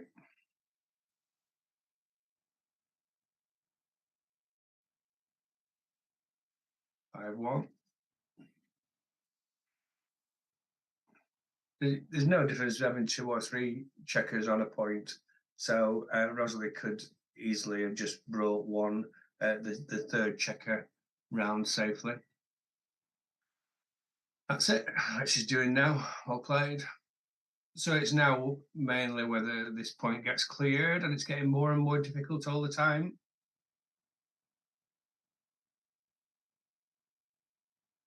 Six, 1.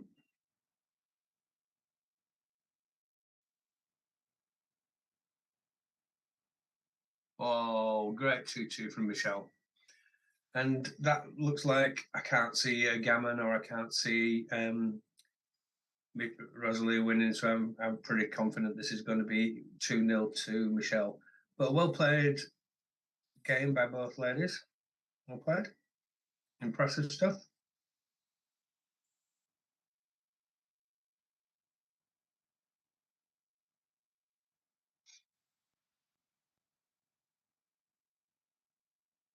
Wow. So Michelle's now threatening just a chance of a gammon. So let's see. Let's see. Rosalie needs to run round as quick as she can.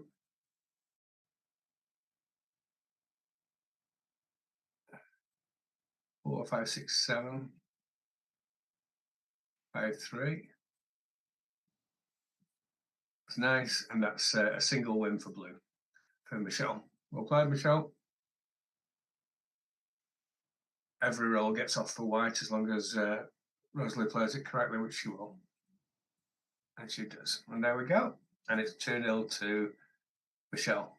They're playing very quickly, but well.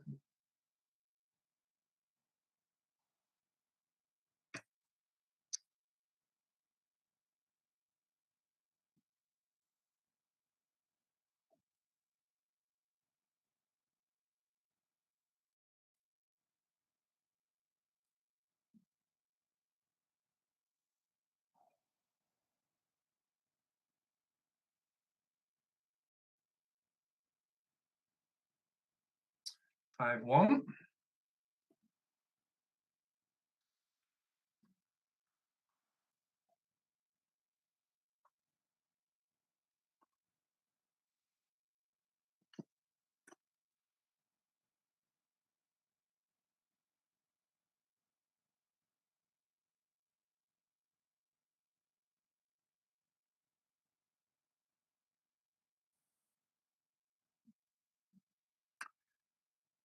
Now, 5-1. It's a play I really struggle with whether to make the 23 point or not.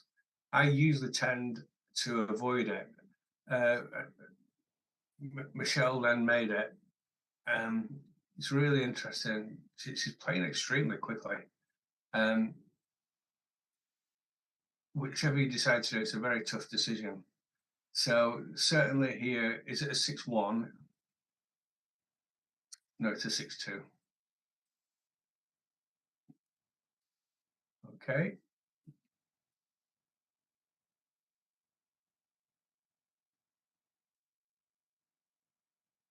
Okay, and we're now back in a position where the cube's in play again. This time she wasn't quite as quick playing it. Okay.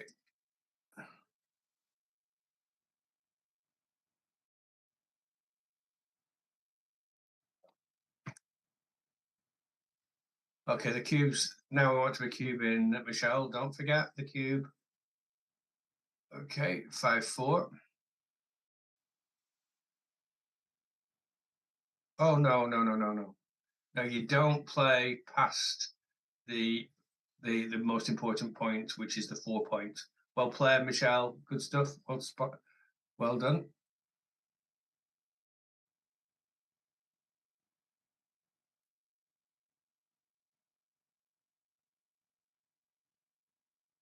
I still think this is a double for blue.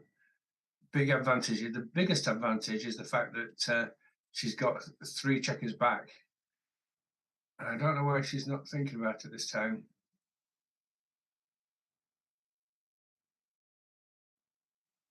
And any final one. I think she's right to leave it there. It's now a double pass, apart from unless well, they just started the joker rolls.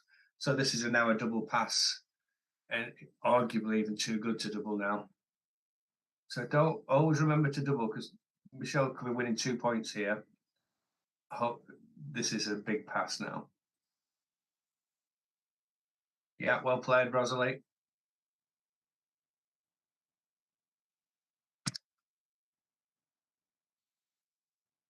Okay, so we're now on, it's now 3-0 to 13. Still not massively significant in terms of the cube action, but it's already a difference on when the re-cube comes into play, though. You know, you will notice that re-cubes for the side trailing are a lot more common, and the side leading has to be a bit careful with re-cubes, because the last thing we want to do with a lead is giving our opponents a chance to put the cube on 8. It's now, is that a 4-1?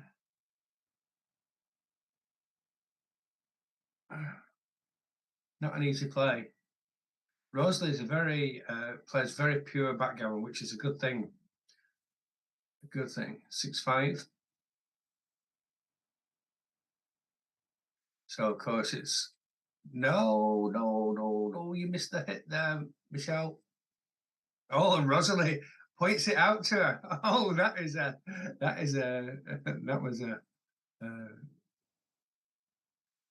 no, but she must cover it now, though. You don't point out your opponent could have hit and then leave the same shot again. And she's not going to miss it this time. No, so Rosalie is so I've already seen enough to realise that how Rosalie plays. She plays pure at all times. I would imagine this that comes from her brother Paul, and sadly another person who sadly lost his life recently. Another big stalwart of UK backgammon from the previous days. She's probably drummed into her the importance of pure playing and putting your checkers in the Emma style of where you want them. If anything, she's gone too far on that, but it's better being that way around than the other way around.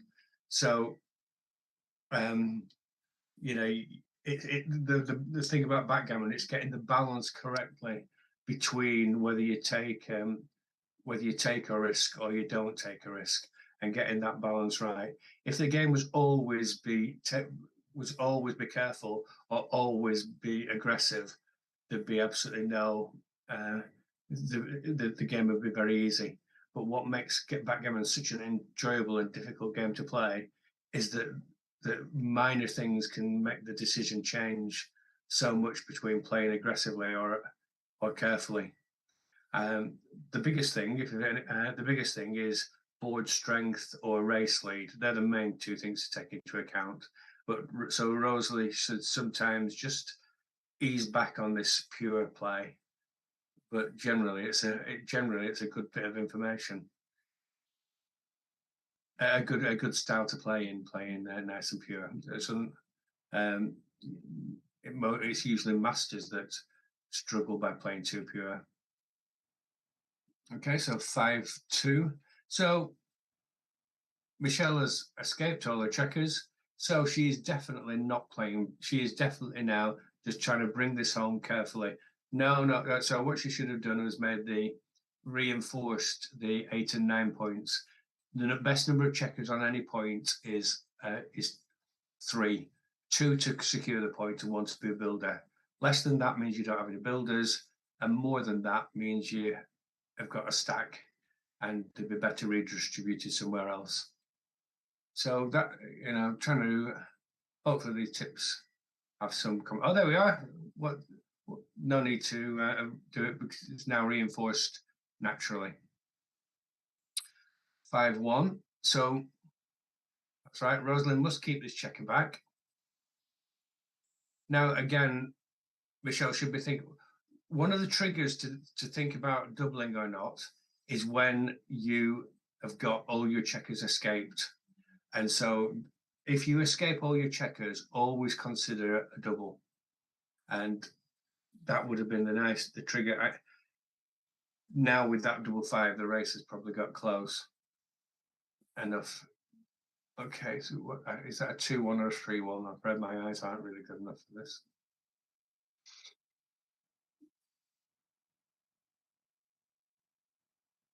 Or 3. So leave the checker on the 22 point. White still wants contact. White's still further behind in this race.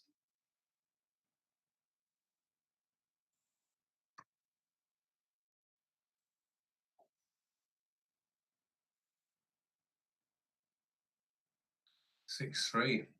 There we go. Point on. If that's a 6-3, pointing on your opponent's head is always up.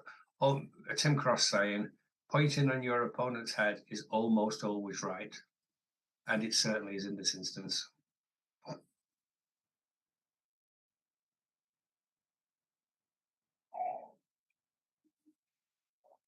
Yeah.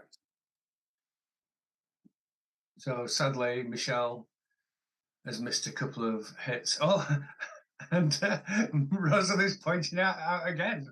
This is an interesting technique. It came back to haunt her last time, so it might not be the best thing to do.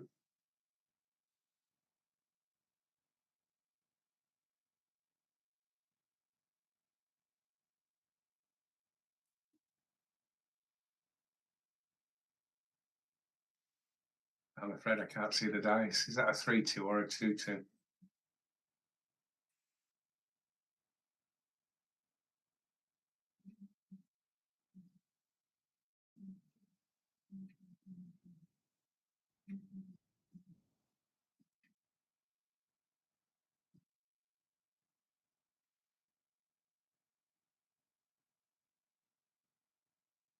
It's a question there about whether the play had been made correctly.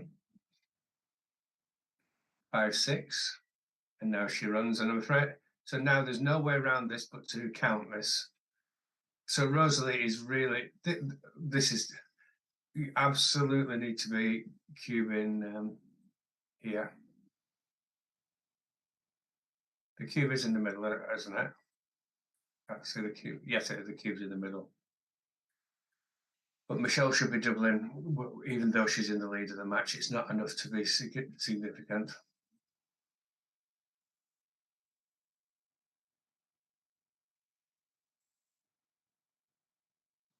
Now, even though Rosalie's playing really big, it's not. Sometimes you can't just leave blocks like she's doing. Okay, so Rosalie will play like that. She always likes to make and now finally Michelle doubles, and I think this is now a pass. But it's been a pass for a few rolls.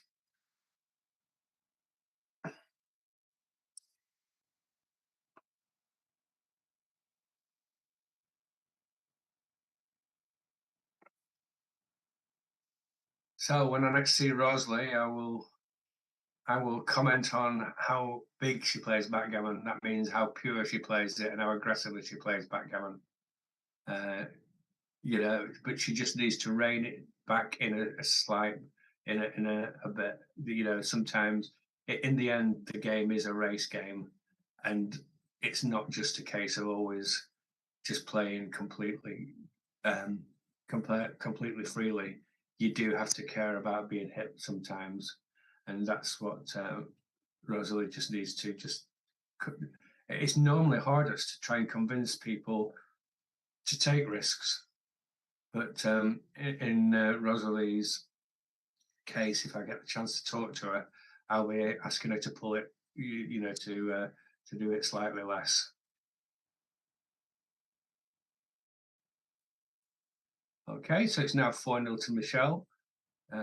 Obviously, the Rosalie hasn't had the dice yet, but I would say at this moment in time, both players played equally well. 3-2. So because Rosalie's behind, it might have been better to bring 2 checkers down. 4-1, or is that a 6-1?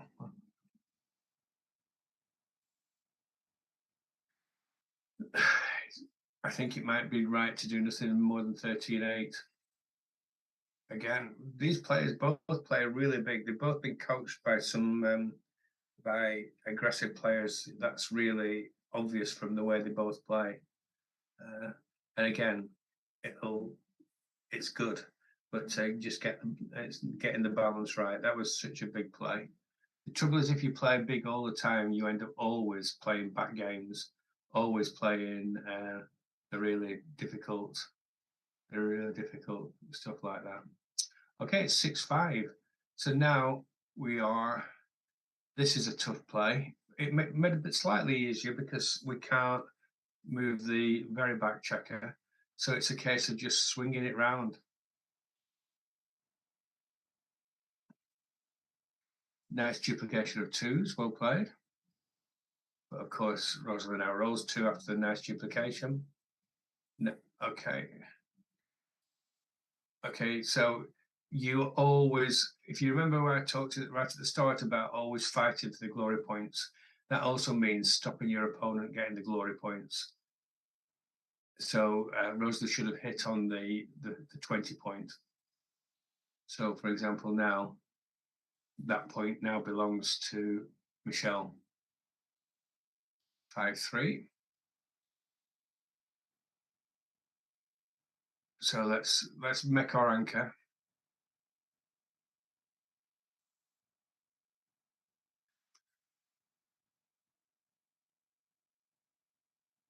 This is how Rosalie plays. She always plays the aggressive play, but backgammon is also about playing safe. So this is the consequence. This is the consequence of being so aggressive. You've no defense.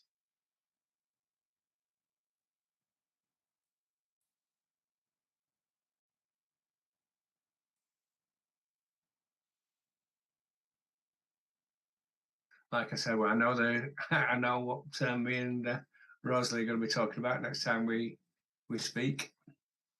Okay, so a nice double again, and again, I think that Rosalie should pass. There'll be a temptation to take because she's dropped the last 2 cubes, and it's a good psychological thing to be aware your opponent may be taking because they've dropped a couple of cubes. It's really hard to just keep dropping. So again, Michelle's got a real good chance now. She should go all out for victory. She's got this well played, Michelle. She's got this tremendous what Roberti termed rack of the 6, 5, and 4 point. So she wants to take advantage of owning those points to play aggressively for a gammon. Okay, but a nice one for Rosalie. A 1 point game will always keep you in the game. Okay, so 5-1. So there's nothing better than to making the 8 point here. But not that making the 8 point isn't a good play anyway. It's a really strong point to have. Oh, 3-6 from the bar. Well played. Is this the start of the turn round? Double 6.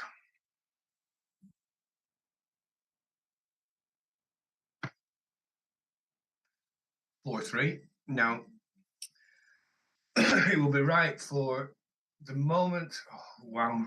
Rosalie is such an aggressive player. It's great to see, but just rein it in slightly. So Rosalie should be redoubling quite, not yet because her position isn't quite good enough. But if it gets any better, she should be considering redoubling.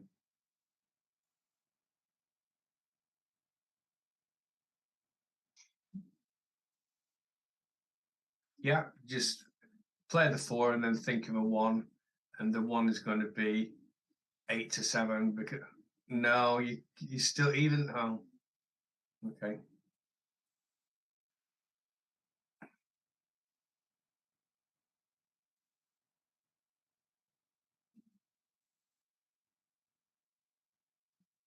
I can really tell that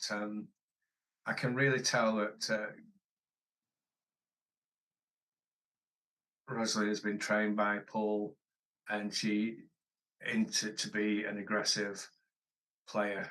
She's not at all timid or careful in the way she plays. Okay, make the 7 point, but of course there's a downside to being so aggressive.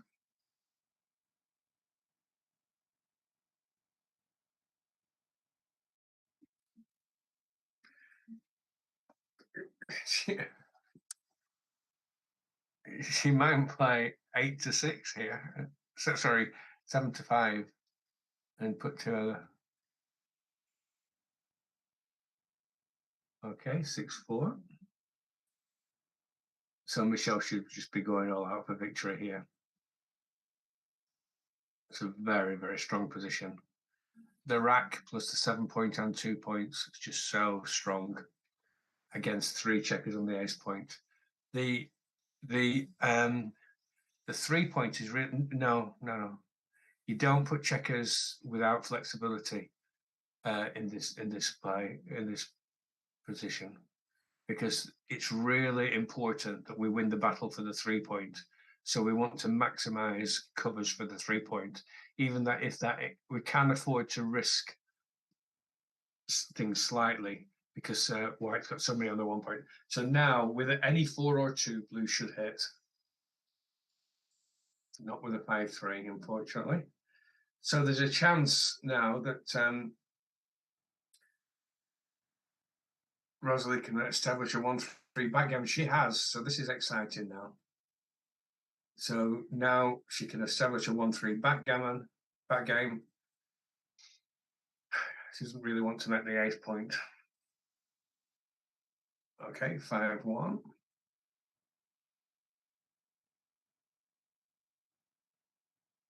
Okay, so Rosalie wants to fill in the 4 and 5 points as quickly as possible.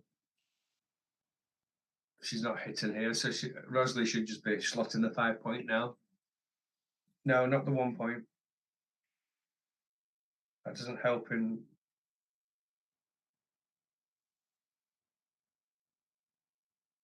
Oh, just what Michelle didn't want to see on her dice. Double 6, that's speeded up too much. So now Rosalie has a serious chance here of getting a well-timed 1-3 back game. Oh, and now Rosalie rolls the worst possible, almost the second worst possible dice. Both sides are trying to slow down, but no, you don't. No, you can't. Sometimes you've got to know when your back game is broken, and unfortunately. So now, even if White does hit a shot, 6-2, she's not going to be able to contain blue. So now blue should attack again. So she should definitely play 3-2 because her position is so strong. Sometimes your position is so strong you can play plays that look scary to intermediate level players. You can play really aggressively. Now, of course, it's a 5-point board and they've got to slow down slightly. But yes, so Neptune wins the battle for the 3-point anyway. Well played. You're going to have to throw a 1-6, Rosalie. Got the 6 part, but not the 1.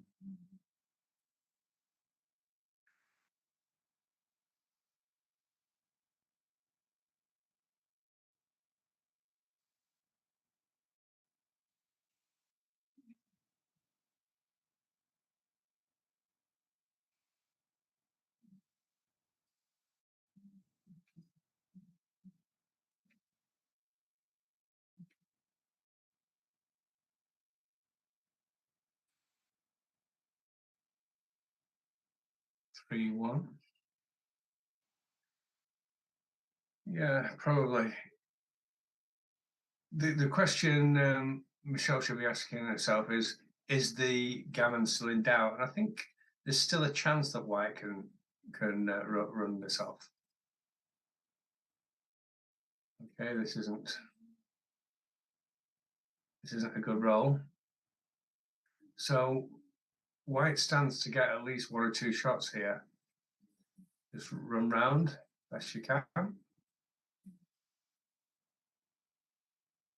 Oh, what a good roll.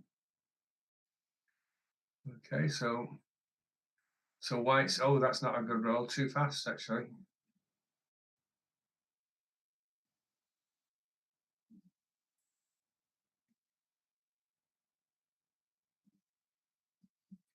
Plays itself for blue.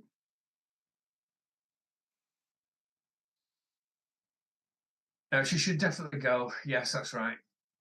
Well played.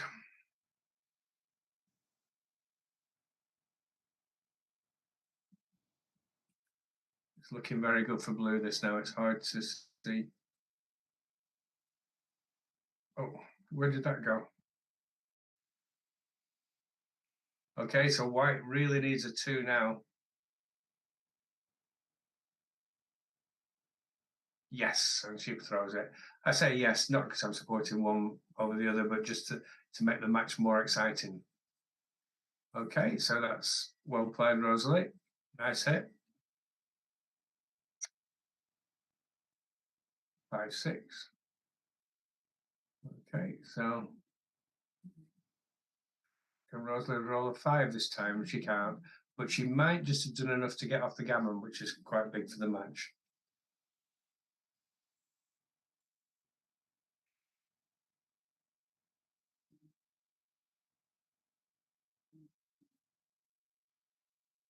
Or can Michelle roll a big double?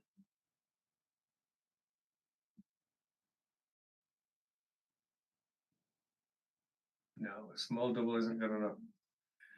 So there's only 2-1. I think is the only roll that doesn't get off. And it's 6-0 to Michelle.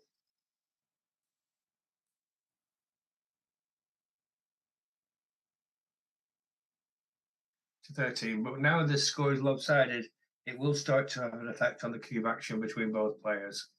So we'll be looking at Rosalie slowing down slightly, and Michelle slowing down with the cube, be a 6-0 up, and Rosalie being a bit more aggressive, trying to catch up.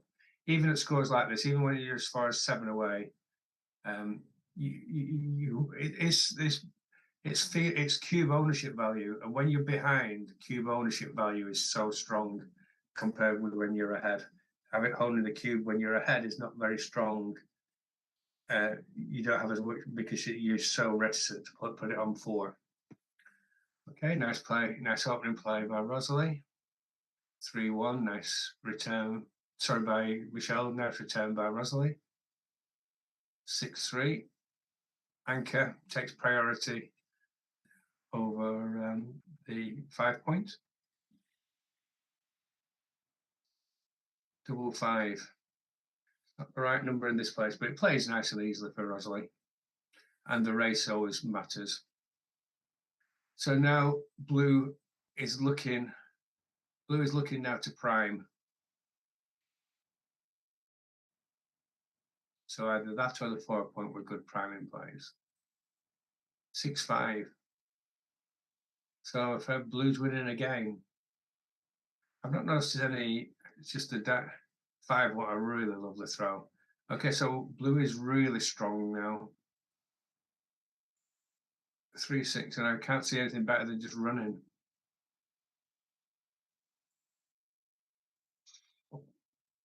No, she really needs to get the back checkers moving, does Rosalie? Okay, so that is such a play that I actually think that Michelle might have a double already, even at this score. White is in real trouble being behind a 4 prime. Not after that great throw.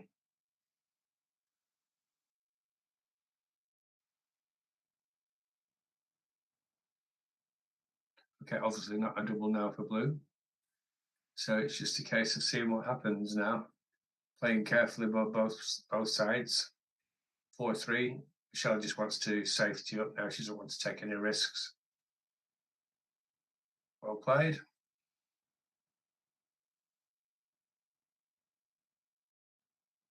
Whoa. A really hard play for Rosalie. I'm not sure if that's right or not. I think probably. So obviously Michelle hits. And again, we get into a position where it's a strong cube. 1, 2, 3, 4. Or does she make the ace point? Okay. I think blue should be doubling here because it's a non-gammonish position. So I don't know whether I'd leave the shots outside. 6-2 and 5-3. It's 4 numbers. Whoa.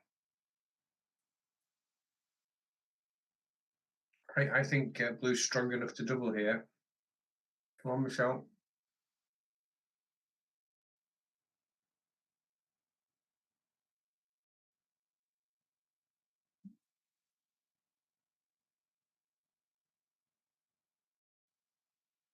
Six 1.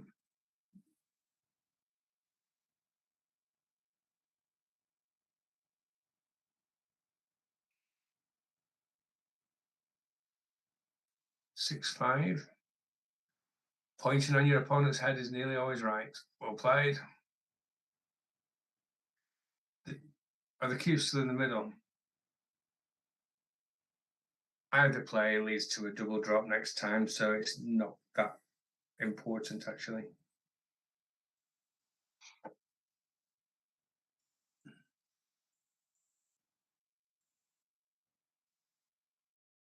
So again, we need a quick count. Is blue far enough ahead? 2, 4, 6, 8, 10, 12.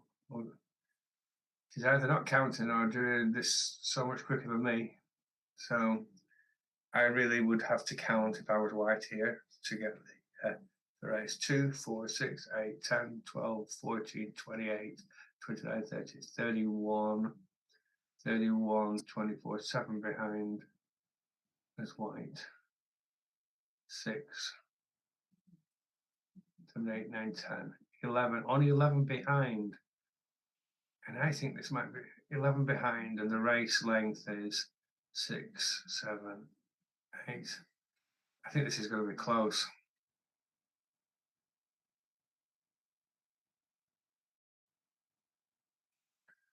Okay, it's one of the differences between intermediate level play and masters level play is that all genuine masters, not people who play masters, but all genuine masters level players pick count. And I really get the feeling that these 2 players are playing on instinct, and there's no way you can make decisions like that without actually counting the race completely. And I think that particular decision was really close.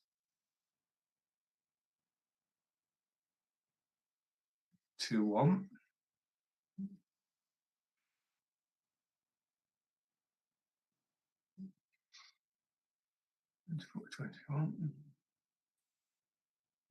Double three, right? Okay.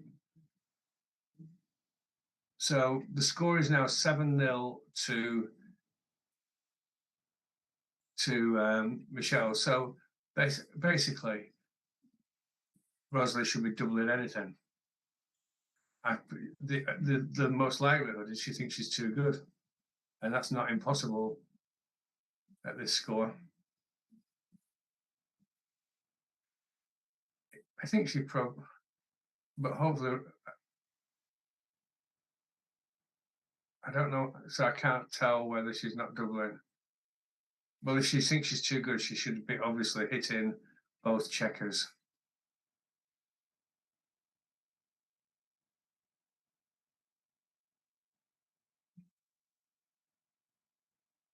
So let's see what Rosalie does here.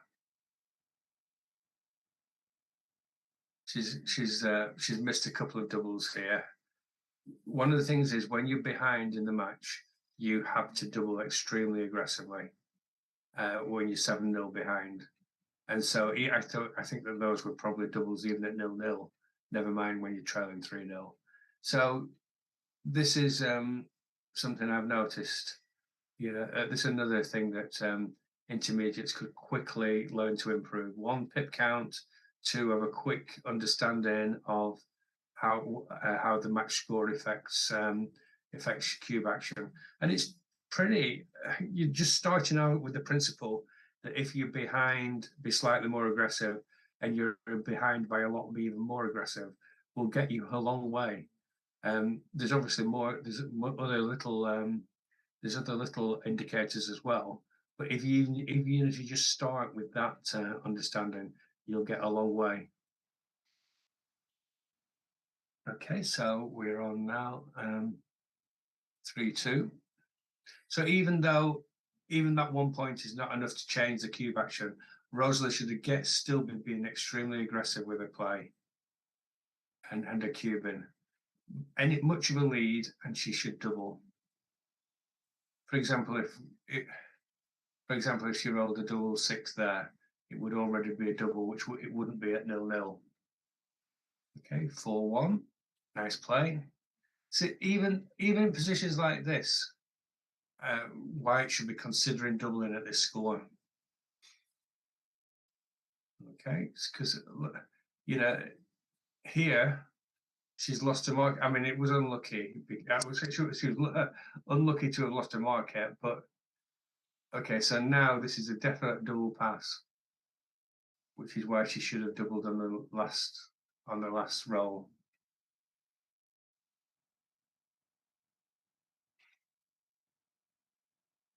So Michelle, you need to be able to pass this one because the converse is obviously true for the leader.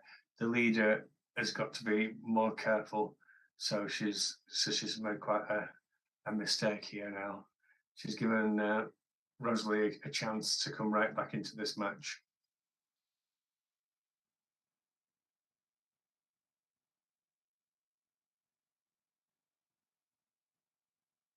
It's worked out for Michelle. Maybe she'll be able to turn this game around.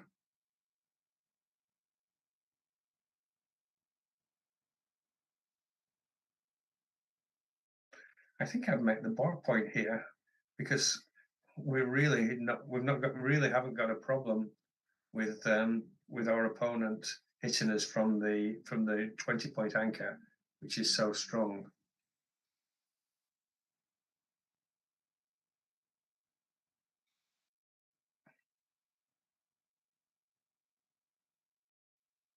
A 5-5 or a 5.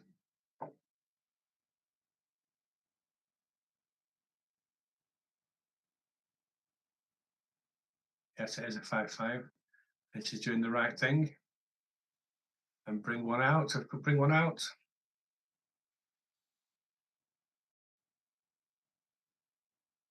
Okay, so Rosalie should be really going for this. Oh, another 5-5. So she's stronger than she realizes. So she must make the 3 point. 1, 2, no. So this is straight. So Rosalie, after being such a pure player, should now be playing. This is the time where she wants to play pure when she's winning.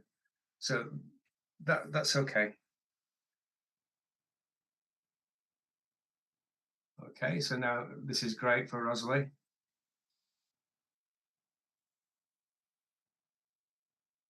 What's this? I can't see the dice, I'm afraid. Oh, 4-3.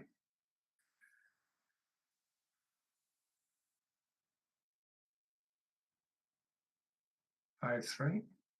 So Rosalie should just be playing to clear, and then just to hope she's got a big enough lead. She can't clear with here, so she's probably best to clear the next difficult. No. She must. What you have to do is clear the most difficult point to clear, and as you can't clear the one in the midpoint, you clear the next most difficult one. So we have 6-4. So these are really difficult decisions. Does Michelle play to win or to avoid being gallant? And it's not easy. It's hard to imagine her being hard to imagine her winning this game. So this is a really tough decision for anybody, and no wonder she's taken the time. Does she first of all make the point? But this is good play from Michelle. Just the actual fact that she's realizing how difficult the decision is.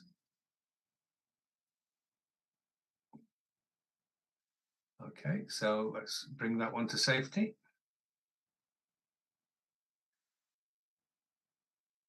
4-2.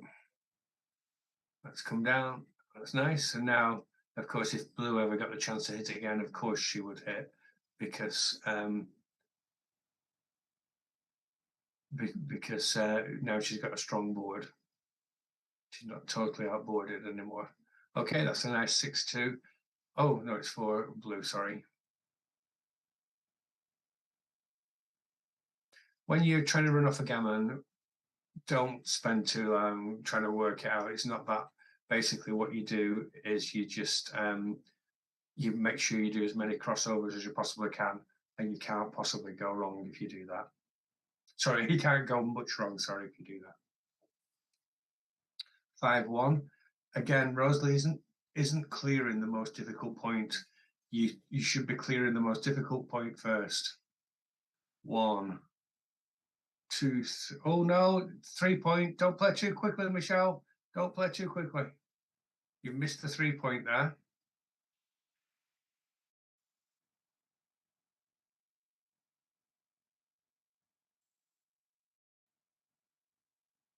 What's going on here? Okay. Okay, but okay.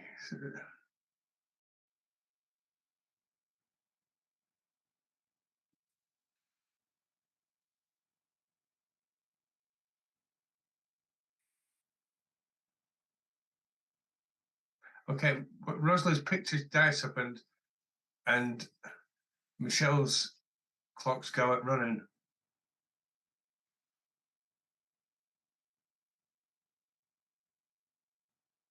So they need to.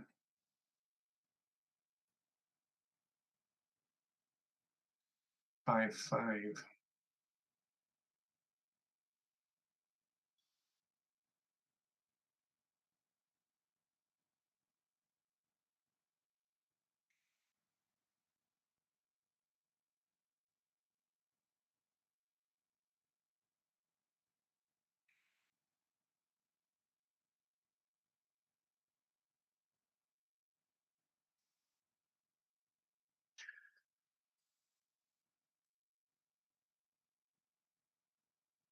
Okay, so Blue should now attack. Oh, it's okay. It's not brilliant, but now Rosalie really needs to roll a 6. Roll a 6, sorry, she's in real trouble. And she rolled a 6-3. Okay. Okay, so now now Michelle needs to roll a 4. This is exciting stuff. What's she going to do? Michelle's on great form. Okay, the 2 isn't easy though. This might be so good that she can afford to play either 4-2 or 5-3, especially 4-2 because if she gets hit on the 2 point, you still maintain the 3 prime. 3-1. This is exciting. Because of the score, Michelle does not want to redouble yet. Oh, what's happening now? Oh, the double 6 is blocked. What an exciting game. So now White's back slight favourite again. 6-3. So I think Rosalie has got to play the unattractive pick and pass just to try and give herself a bit of time. Well played, Rosalie. Okay, well played, Rosalie. Okay, and now of course she comes out, and it's still exciting. This could easily turn around again.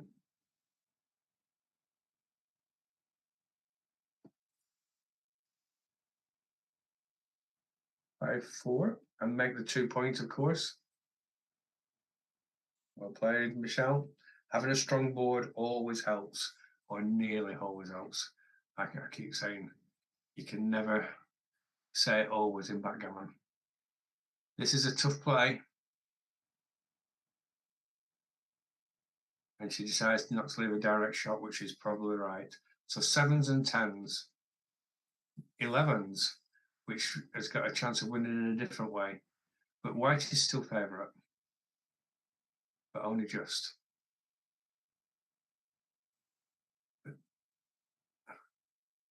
Rosalie pins to check her then.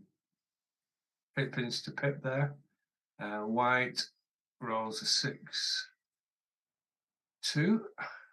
And this is really exciting. Blue is now a slight favourite, but of course holding the cube with such a lead, she has to be careful. Okay. So if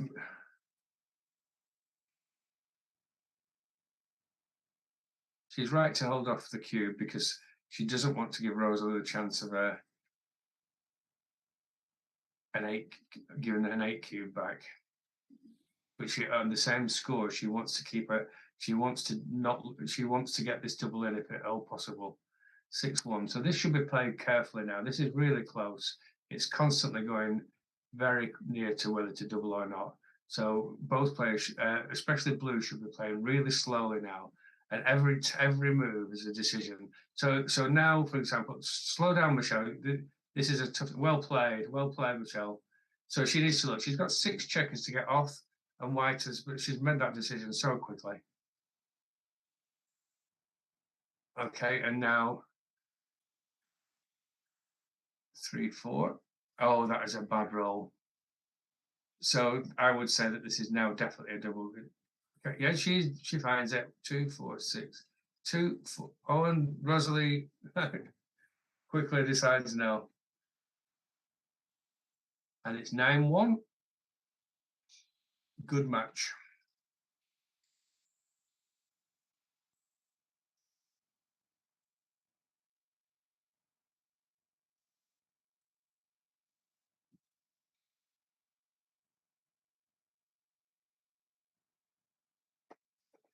Am I carrying on?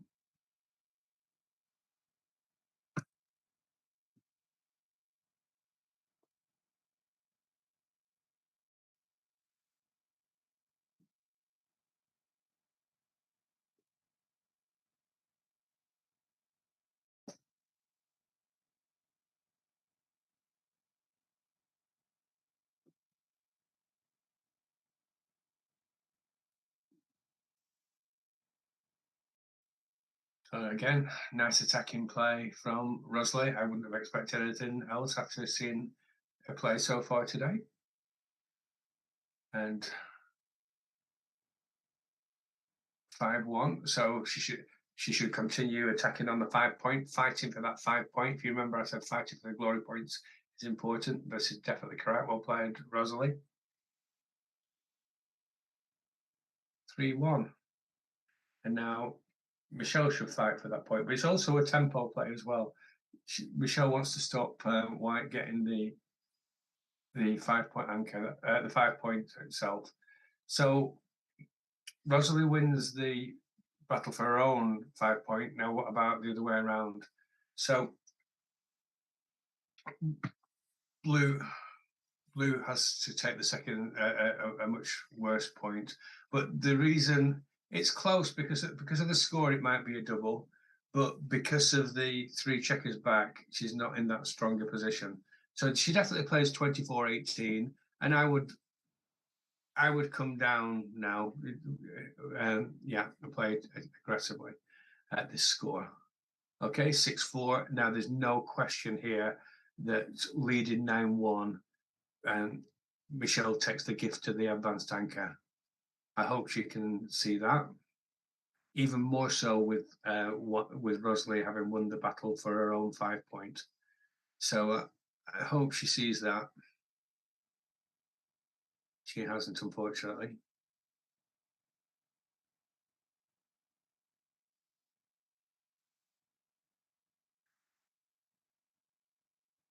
Two, 1.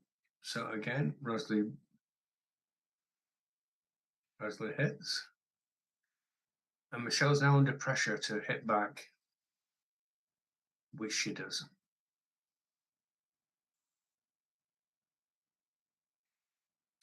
And in a blotting contest, White is favourite because of having the slightly better board. But on the other hand, White is starting to run out of ammunition. Michelle's on top form today. She should be again battling for the, that's right, for the bar point. Well played.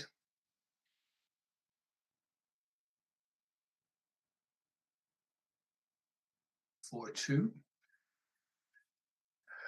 Nice. Realizes she's not got enough time for a 1-2 back game. So Rosalie, I'm sure Rosalie must play lots of back games with her aggressive style. And I think there's not going to be a point as good as the 5 point here. And what's the worry? There's no fear of being hit from the 21 point because that loses a valuable anchor. But that's good as well in a different way because it blocks 6s. So I've got no problem with that play. We'll play Michelle. Double 3. And now, yes, now of course, Rosalie should make her own prime. 4-6. Now there's 2 checkers back there, so you play the 4 first and then decide. Well played, Michelle, excellent.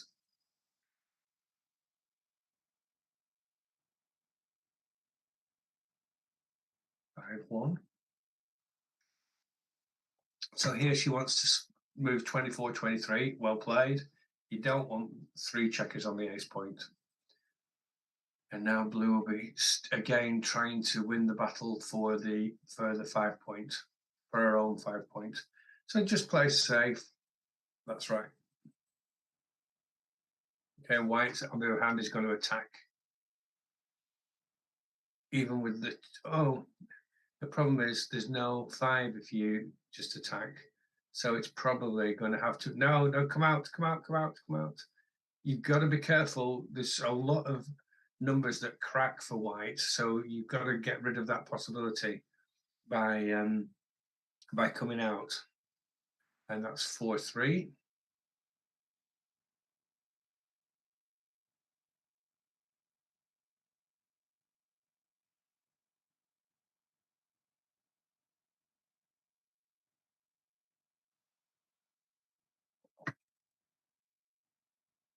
See, and it's pretty grim.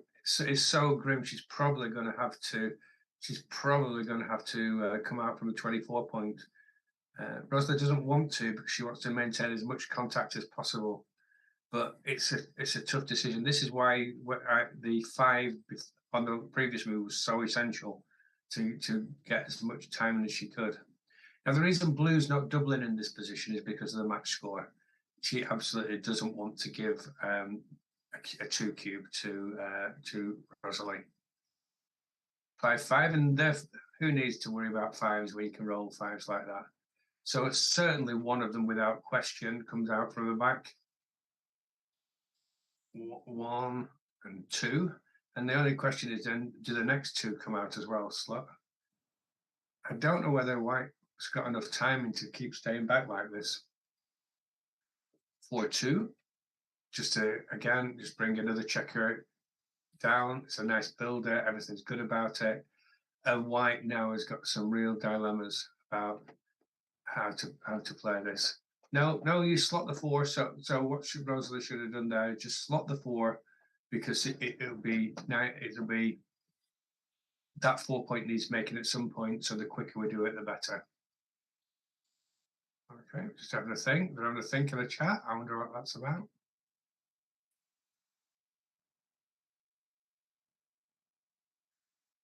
And 6-4.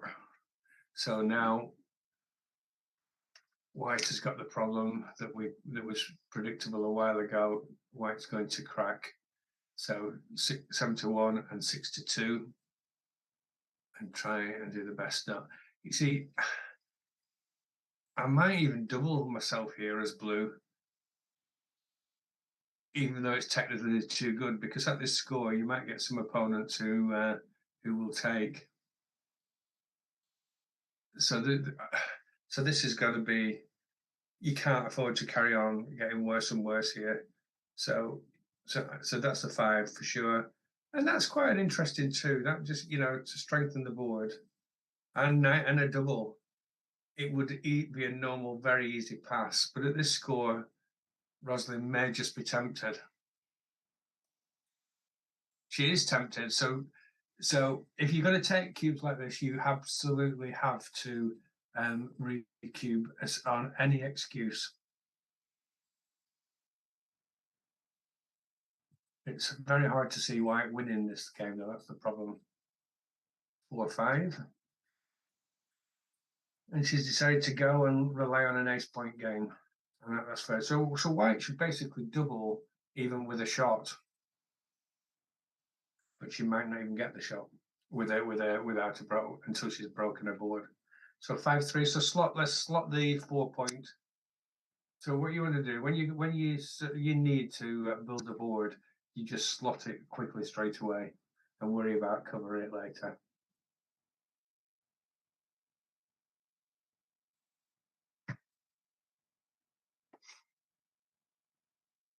So these incredibly lopsided scores, sometimes you can double extremely early as White. I don't think if you're not going to win any gambles, you probably shouldn't double until your opponent has taken off all the checkers. 6-3, again, really tough decision for White. Does she? Oh, it's okay playing these breaking board, but you've got no chance whatsoever of winning then. So slow down. I don't think it can be right. Oh, you see, 5s now play so badly for Blue. But on the other hand, or 6-2. Will White be able to contain Blue even if they hit a shot? 6-5. So Rosalie has to go. So now Blue should attack, and we may even, is that a double 1? So absolutely put White on the bar.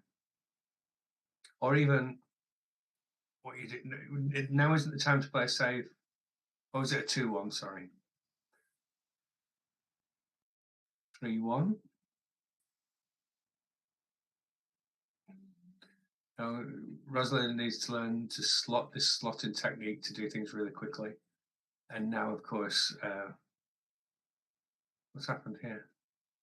Am I not seeing these dice correctly? Oh, she didn't. Could she have made the 1 point? Oh, she's looking. Yeah, she could, because she's looking at the camera now, realizing what she's done. So Rosalie plays safe. So Michelle will be really upset with herself if she loses now. 4-2, just plays safely from the back. The chance of a gammon is gone now.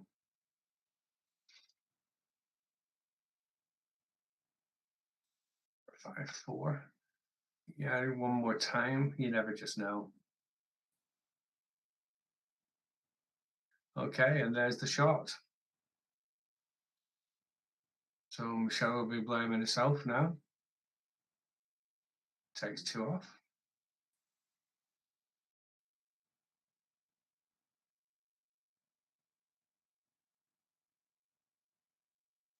So count 4-3, misses. Okay, this could be quite interesting with a 4 now. Oh, 4-2. Ah, that's one of the not least bad 4-2-4s.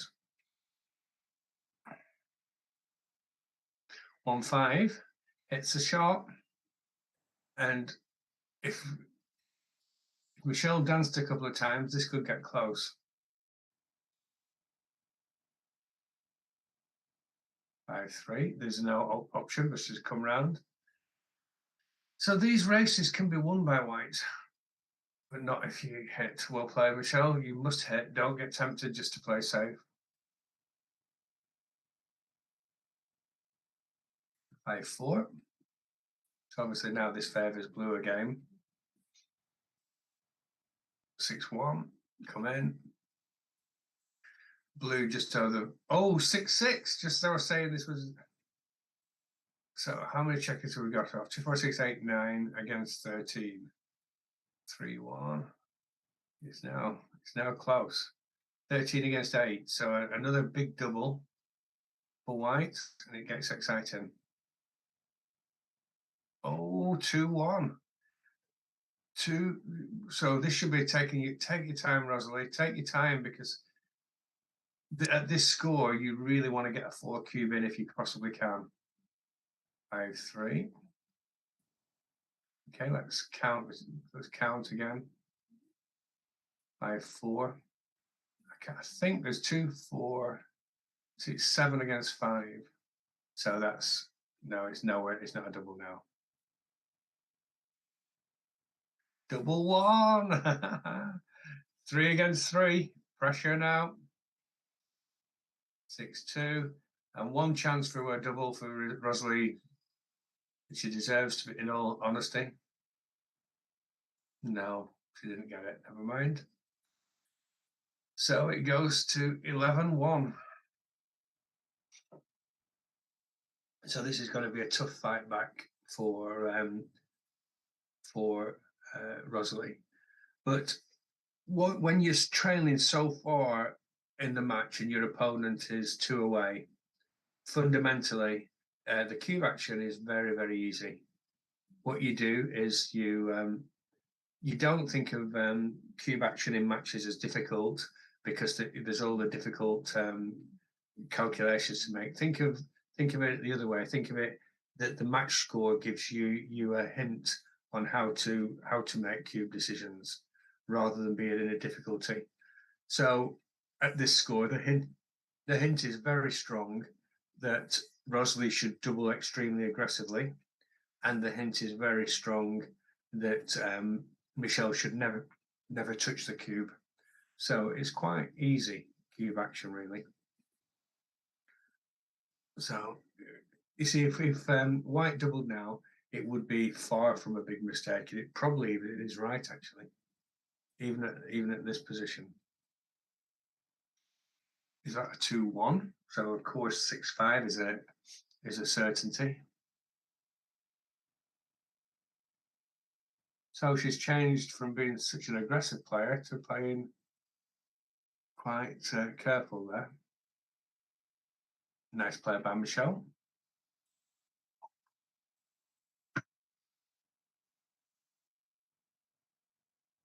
Sorry, I can't see the dice. Yeah, 5-2. So now white is more or less committed to playing carefully. So she doesn't. So 3-1. So let's make the 5 point one way or the other. Nice play, Michelle.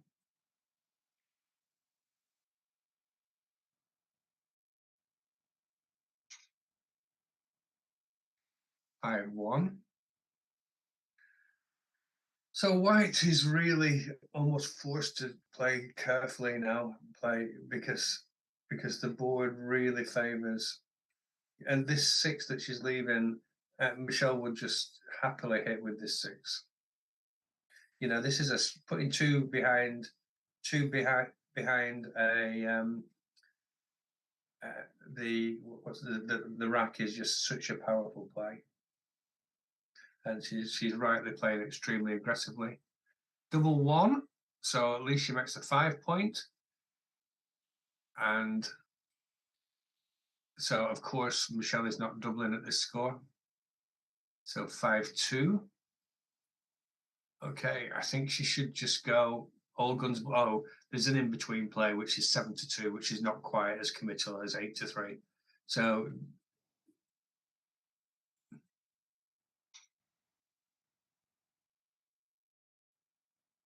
three six, and this is the problem with the 8-3 play, the double hits.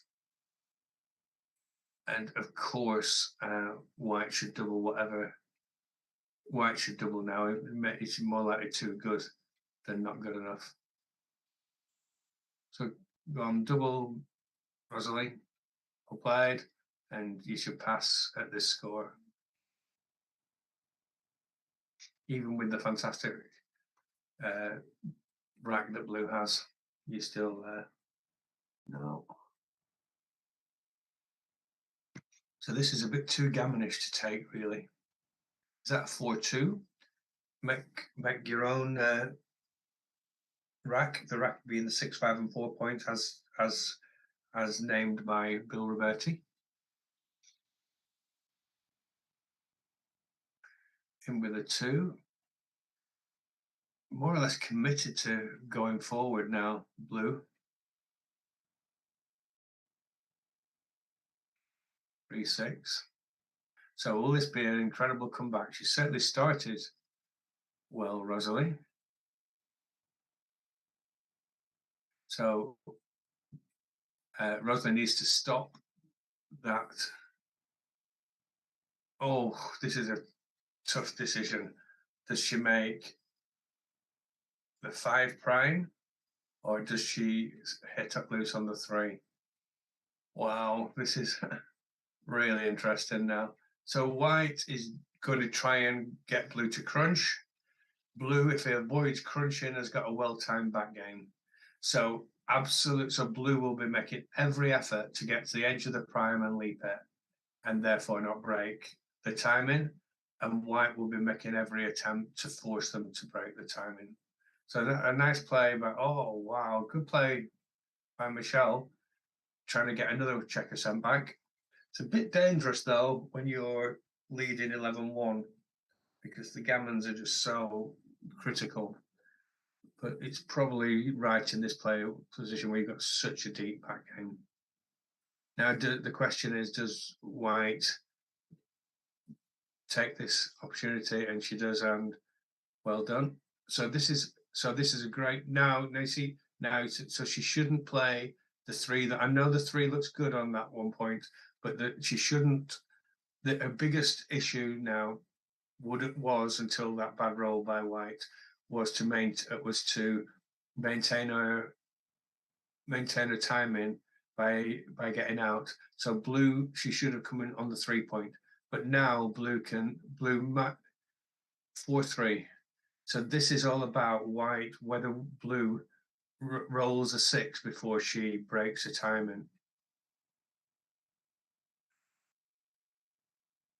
That's a great roll for white. Well played, Michelle.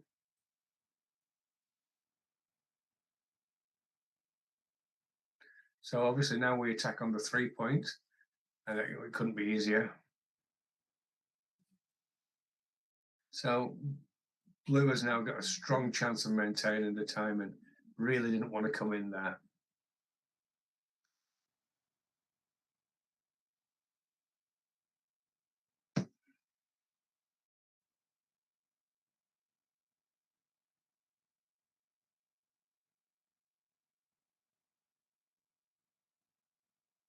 6-5.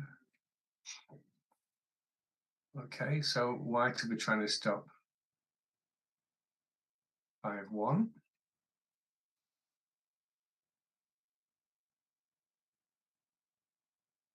That's right.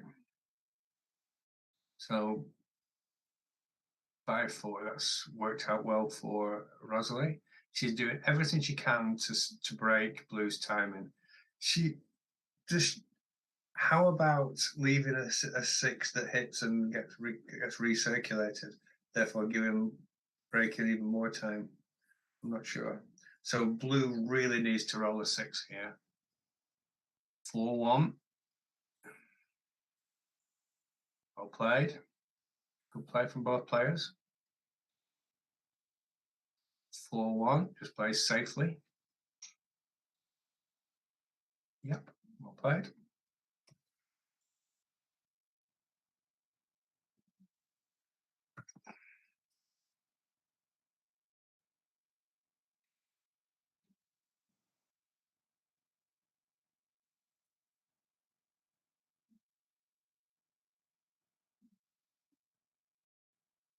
Okay, 2-2. So now White is in a great position, because suddenly when you see your opponent crack like this, the fear of getting hit reduces massively, because you're still probably going to win anyway. Because it's a very difficult for your opponent to take you. So I always feel when I'm playing against a back game and they crack, a sense of relief that they're not going to turn this round very easily. Okay, so what's happened? Something looks like it's gone missing on the at the table.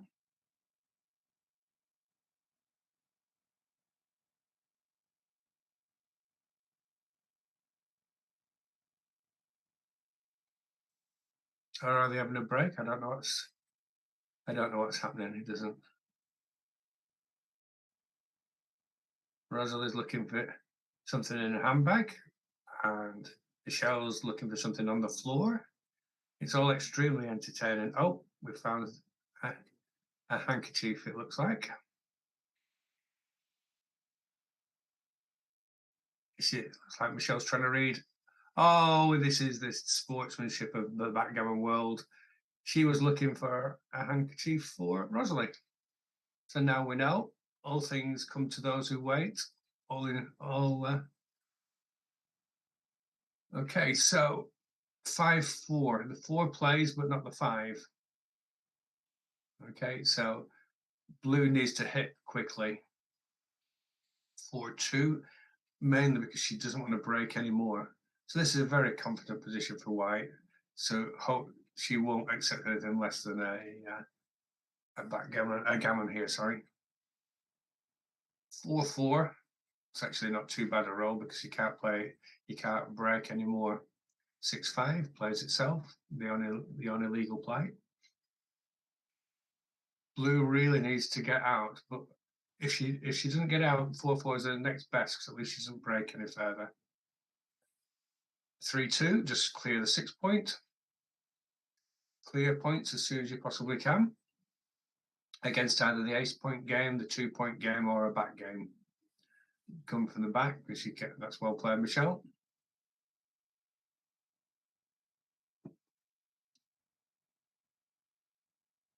Six two.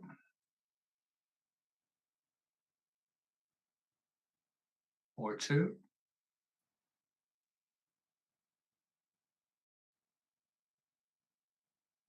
6-5. These are really difficult positions for Blue. Has actually got to consider getting backgammoned here. So must start to move the back checkers. 6-1. Now she really should. That's right. Well played, Michelle. She has to consider getting backgammoned here. So where are we? 5-3. 2 off.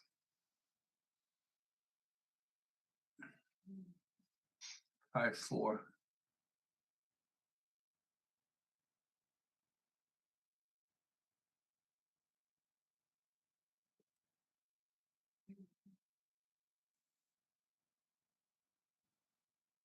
So 5 checkers off. So blue wants to hit this to avoid the gammon and backgammon. Double one, nice roll, very nice roll, and makes this 6 point as well.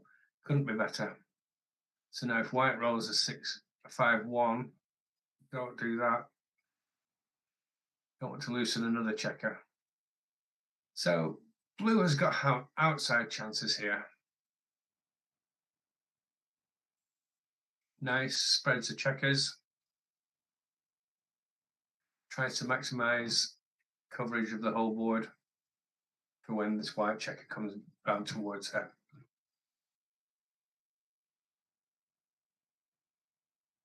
By 4. See, this is the benefit of Michelle's last play. She now has so many different shots to hit from, but don't hit from that one, hit from that one and leave what I'm buying. And round, well played, great play, Michelle. 4-3. So there's some numbers here for white every time she comes in that can double 4. Does that hit anything? Yeah, it comes from the 23 point. Well played, Michelle.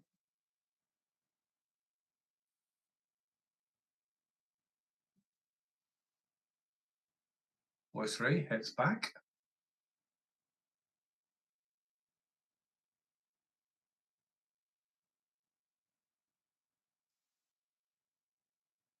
I can't work out what's going on. Okay, so back on the bar again. 4-2, and now that's the loosening play. No, she's got a 2 to play. So if Michelle can hit with a 1, even a win becomes a possibility, and she does. Oh, this is really cruel, but it's the nature of backgammon. So now it's some tough plays for Michelle, but if she plays them right, she can actually win this game. 5-2. She still, of course, Rosalie is big favourite, but there is that possibility now for the first has raised its head.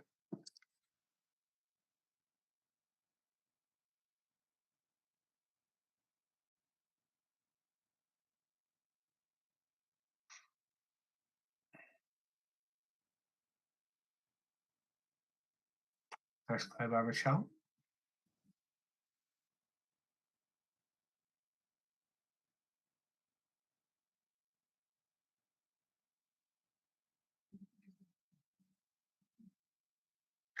Or 3. I think I would just slot the back point, the 5 point, and bring. I understand this play as well. This is good. I don't like the leaving the ace point because it's always there. So 6-4 hits, but there's so many return shots now. 2-6, well played.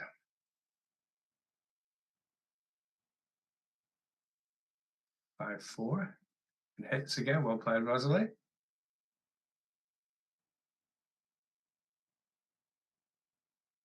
Double 5.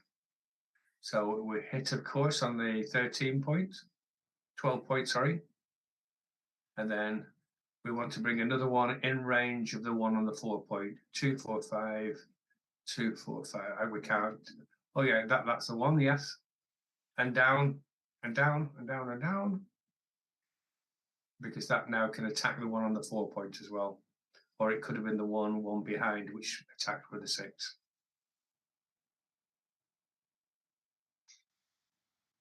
Rosalie fighting though. 5-4. Just spread your checkers, Michelle. She's been coached well by somebody. Well played. Now spread your checkers. That's it. Well played.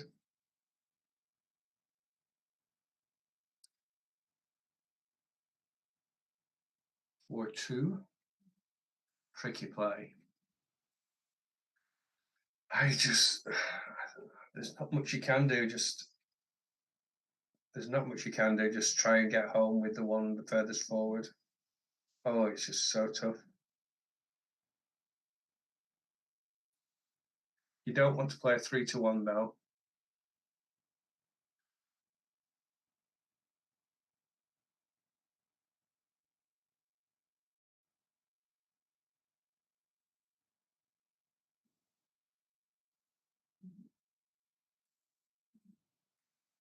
So then there's now, this opens up the possibility of picking up another checker.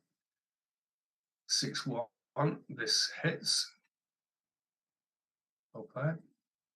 So now you see if white hits blue back, blue's even got a chance of picking up a third checker.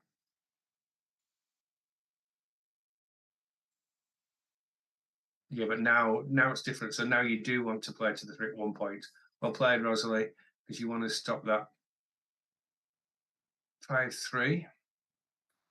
No. Okay, so let's slot.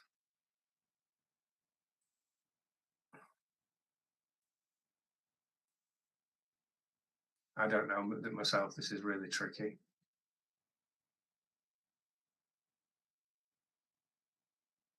But you see, what blue wants to make sure is they don't escape both checkers.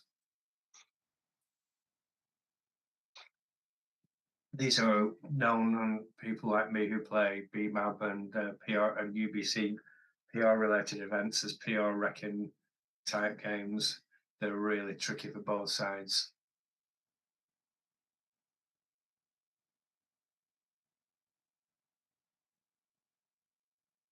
Does that hit? Is it a double 2? Yeah, well played.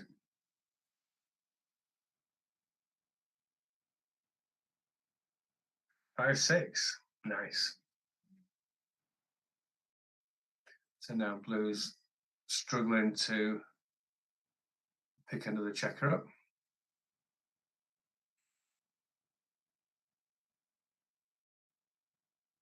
4-1. So now white safeties that final checker. Well played, Rosalie, well played. You have to safety that final checker so that it can't be picked up again. She missed it, sadly. 4-1. No hit. So now, of course, blue actually wants to be hit, so she should split. So there's no problem now being hit, because we might even pick up a third checker, because Rosalie 4-4. 1, 2, 3, 4. Now this could go. So this could go either way. So the 2 is really big now for Michelle. Really big. And she rolls it. She rolls it. Oh wow! So that's 3 checkers been picked up now. So I would actually say that blue is now a slight favourite.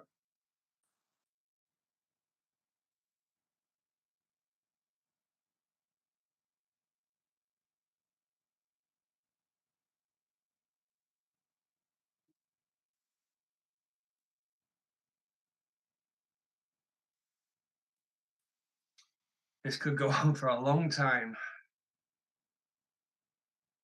Double 4.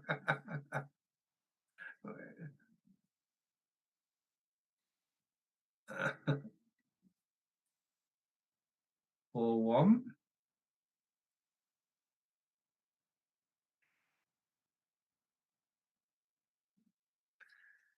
I really don't know myself whether you split these checkers, whether you open them up or not. I think I would split just to cover the maximum coverage. But I'm not talking about that from certainty. These are really difficult positions to play. Total PR wreckers, as I was saying. 3-1. Well, I don't think you want to hit here and bring another one back to get past. But like I say, these are so difficult.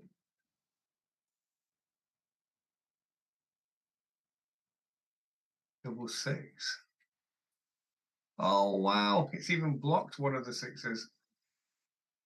Crazy difficult game. And you don't want to. You can't afford to take it out to get. Well played, Michelle.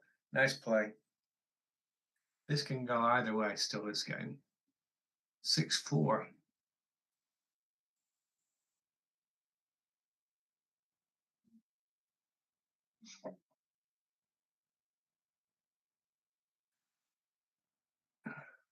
The 4-3.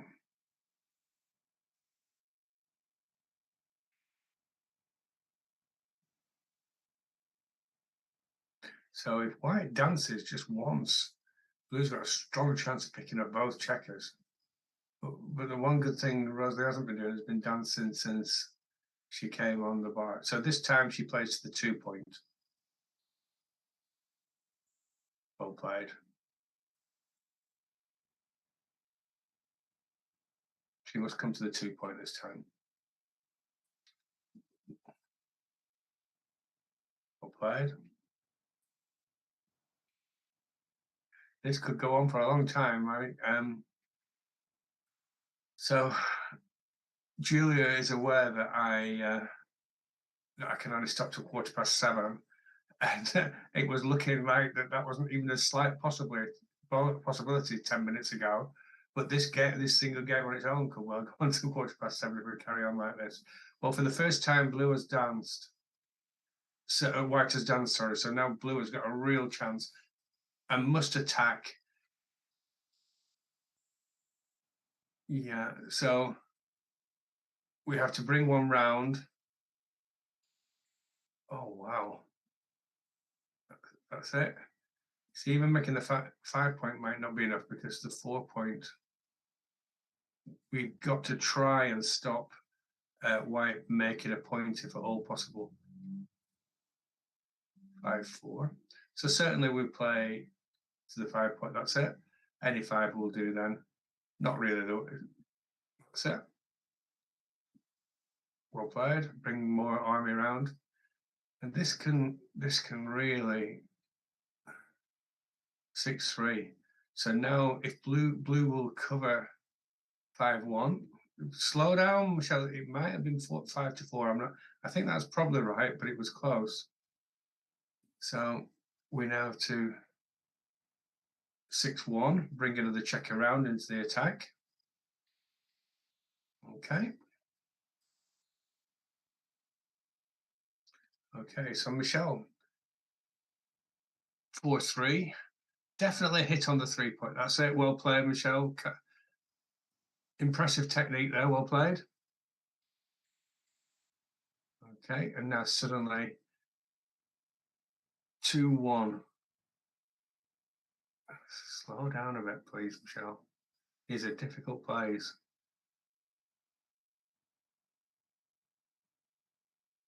Okay, so this was, if you remember, when Rosalie left that checker on the 2 point, which could have saved it to the 1, she'd only have 2 players on the bar now, and would be in a much better position, much more chance. But now, 6 and 2, well played. So yeah, we've got to say that blue is now favourite, and obviously doesn't want to get hit on the bearing off. Is that? Well, it looks like I called it right when I said that I might not be finished by 7:15. It's suddenly looking like it might be finished by 6:25 now. Strange game, backgammon. You can never predict it. Okay, no need to play aggressively now because you're a big favourite, so you could have cleared the 5. Oh my goodness, you could have cleared the 5 point and the 6 point. Sorry, 6-4. So who's favourite now? 2, 6, 9 to 11. I would say just blue's favourite. 9. So we've got 1, 2, 3, 4, 5, 6, 7, 8, 9. Yeah, blue's definitely the favourite by quite a way.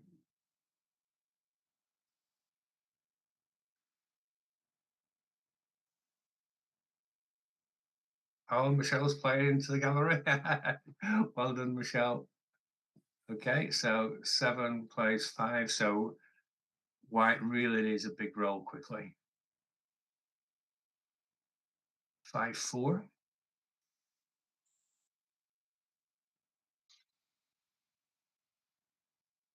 When you think about these positions, just maximize your crossovers. Just you cross over as many times as you can, and then you can't go wrong until the last couple of rolls before the end. Okay, so 5-1. So we come in with a 5, and well done, Rosalie. But it's looking a bit late now. We're really down to double 6s now. Double 6 for white. 4-3. And that is it. Well played. Okay, so well played, a nicely played match. And just before I go again, I just want to point out, it's been a sad day today for UK backgammon. One of the best of us, Brian Lever, I'm afraid, passed away today. I gave a small tribute at the start of the recording, and I just want to mention his name again. What a great man. Okay, I'll see you all. Lovely to see you. Yeah. Thank you very much. It's been a pleasure, and I hope it's been interesting matches for you. It was indeed. It was interesting. I've got to know a lot about Rosalie's game in particular, and I'll have a chat to her when I see her. And yeah, absolutely. You know, you can tell they're both experienced players. Good to see. Yeah. Yeah, and the rest of the competition tomorrow. Yeah, we will be back on air at 10:30 tomorrow with the two main knockouts. That's both the Masters and the Intermediates will be on the stream. Just a quick thank you to Art Gammon, who have provided the fantastic streaming board for us, as well as 4 boards as prizes. Wow. And to everyone out there, do like the channel, do subscribe, and you'll hear about when we're next on air. Okay. Thank you very much, Tim. It's been a pleasure. Okay, as always. All right. Thanks, We'll Julia. see you soon. Bye. Bye-bye. Bye.